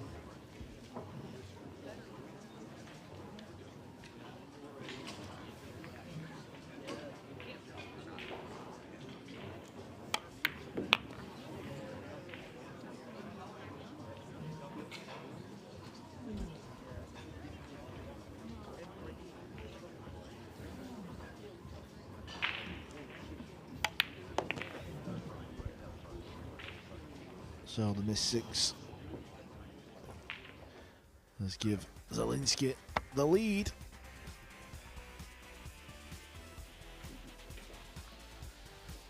Well, we have a Hill match on table 17. That's in the Junior Open, the Florida Junior Open. Race to 7s over there. What a great opportunity for the youngsters to be playing in the same arena as the pros. Elliot Sanderson, table 23, 7-4 over Gonzalez. He's been desperate for a good run in one of these opens. Is this going to be his week? Chris Reinhold, he's going to be playing Naoki Oi. Alexa Purcell, 5-2 up. The match we're going to be focusing on in a moment is going to be Skylar Woodward Always a fan favourite. And he's going to be playing Kukaliadakis. Yeah, Jason just had a big opening and a pretty simple pot for him and snookered himself badly on the 3, so showed a little motion after that mistake also. So he's got to regroup here.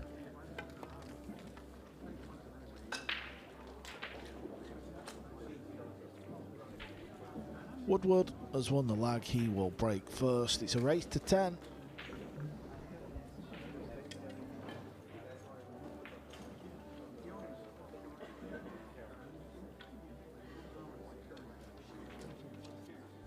We're ready? Good.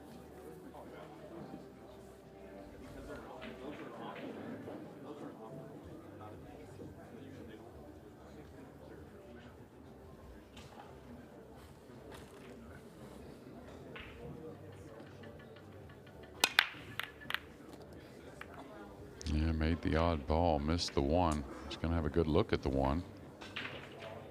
Depending on how he wants to play it, maybe a 3-9 looming.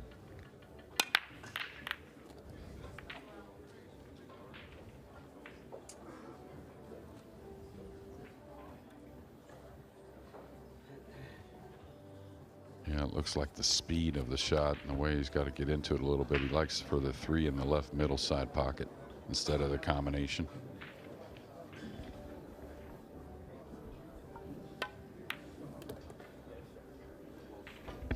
Well, maybe not.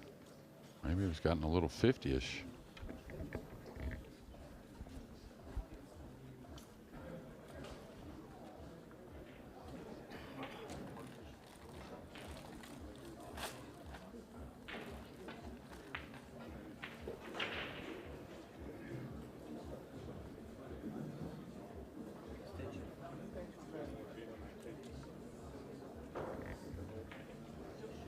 He can push the 3 by the 9 possibly, but kind of feel like he can float the combination in with a high right ball and let the 3 kind of go towards the purple 5 and maybe roll 1 rail above the 7 or towards the 7, something like that.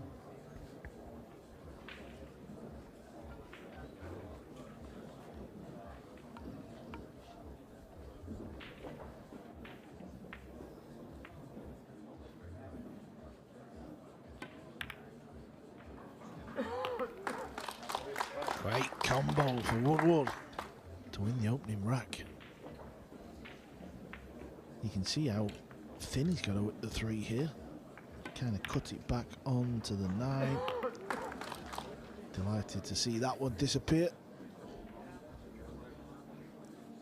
See Zielinski at the table on the red 3 in the distance. 5-4 over Thorpe. Good chance to extend the lead over there.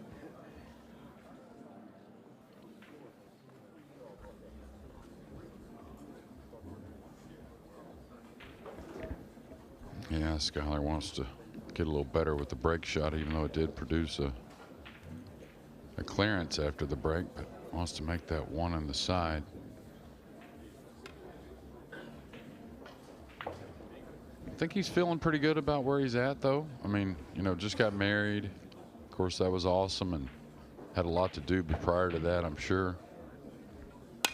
Maybe not hitting as many balls heading into this event as he'd like, but that break has gotten a lot better quickly. He's deposited 3 on the break. He's got a shot. He's a big favorite, but definitely a little missable. Down the rail, he's kind of ease it to hold for the pink 4. Yeah, the beauty of Skyler is he can play his way into a tournament. You know, the opening couple of rounds, it looks like he's never held a cue at times, but come the end of it, he's found his feet, he's in the groove. This will fall.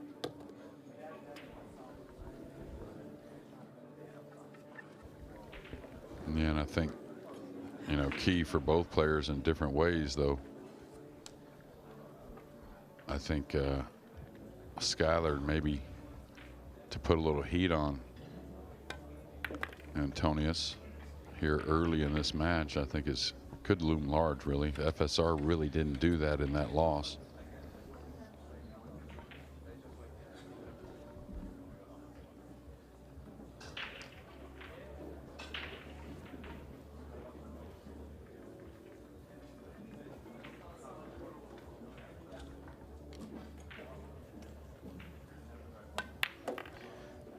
good angle there from the pink 4 to the purple. Over on table 2, Sanjin is on the 9 ball. That will take him to 5. He's at the halfway point, 5-3 over Shaw.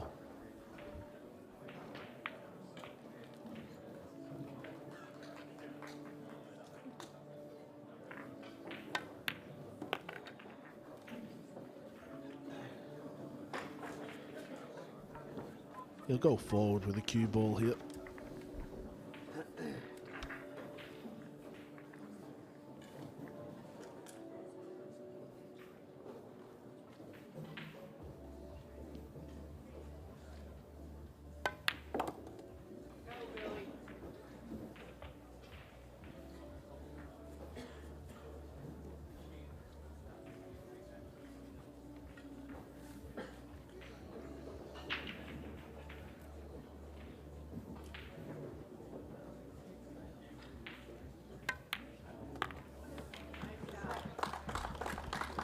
Two zero.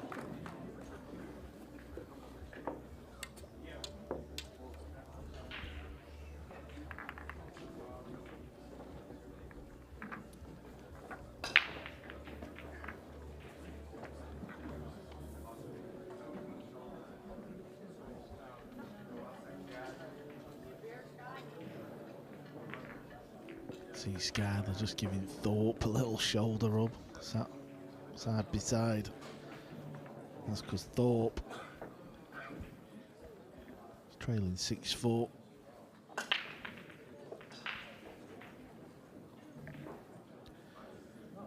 Oh, you can see us, Jeremy. There we go. See the little wave? That's where we are. Well, that's where I am. Jeremy's next to me. They can see the silver fox Phil Yates on the end. Give us a wave, Phil. Stick the old out. There we go.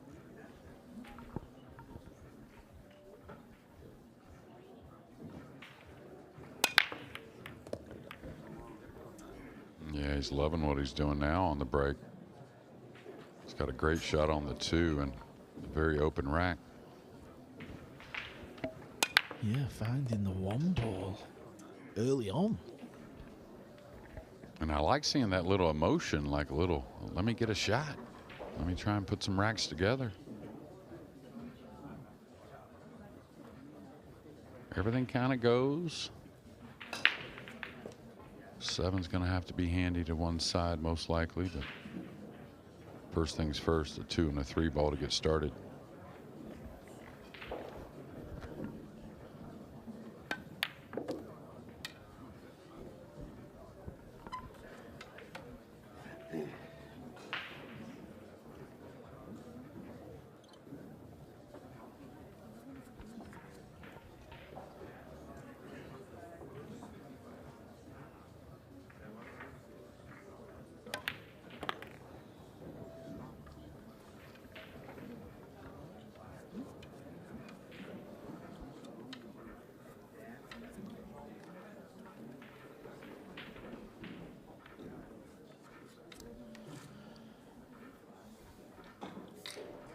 Yeah, going forward again here.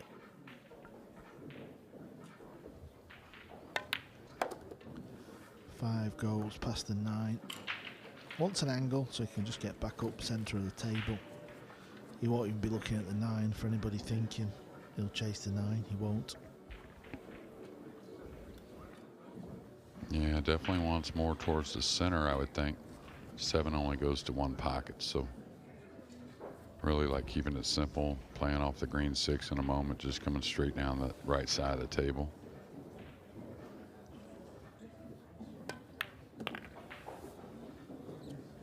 Maybe getting a hair flat. Not bad though.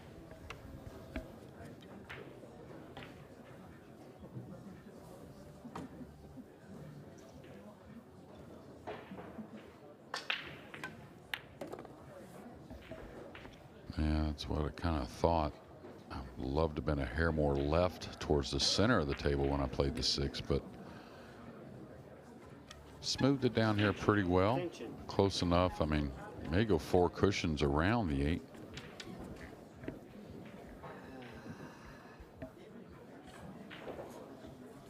one of the best in the business at this sort of shot where it's a little thin.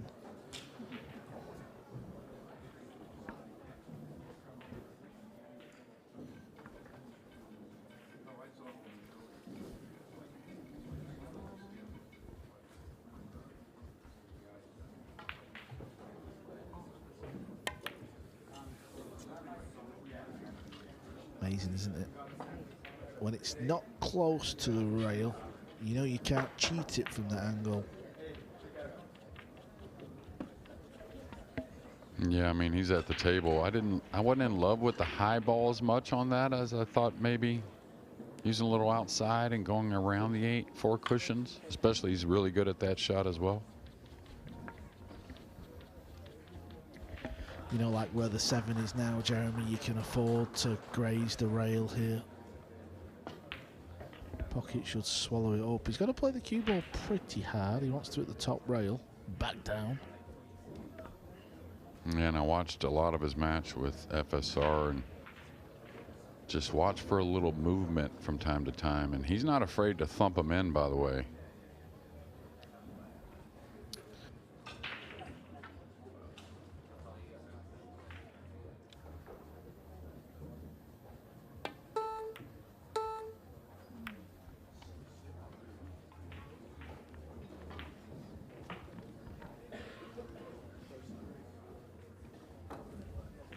In an exhibition, you could banana the cue ball, send it into the 9, like arc it across that bottom rail, but I don't think you will here.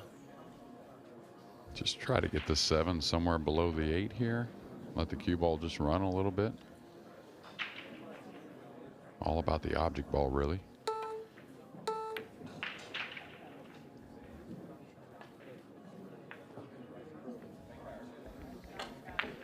Done well there.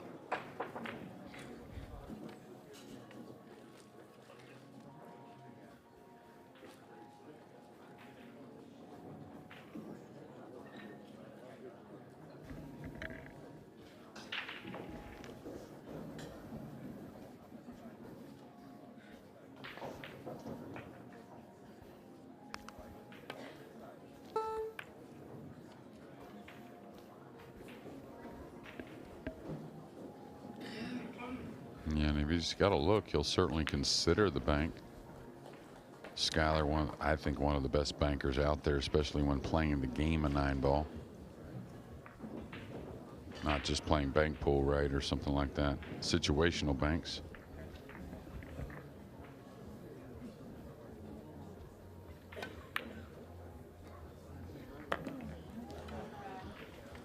And that's why nails it.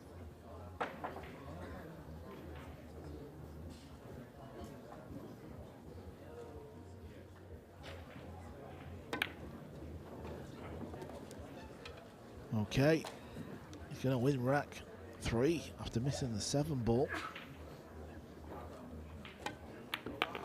3-0 Woodward. You can see in the distance there, Sanjin Perlovanovic about to break off on table number 2, and he's extended the lead. It's 7-3 now to Perlovanovic over Shaw. Also, we have a result that's come in. Remember the Hill game between Kazakis? Well, it wasn't Kazakis who won. It was the Vietnamese player, Trung Quang Lee. He will now play Badar Alawadi in the last 32.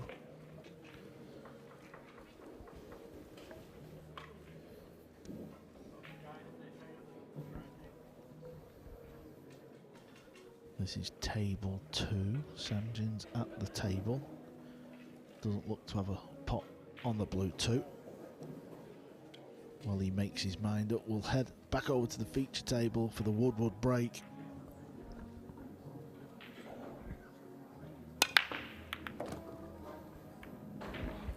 Well, he's going to love this as much as any so far. He's got a chance to, and a good chance to sit his opponent down for another 5 or 6 minutes and put another beat on his side.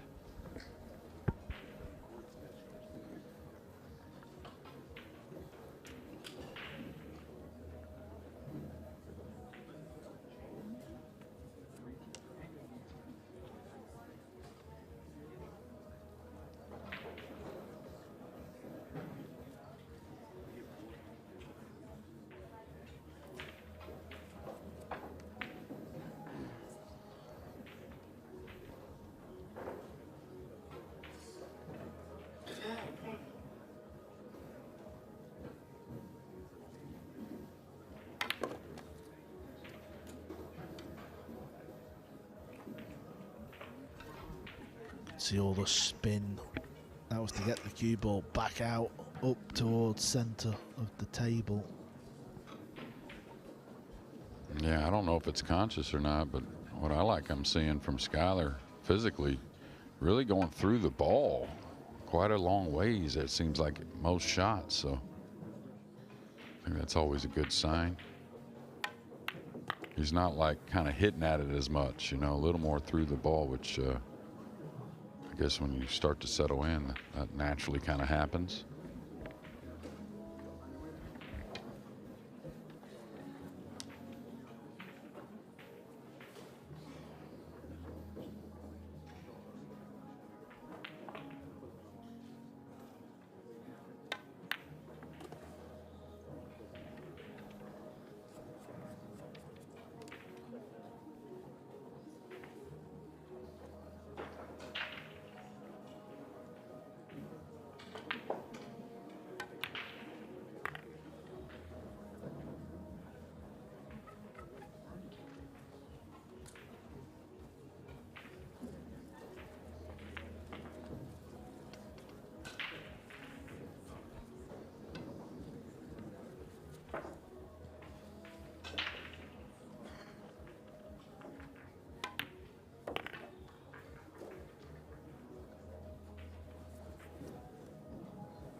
Pretty easy 2 rails into the line here to extend this lead. Kind of squeeze that one home. May get on top of the 9 from nowhere. Extension. Yeah, extension called and extension needed.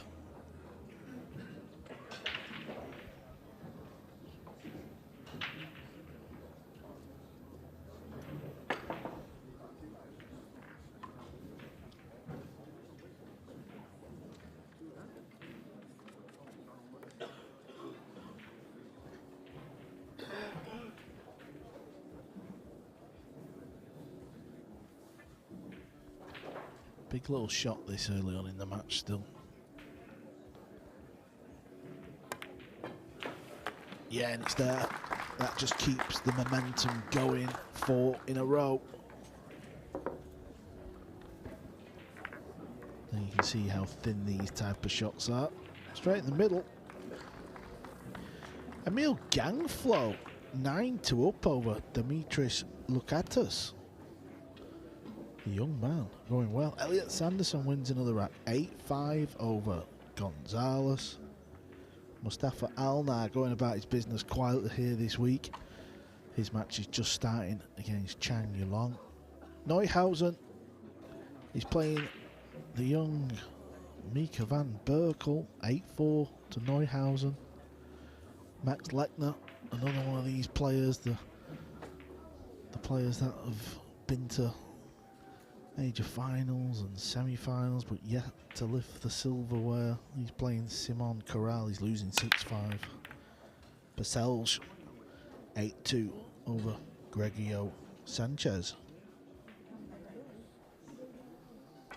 Woodward has missed the 1 ball.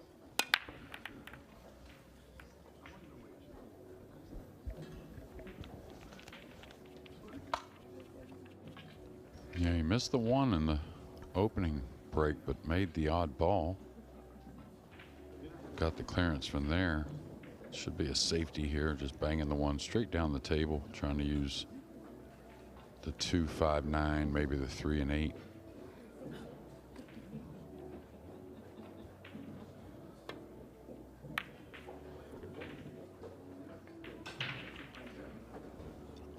Yeah, he's got the hookers Kakaras, but I think the short cue will be coming out.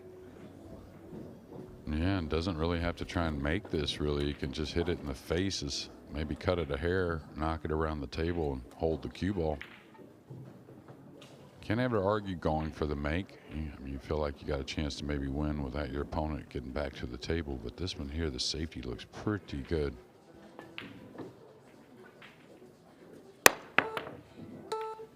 Yeah, just so many balls working for him there.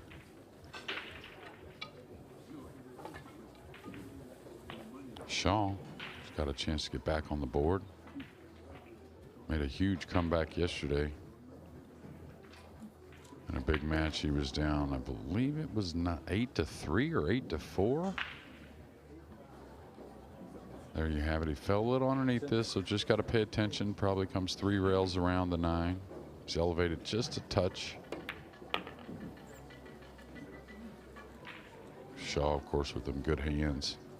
Such a good speed control.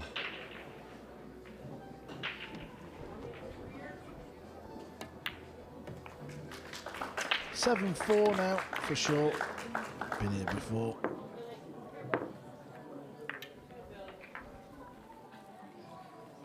Ball in hand for Woodward, and just in the distance at the exact same time, it's ball in hand for his bestie, Billy Thorpe. Yeah, and he was his bestie at the wedding. Gave a pretty good speech. Was it a fun speech or? Yeah, for sure it was. And of course, a little sentimental between the guys and whatnot, but told a couple stories. Can you reveal any of the stories? No, you had to be invited to the wedding, Carl, to hear the stories. Yeah, I think my invite's still on its way. It's in the corner pocket. But yeah, it couldn't start any better for Sky Woodward. It actually started really well for Billy before surrendering the lead, but has a chance to cut that lead to 2 games. Billy trails 7-4 to Zelensky, but at the table.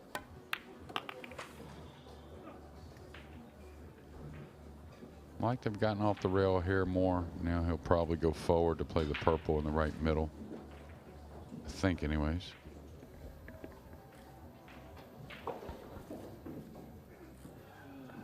Extension.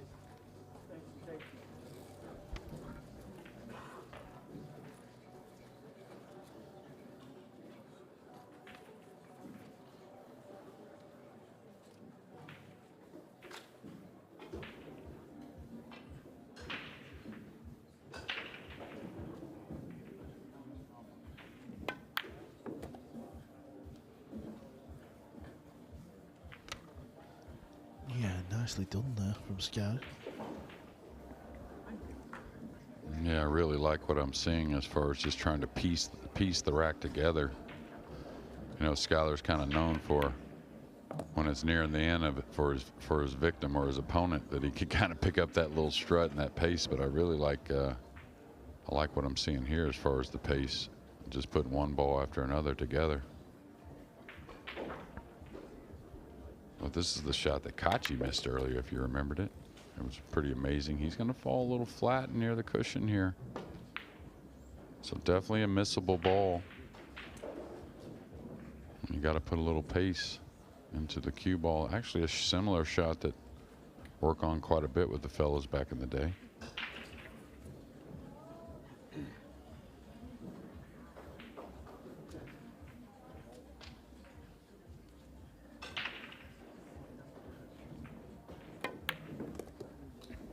Yeah, clean strike. You can see how easy the cue ball movement was, so tells you the timing was right on point.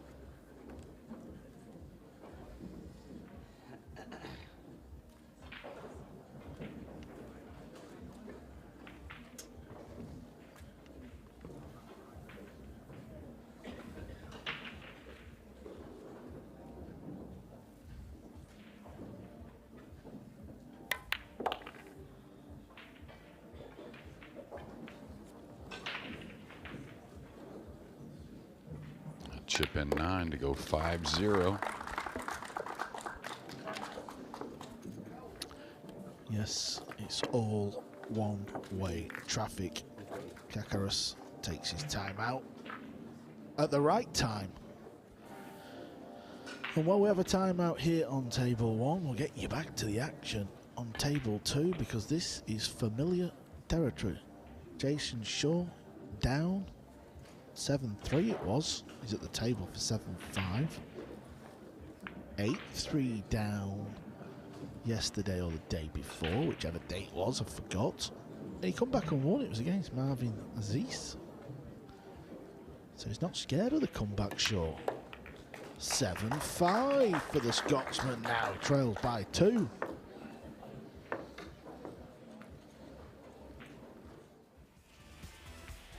the Golden Palm Tree. Sunday evening. Someone will be holding it. They will take it home. We don't know who it's going to be, and that's the beauty of it. Neuhausen, could it be him? He's 8-5 up over Mika van Berkel. Chang Yilong and Mustafa Almar have shared the opening couple of racks. One apiece. Elliot Sanderson is on the hill. Nicknamed the Shouter. I can see in the distance he's actually at the table. If he wins, we may hear the shout. Zielinski 7-4 over Thorpe. John Morrow and Capito yet to start. Konrad Yushishin is 1-0 up over Marvin Assis. 7-6. Simon Corral's just going about his business unknown, to be fair, in this event. 7-6 over Lechner. Alexa 8-2 over Sanchez. Reinhold and Oy 1 apiece.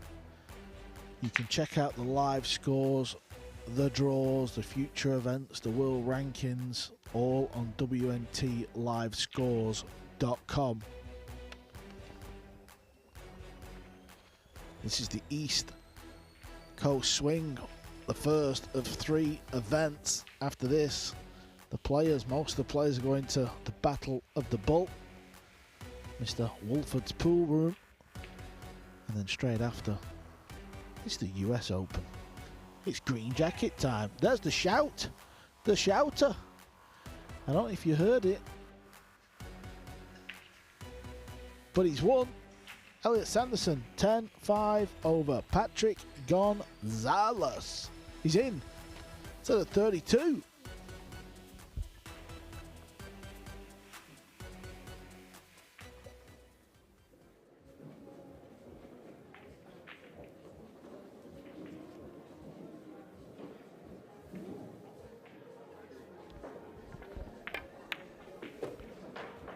What seems like about 30 seconds ago, we're back on table 2 and Shaw's at the table.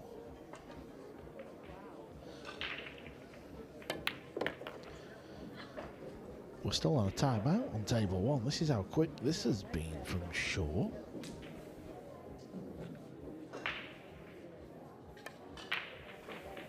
That should get the job done. So Eagle Eye with this 9 ball to just 1 behind. 7-6 now he trails. Table 3, Zielinski is at the table. He's on the purple 5. It's a little funny one, this. Don't think it cuts in the side. And I'm not sure if you can cut it in the corner without avoiding middle. Jason Shaw and Sanjin Pilavanovic are now taking their time out.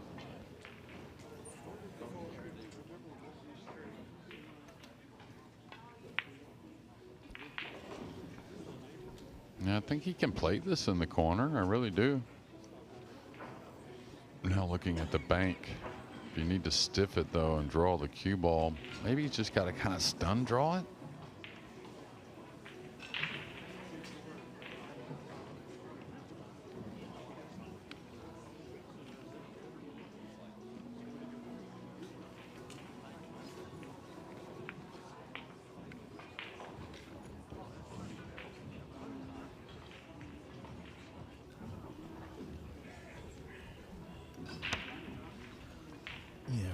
So taking a bit of time here.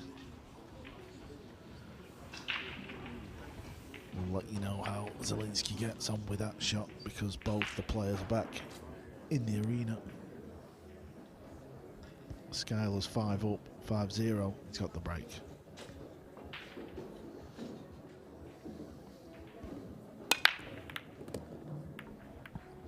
Cue ball was a little thin down low. And the purple 5, I don't know if he spotted that because he bent down. He might have thought he was going to have a shot on this. Yeah, this overhead, this may roll on the side, though, if he can get it in and get a little bit of a thin shot on the 3. I think you got to take the side pocket, but certainly if the purple 5 wasn't there, he would be playing this in the corner.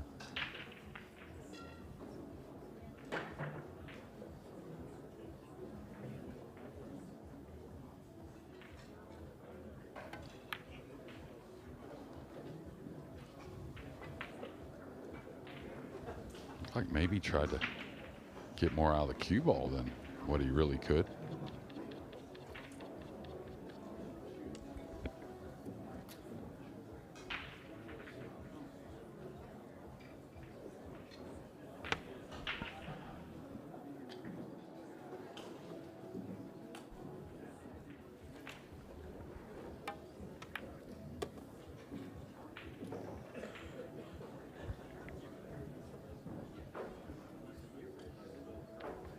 Got to hit a nice ball here, drawing the cue ball. Really, though, if he can get in line on the pink, the rest of the rack really sets up.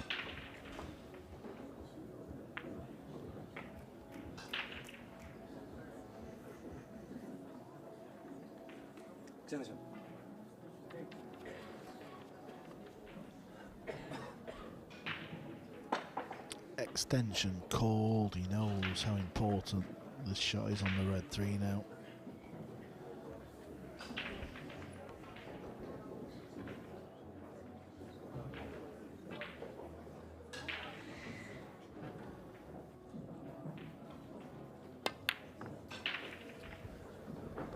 Yeah, and that's what I was talking about. Can get a little quick with it. Kind of his style, though, his tempo. Yeah, it's funny, isn't it? He's missed a pot.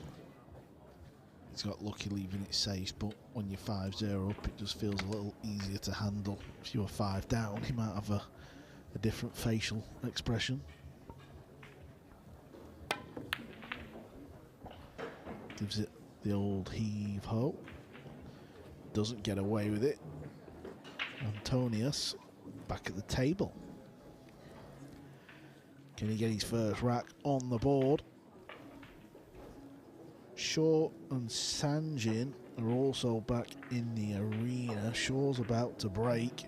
He was 7-3 down over there. It's now 7-6. Yeah, not a lot of time at the table for Antonius. So a little short with the cue ball there. He's got to get a rack under his belt, maybe have a nice clearance here to get going. Yeah, I think Shaw's one of the better breakers out there in this format also. Breaks from more in the center. I don't think he's too happy with the result he just got on this one, but some strange looks and a lot of clusters.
get to see much of Kakaras on the TV table. Even though he's losing 5-1 now, I'm sure he's enjoying his time here in Florida and his opportunity to, well, show the world what he's got. Let's have a quick peek back over on table 2. Look at this. Again, Shaw's at the table. It was a real scrappy break. The balls were all clustered. Sanjin went for some kind of pot breakout. It all went wrong and the balls kind of opened up and give Jason a chance. And this is the end result. Wants cue ball to slow down a bit here so he can still go forward for the 8, which he can. He's down quick. Well, the match is not over, but he's done it again. He's come back. He's a couple of balls away from tying this one up at 7 apiece. 4 racks on the spin.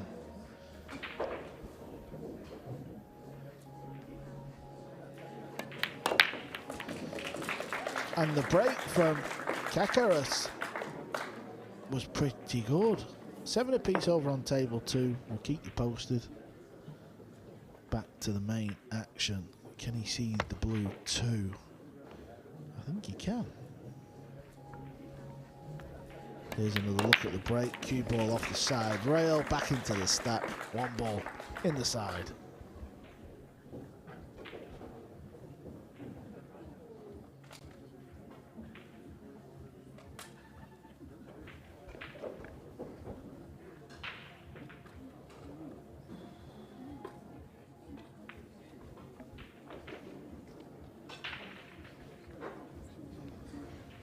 He's got to kind of get the cue ball between the 4-5 is what he's looking at.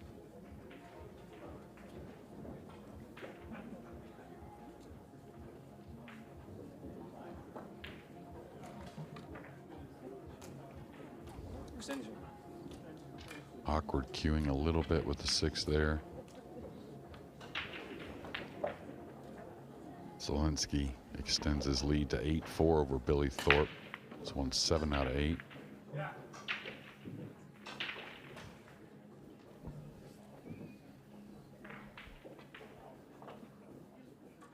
Chris Reinhold with 3 in a row, up 3-1 over Naoki Oi. I was going to say it's going to be hard not to contact that pink. Still may be okay. Certainly got a safety behind the 8 that's pretty doable.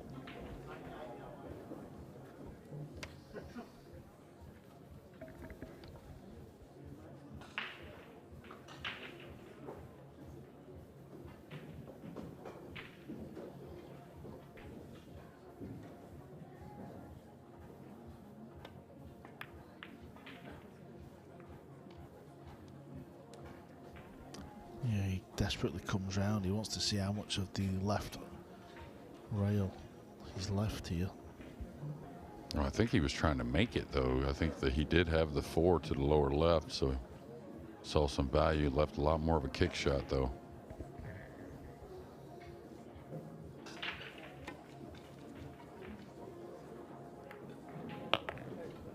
Yeah, very skillful there from Sky to play it with right English. And now the kiss shot on the 5. I don't know if he can hold the 4 easily, though. The 5's a little ways away from the pocket, so cue ball's going to continue downward. He may have to play the pink up near the left middle to really continue the run, I think.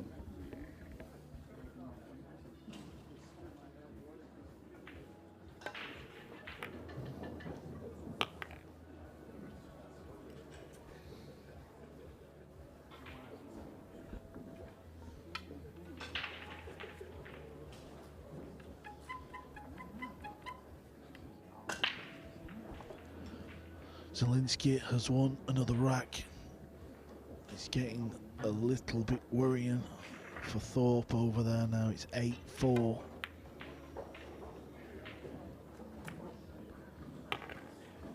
Well, we've got to be banking again here. Woodward's gone 1 rail kick, then a carom, then a bank. Yeah, this is a pretty steep one here, though.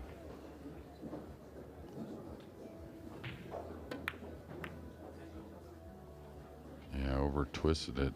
Maybe gets a little lucky just to leave a little more difficult shot than expected.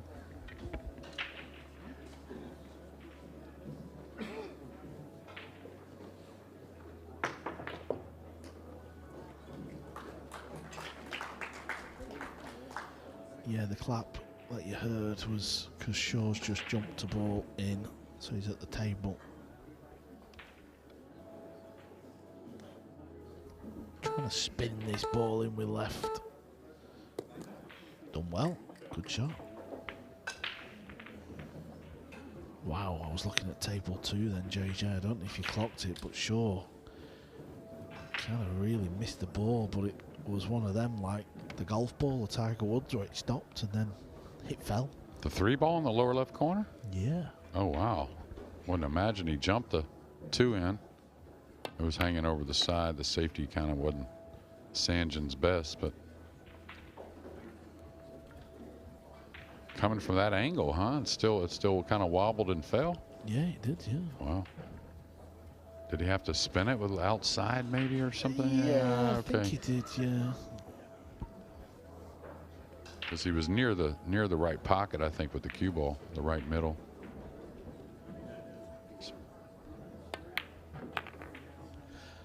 Well, this is all he can do when you're 5-0 down. He's got to keep plodding along. Try and keep taking your chances. Now, let's have a look at the body movement here. He's got to stay still.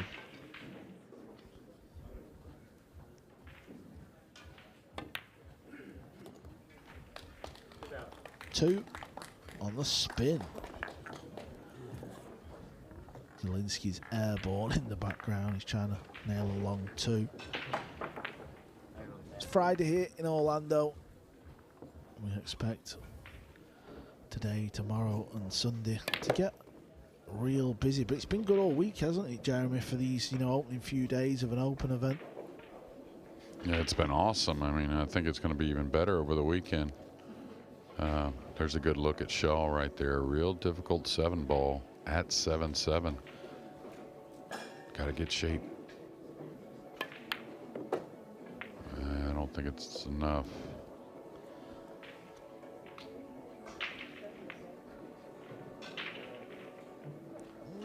Okay, he tried to pull it back. I thought you were going to play it a little firmer and just a stun shot.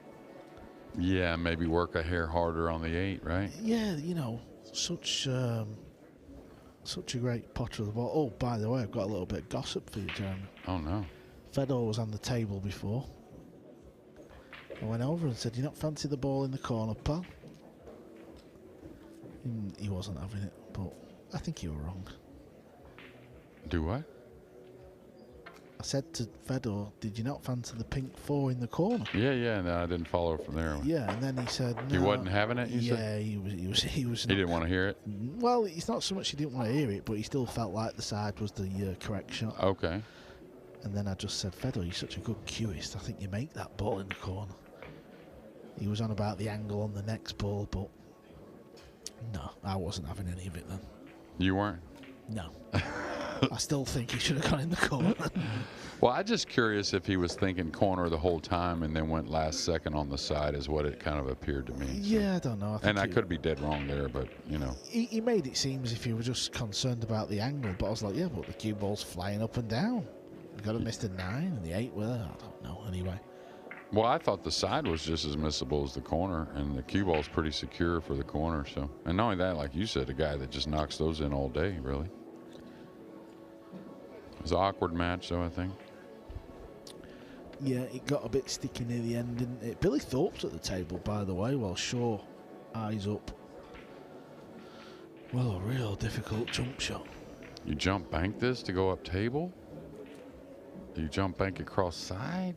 I just don't like the cut on the jump. No, I don't think he's playing the cut. I think he's either going to jump bank into the side where his hand is, or jump bank into this bottom corner. I like the corner. Because of distance, that's what he's done. This was always the danger, weren't it, with that shot? But listen, he was at the table and he didn't get on the 8.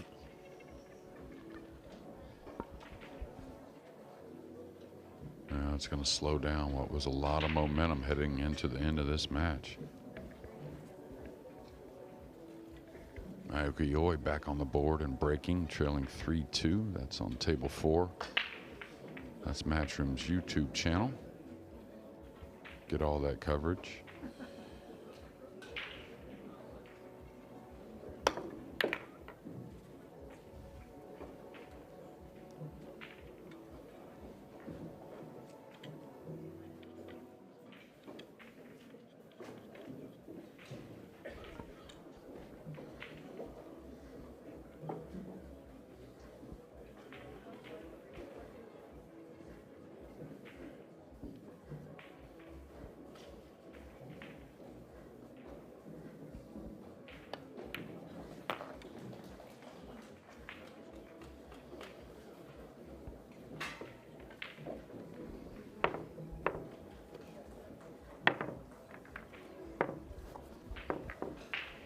It's frustrating at times.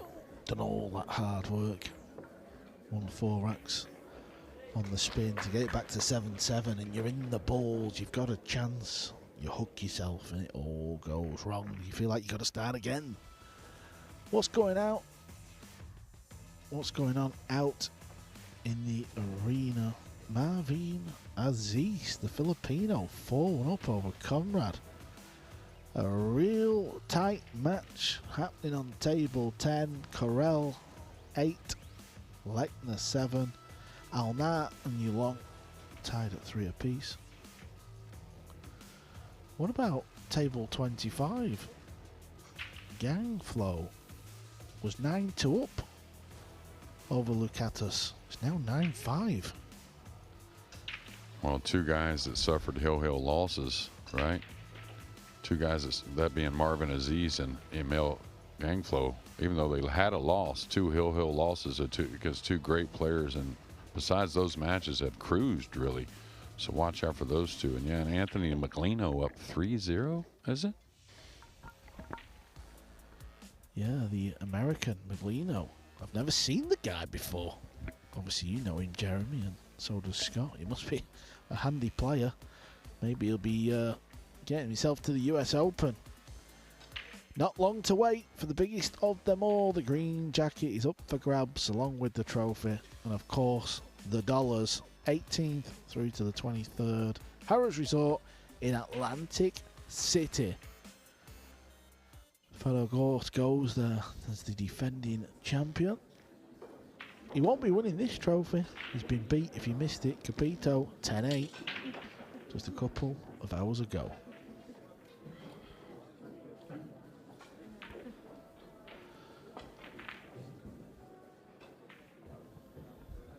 Skylar Woodward on the opening 5 racks here. He's lost the next 2. Kakaris to break, trailing 5 racks to 2.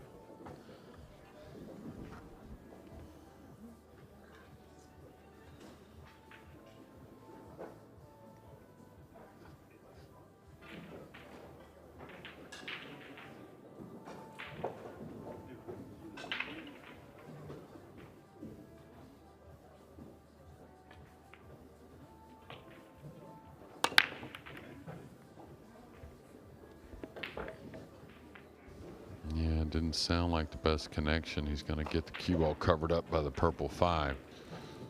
So it's going to be a push out from Skylar, and we'll see how many options he has.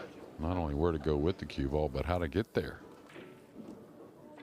It's got to be somewhere up on the top, but that could really offer an easy snooker. Can't roll out to the bottom, I don't think, anywhere anyways. Lead to some type of shot on the one with position.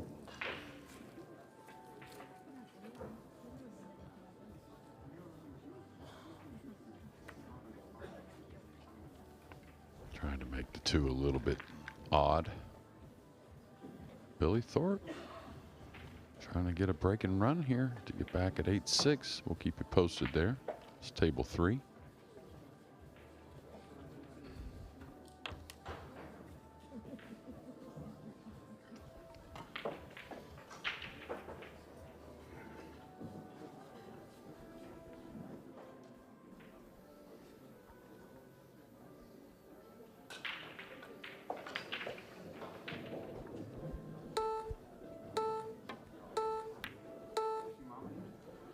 This is not going to work.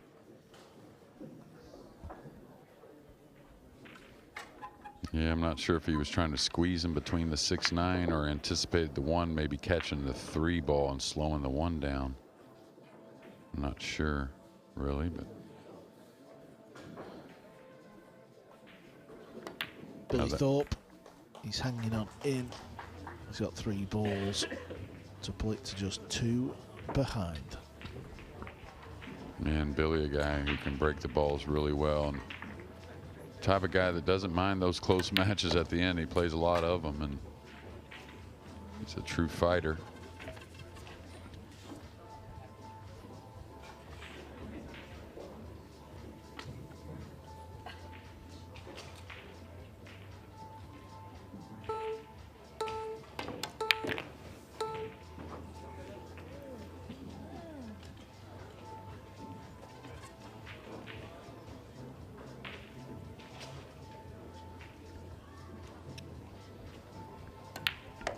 Yeah, there is the 9. Billy Thorpe trails 8 racks to 6. Skylar Woodward got to play a nifty shot here. He's got to get the cue ball out from that corner onto the blue 2. It can go wrong, this.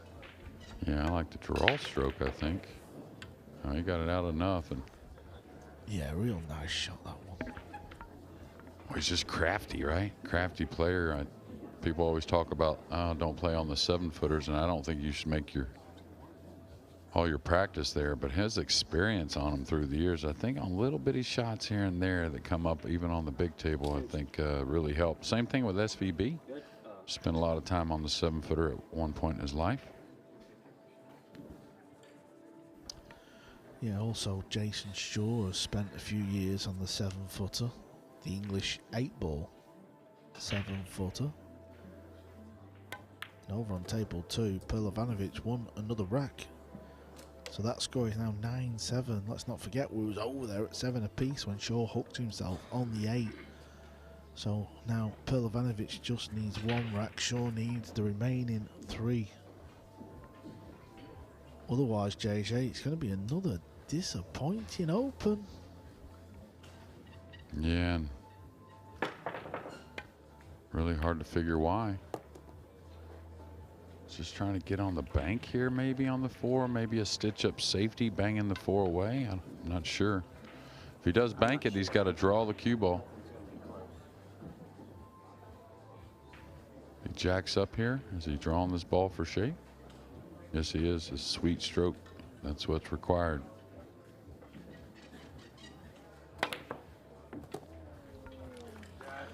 We have seen 4 or 5 shots from Woodward in this match, which shows us how crafty a player he is. Let alone banking the ball. To play it with the spin he needed. So difficult. Yeah. Well, I think he's one of the best bankers out there, but like situational, like I was talking about earlier, I really like him as much as anyone, really.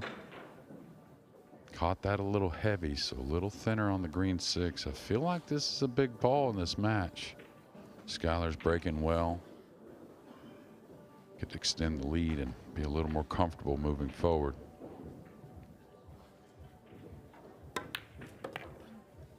This could get a little odd. This could get a little odd.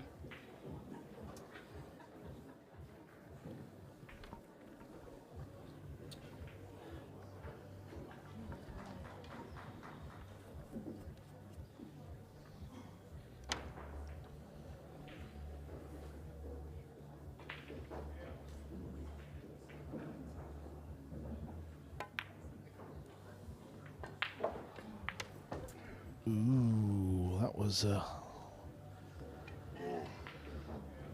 tricky one. The more I looked at it, I didn't know he could beat the scratch if he makes it, looked like to me. Yeah, I thought initially he was going to play one of them little crafty ones and try and nestle the cue ball up on the draw. That's what I thought, on the jaw rather. That's what I thought he was doing.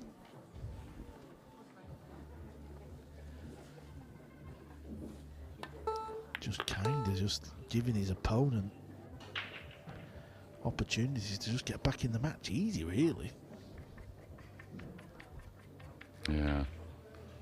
A little too easy, and you got to believe an underdog's going to ride momentum as much, if not more, than the favorite. So big games here.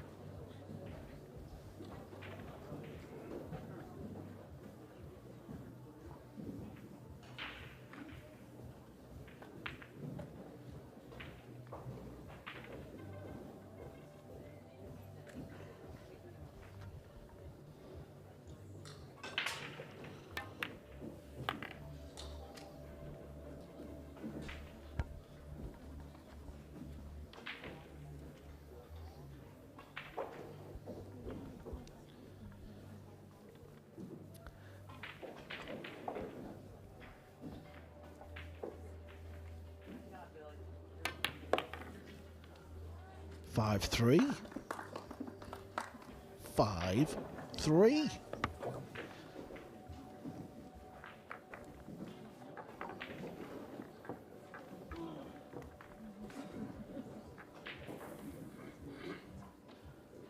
Table 2, this is the situation. Sanjin kicking at the red 3, trying to go 1, 2, 3 into the 3 ball.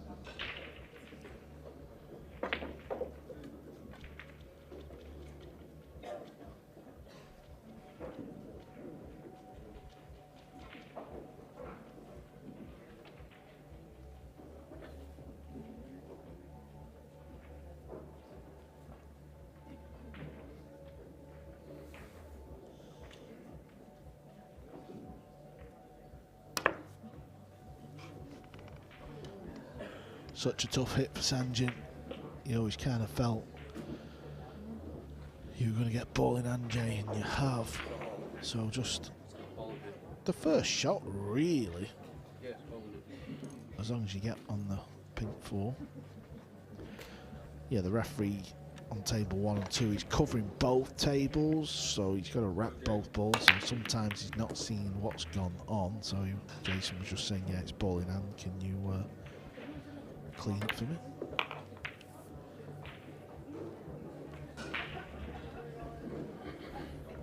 Yeah, Antonio's has broke the balls pretty well. Got a little unfortunate. The 3 got covered up. Not sure there's any way to really get at that ball. Billy Thorpe trying to put another on his side to cut it to 8-7.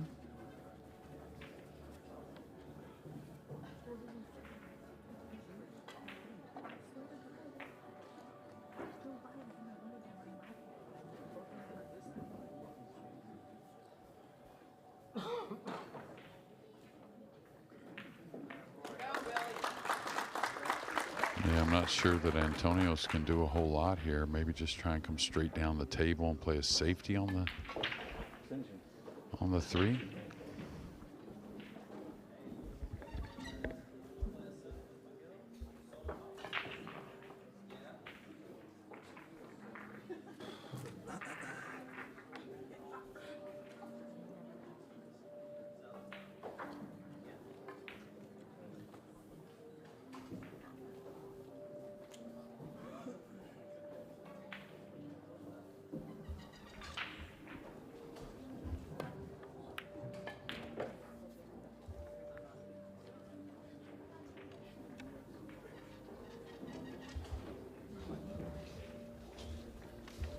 Shaw close to the rail. Don't forget you have ball in hand.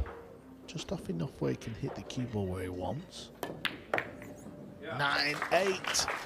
This is the beauty of 9-ball pool. These matches just, well, they just seem to swing back and forth. Before you know it, we're at the business end of a match.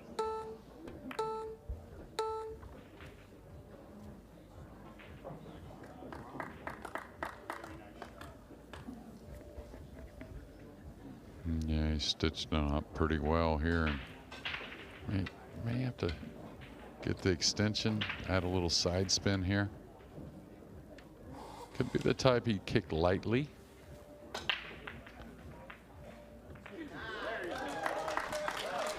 I don't think he's going to get a rail. Oh, cue ball did go back. Yeah, cue ball hit. Billy Thorpe just made a golden break, I think it was, to tie the match up. It's 8-8 between Thorpe and Zielinski on table 3. Table 2 is 9-8 to Sanjin. Shaw to break, and he's just broke. And let me tell you, he's got to look at the blue too.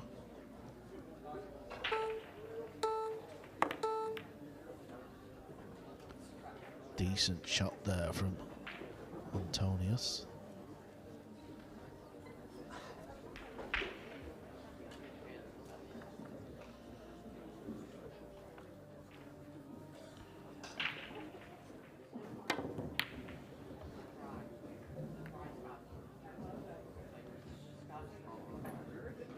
Well, they like the end result of that. Yeah, Jason Shaw in the distance there. He's on the pink 4 ball. We just got a glimpse of it. All the balls are there, JJ. Yeah, they certainly are, and he's just got to maintain. Rub the jaw there with the pink a little bit. Jason is a cool customer, and we know in the biggest moments he seems the coolest, but you know he's feeling it a little bit. Antonio's does that movement, caused that miscue, I believe.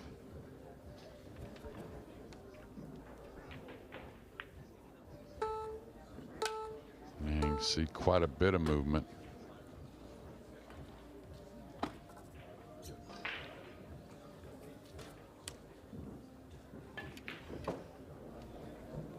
Two balls. And it seems like to me also from, you know, you may have done more or done his match exclusively, Jason, but it seems like it's been high quality from not only him, but his opponent in all these great matches.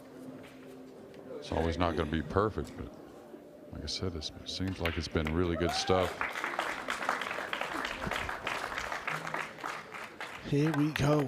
Table 2, just 1 rack to go. It's going to be a 1 rack shootout.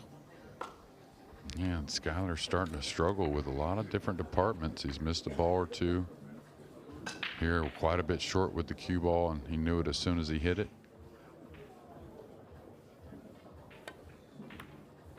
Good recovery there.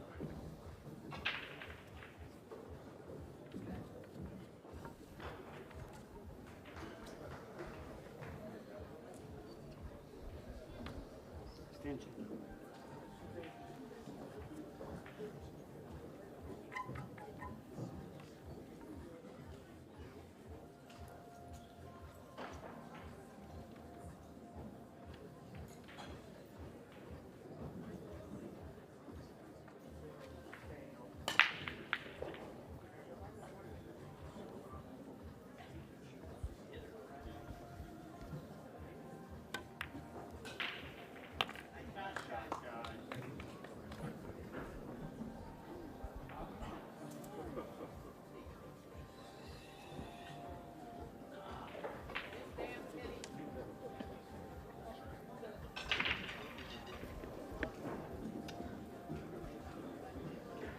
Wow.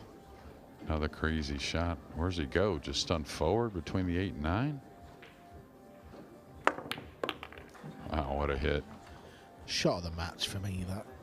Jacked up out of the side pocket. There's a guy, Eagle Eye, he's at the table again. He's got an odd shot on maybe a 3-7 combination or a 3 to a portion of the pocket. Prettiest shot and pull here, down the rail past the side. Not if you're shooting it. But he's got it. Double J, try and explain to people who may never have played or, you know, amateur pool players, the emotions that you go through being a pro pool player playing in matches like the one that Shaw is involved with now, and the fact that he's at the table at Hill from 7-3 down and 9-7 down. Yeah, I mean, it's a range of emotions. You never know when you're going to be out. You play a great safety. You hate to because you think a kick shot might beat you. And, you know, I think everyone's a little different, but certain things are definitely going to enter your mind. I think you just got to stay positive. I think in the long run, when you stay positive, good things happen. Now, Jason Shaw actually played a combination. That's right. That's why the 3 has ended up over there. We'll get back to the table in a second. Yeah, well, he had to flick the purple. He had to go into the purple, and that's how the cue ball ended up here. This is pretty dicey. He'll take it. Yeah, it will take that. But now we don't know if the 4 goes past the 6. He may cut it the other way, to be honest. And the 5's near the pocket on the lower right. We'll get another look in a moment, but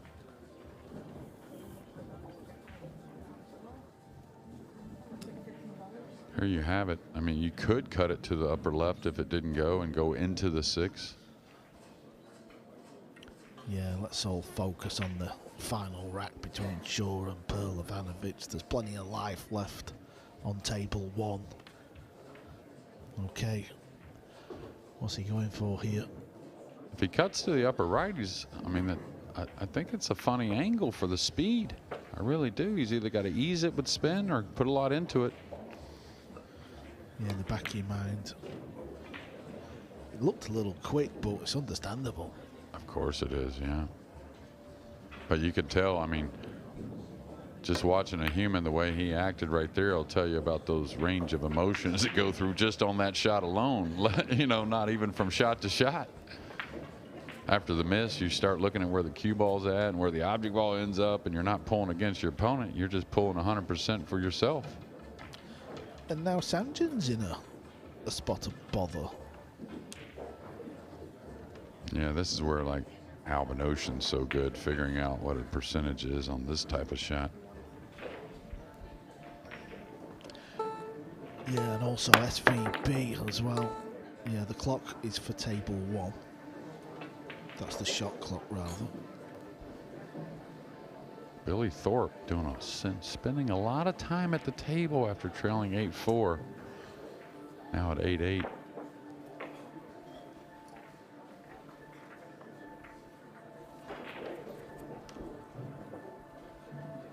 Yeah, important rack for Skylar Woodward, this. He had a 5-rack lead, and probably all 3 racks that Kakaris has won, Skylar's probably given him. So this will just give him that 4-rack lead again with the break. Sanjin doesn't know what shot to play. And the reason why is because what shot do you play? What safety shot is there? There's a bank into the lower left, but if you miss it, you're probably selling out. Yeah, I know, but I mean, I might go for the bank. I don't know. Yeah, I would just. My initial instinct is, can he play the bank and try and get the cue ball on the right rail at least? Yeah. You're leaving a shot off the rail, aren't you? No, I get that, yeah. But I hate to be just rolling the bank-ish, you know what I'm saying? Like, I want to have a little speed on it, yeah.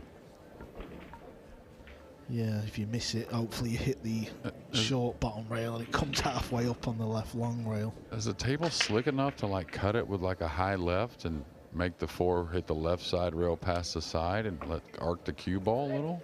Maybe get the 4 below the 9? I mean, all that's a lot of maybes. The bank definitely plays. He's playing the bank. I think he's playing the bank. He's playing with a bit of left. Yep, he's playing the bank. That was the shot we were talking about. Oh, it was a good effort, Sanjin. It really was. And the worst case was the 4 ball kind of lands where it's landed. Yeah, he's hit it beautifully. I mean, he did hold the cue ball, so Eagle Eye can't just dink this in. He's got to get into the cue ball a bit. One of his bread and butters, really, overall.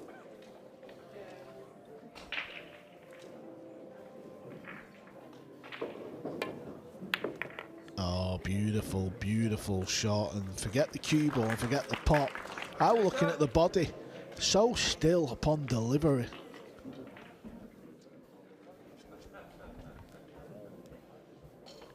Hello?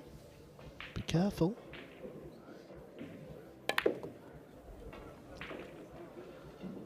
Not many a player would have done that. No, not at all, but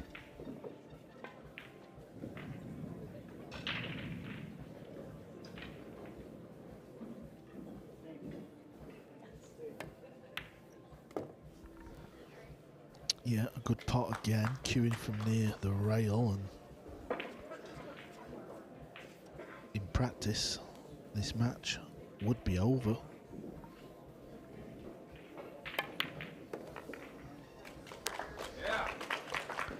He's done it again, JJ, as the Thunder's down in Orlando. Yeah, that's another big comeback.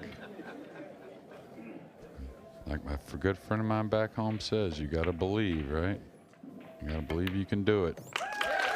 Eagle Eye, Jason Shaw was 7-3 down. Then he went 9-7 down. And he's won another match from nowhere. That is the beauty of this sport.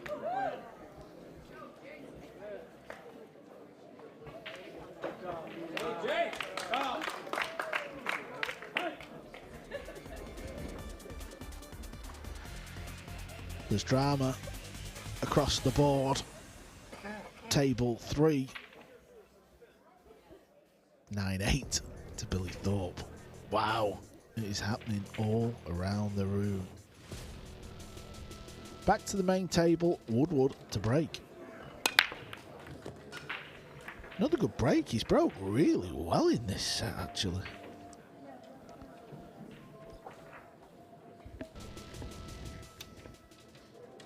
Yeah, I think the first rack he missed the one.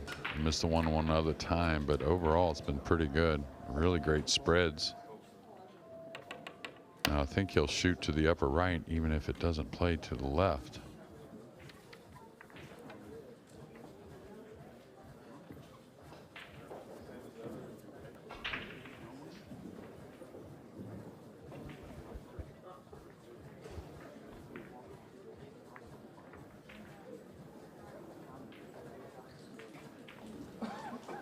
Extension.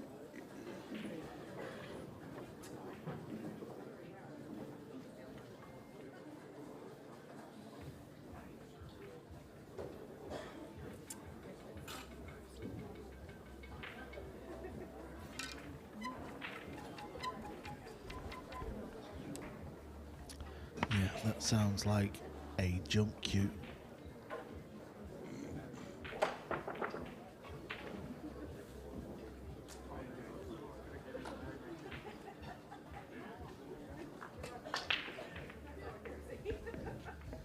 Does he use a really hard tip, Skylar, Jeremy? Yeah. You know, pretty firm for sure. I think he's toyed around with it of late, but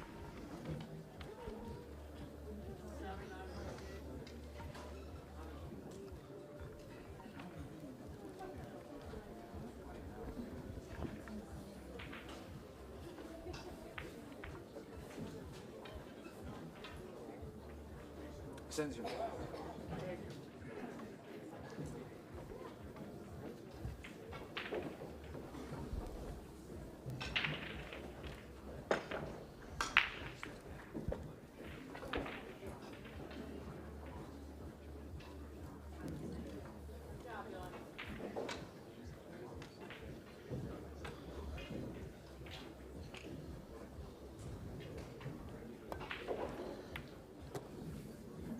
Cue ball needs to keep going. Just enough.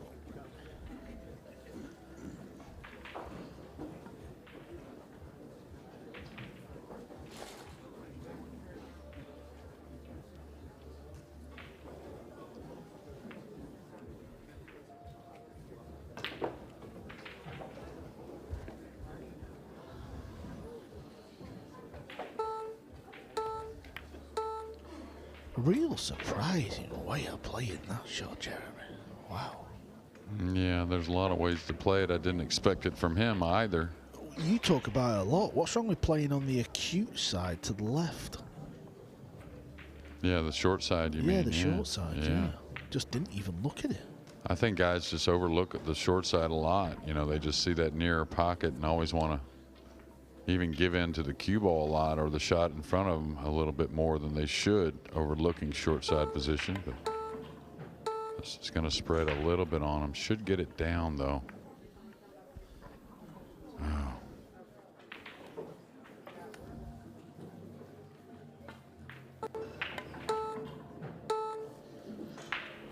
Next match on table 2, Aloysius Yap against Donny Mills.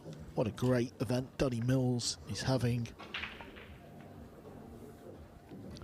And if he's going to have a good event, it would be this one. Doesn't live too far away from the venue.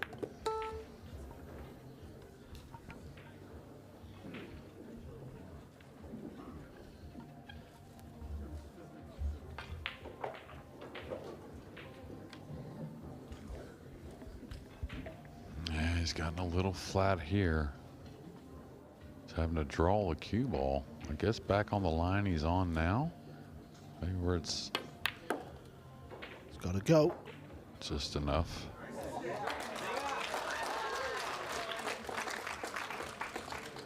Sounds like Billy Thorpe has just made some sort of shot. 9-8 up is Billy. It's been a right old tussle over there.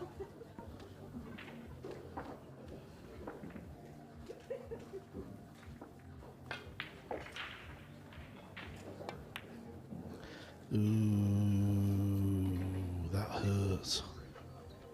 Yeah, didn't expect that miss, but was down on the ball quite a long time. Skyler, this is a little in between. He can either ease it or get into it a bit.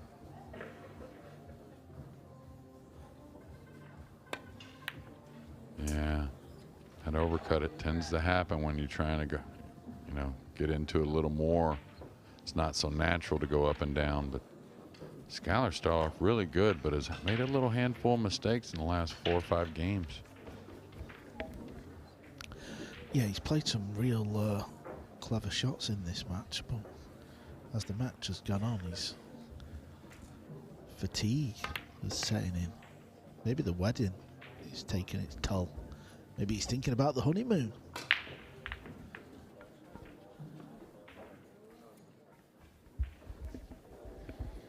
Yeah, I think there's a honeymoon fund for his homemade salsa. You like spicy, Carl? Yeah, I've actually tried some of the salsa. I won't be giving him $20 for it, mind. I'd expect a freebie. How did you know it was 20? Because I seen him post. I thought he's okay. a cheeky devil. Well, Jake's right here. How ironic we talk about the 20 and Jake being right here about the thing from Saudi Arabia, that still hasn't been paid off. Are you still going on about that? I thought we'd squared that up now. No. You sure hadn't. It's in the room, I keep telling you. Just got to find it. Oh, no. Oh. Doesn't need it. Didn't have to get that great position on the 8 with it hanging over the side, but wow. Wow, wow, wow. Just, again, the 8's there. We're under pressure, Jeremy. Everyone from Matchroom is suddenly in the comm box. Yes, must be a big announcement. Well, Skyler, I think, kind of needed this help a hair. He started to have a few mistakes, so now a big lead. Yeah, 8-3 and looking very good indeed. Yeah, let's get over to table number 3. This match between Thorpe and Zielinski. Well, it's been another close one, and he's on the red 3, is Zielinski. And he himself, a bit like Sanjin, is in a tricky little spot here. Fair enough, there's more balls on the table than what Sanjin had. Yeah, I'm not sure how much he's been at the table since up 8-4.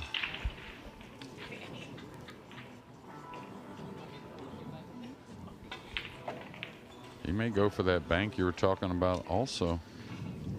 Same kind of play as Sanjin. And he's made it. That's the difference. Wow, and he's caught the middle jaw.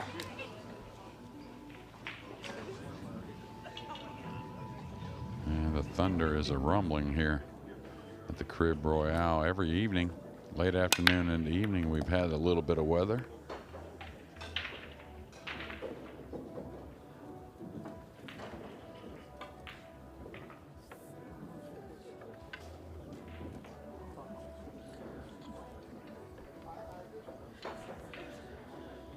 Yeah, he's got a bit of an angle here, so he can.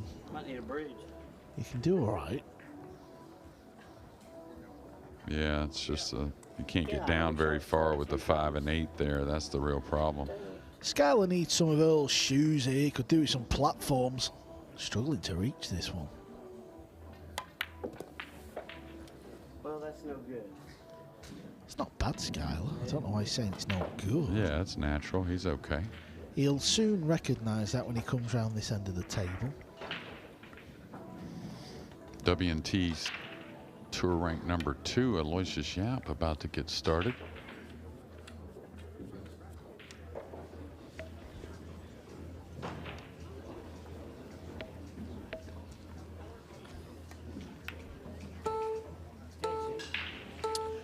Zielinski has got the 8 ball and the 9 to serve up back-to-back hill matches.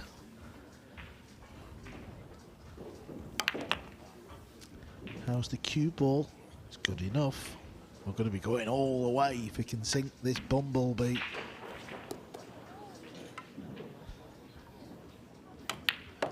And there it is, table 3. He's going to go down to a 1-rack shootout.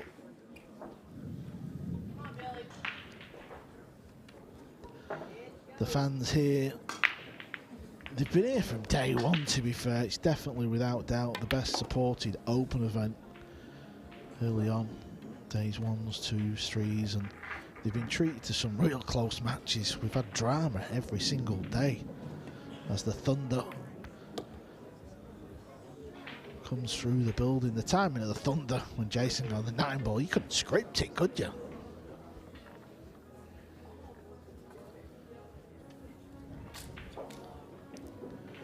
Got to make sure you get past that 7, which he will. Come down off the right hand side rail.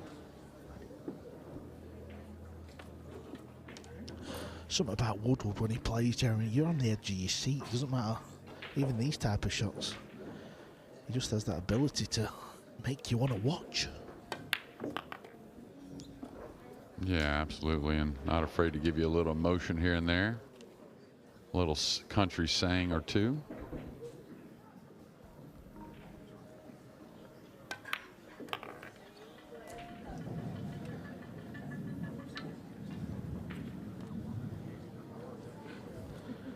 So this 9 ball to get on the hill. His best friend, the best man at his wedding, is also on the hill, but he's not breaking Zielinski's, and it looked a little thin.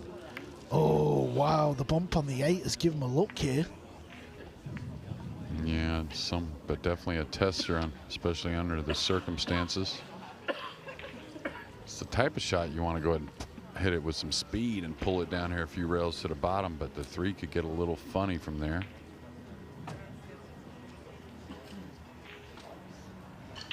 Yeah, without the bump on the 8, we're going on the top rail, this one. You can hear the rain along with it. Boy, no one's going anywhere fast. I don't think they were leaving anyways, but... Yeah, it's approaching 5 o'clock, you see, and every day it just really pours down. Done well there, Zielinski. I'll tell you what, that's a, for lack of a better term, pretty kind of ballsy way to shoot it there. Just kind of smooth it and roll it in. JJ feeling spicy on day 4. Wow.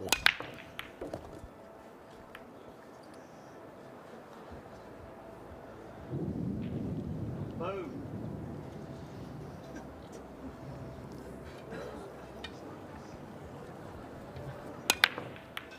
Well, Carl, it is 2025, right? I mean, you're from England. I've watched TV over there before. Yeah, we're good with that word, don't worry. I'm just pulling your leg. Tester here for Woodward.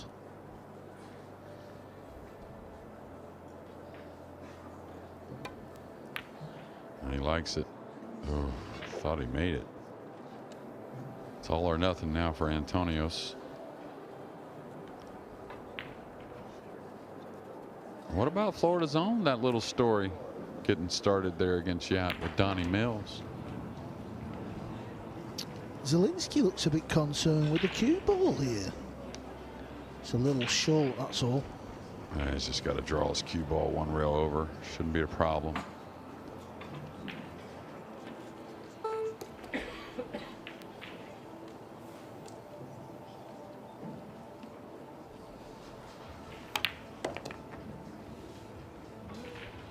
How's the speed?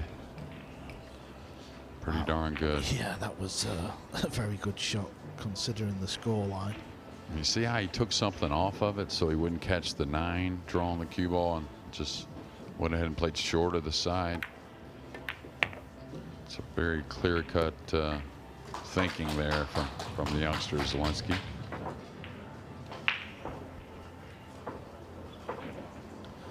Just make sure you don't do anything silly with the cue ball here, Victor. As in on the rail or straight. This will be good. Fell underneath it a little bit. There's a hair of concern with the cue balls nearing that side pocket. I think he's okay though. Oh, no. My word! From nowhere, he's missed the 8 ball. I was looking at the cue ball. He took all that time on the other shots and then dropped down quickly, didn't you think? I think he did. He seemed to just get down and pull the trigger as if he'd won the match. Yeah, I thought it had gotten a hair tricky, but I didn't think the side was a real problem. I think just kind of took his eye off it. Because you said about the cue ball, I was just looking at the cue ball, seeing if it won near the side. Wow, Billy's got to get good on the 9 here. The last thing you want to do is leave yourself a tricky 9.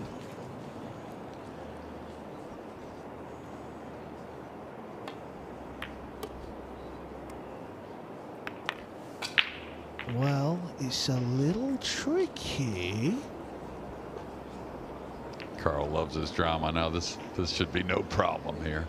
Well, I'm telling you, the cue ball's bouncing off a couple of rails, going back up towards the top railing. Oh my goodness. Build it up, Carl. Build it up.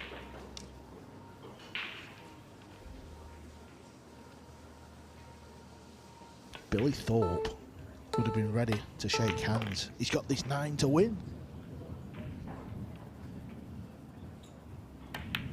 Let's go! Torpedo has stole the match. 10-9. He's through to the next round.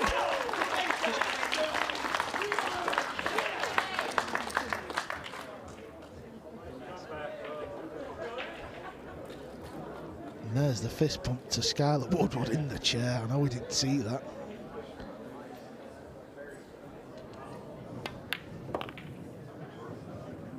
Meanwhile, back on table 1. This match is still going. 9-4.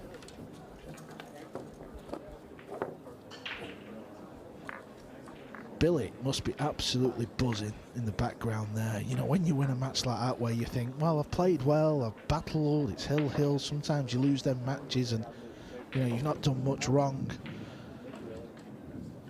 But that's why we play on a 4-inch pocket. Yeah, I feel bad for Zielinski. It's really shocking, though, the way he got down on that ball so quickly. Yeah, I think you nailed it, Jeremy. He just seemed to get down extremely quick and just pull the trigger.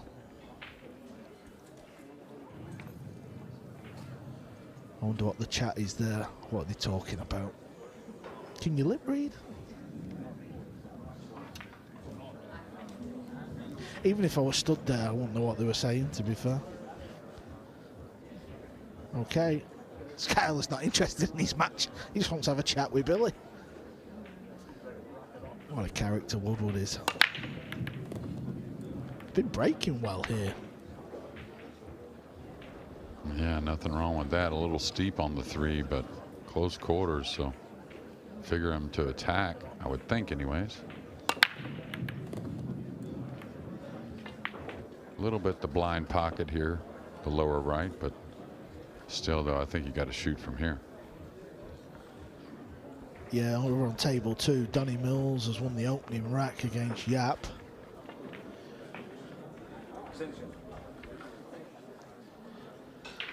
Yeah, now Kioy is getting some separation. They were tied at 4. He's peeled off 4 in a row to lead over Chris Reinhold 8-4. Amongst all the drama, Jeremy, obviously we've got SVB in the last 32. Billy Thorpe in the last 32. Anthony Megalino who's 6-2 up, by the way, over Mario He in the last 32. Chris Reinhold, he's losing 8-4. Donny Mills, all of a sudden, Team USA are looking good.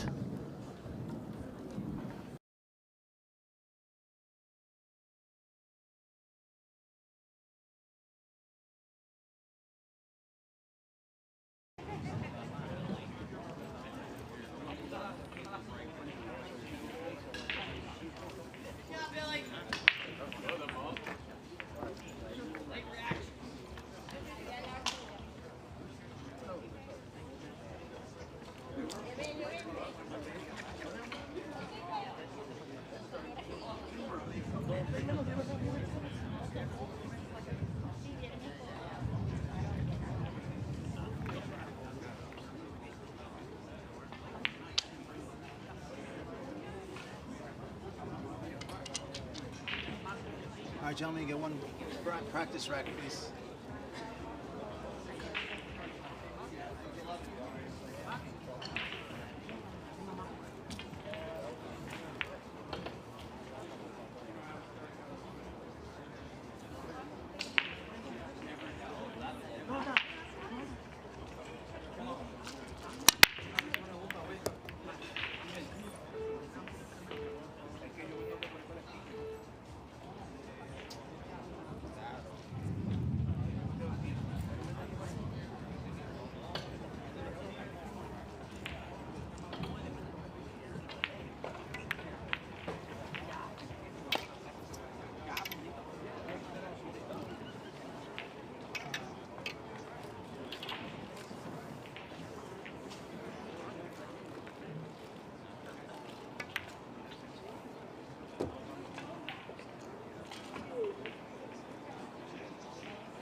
Papito.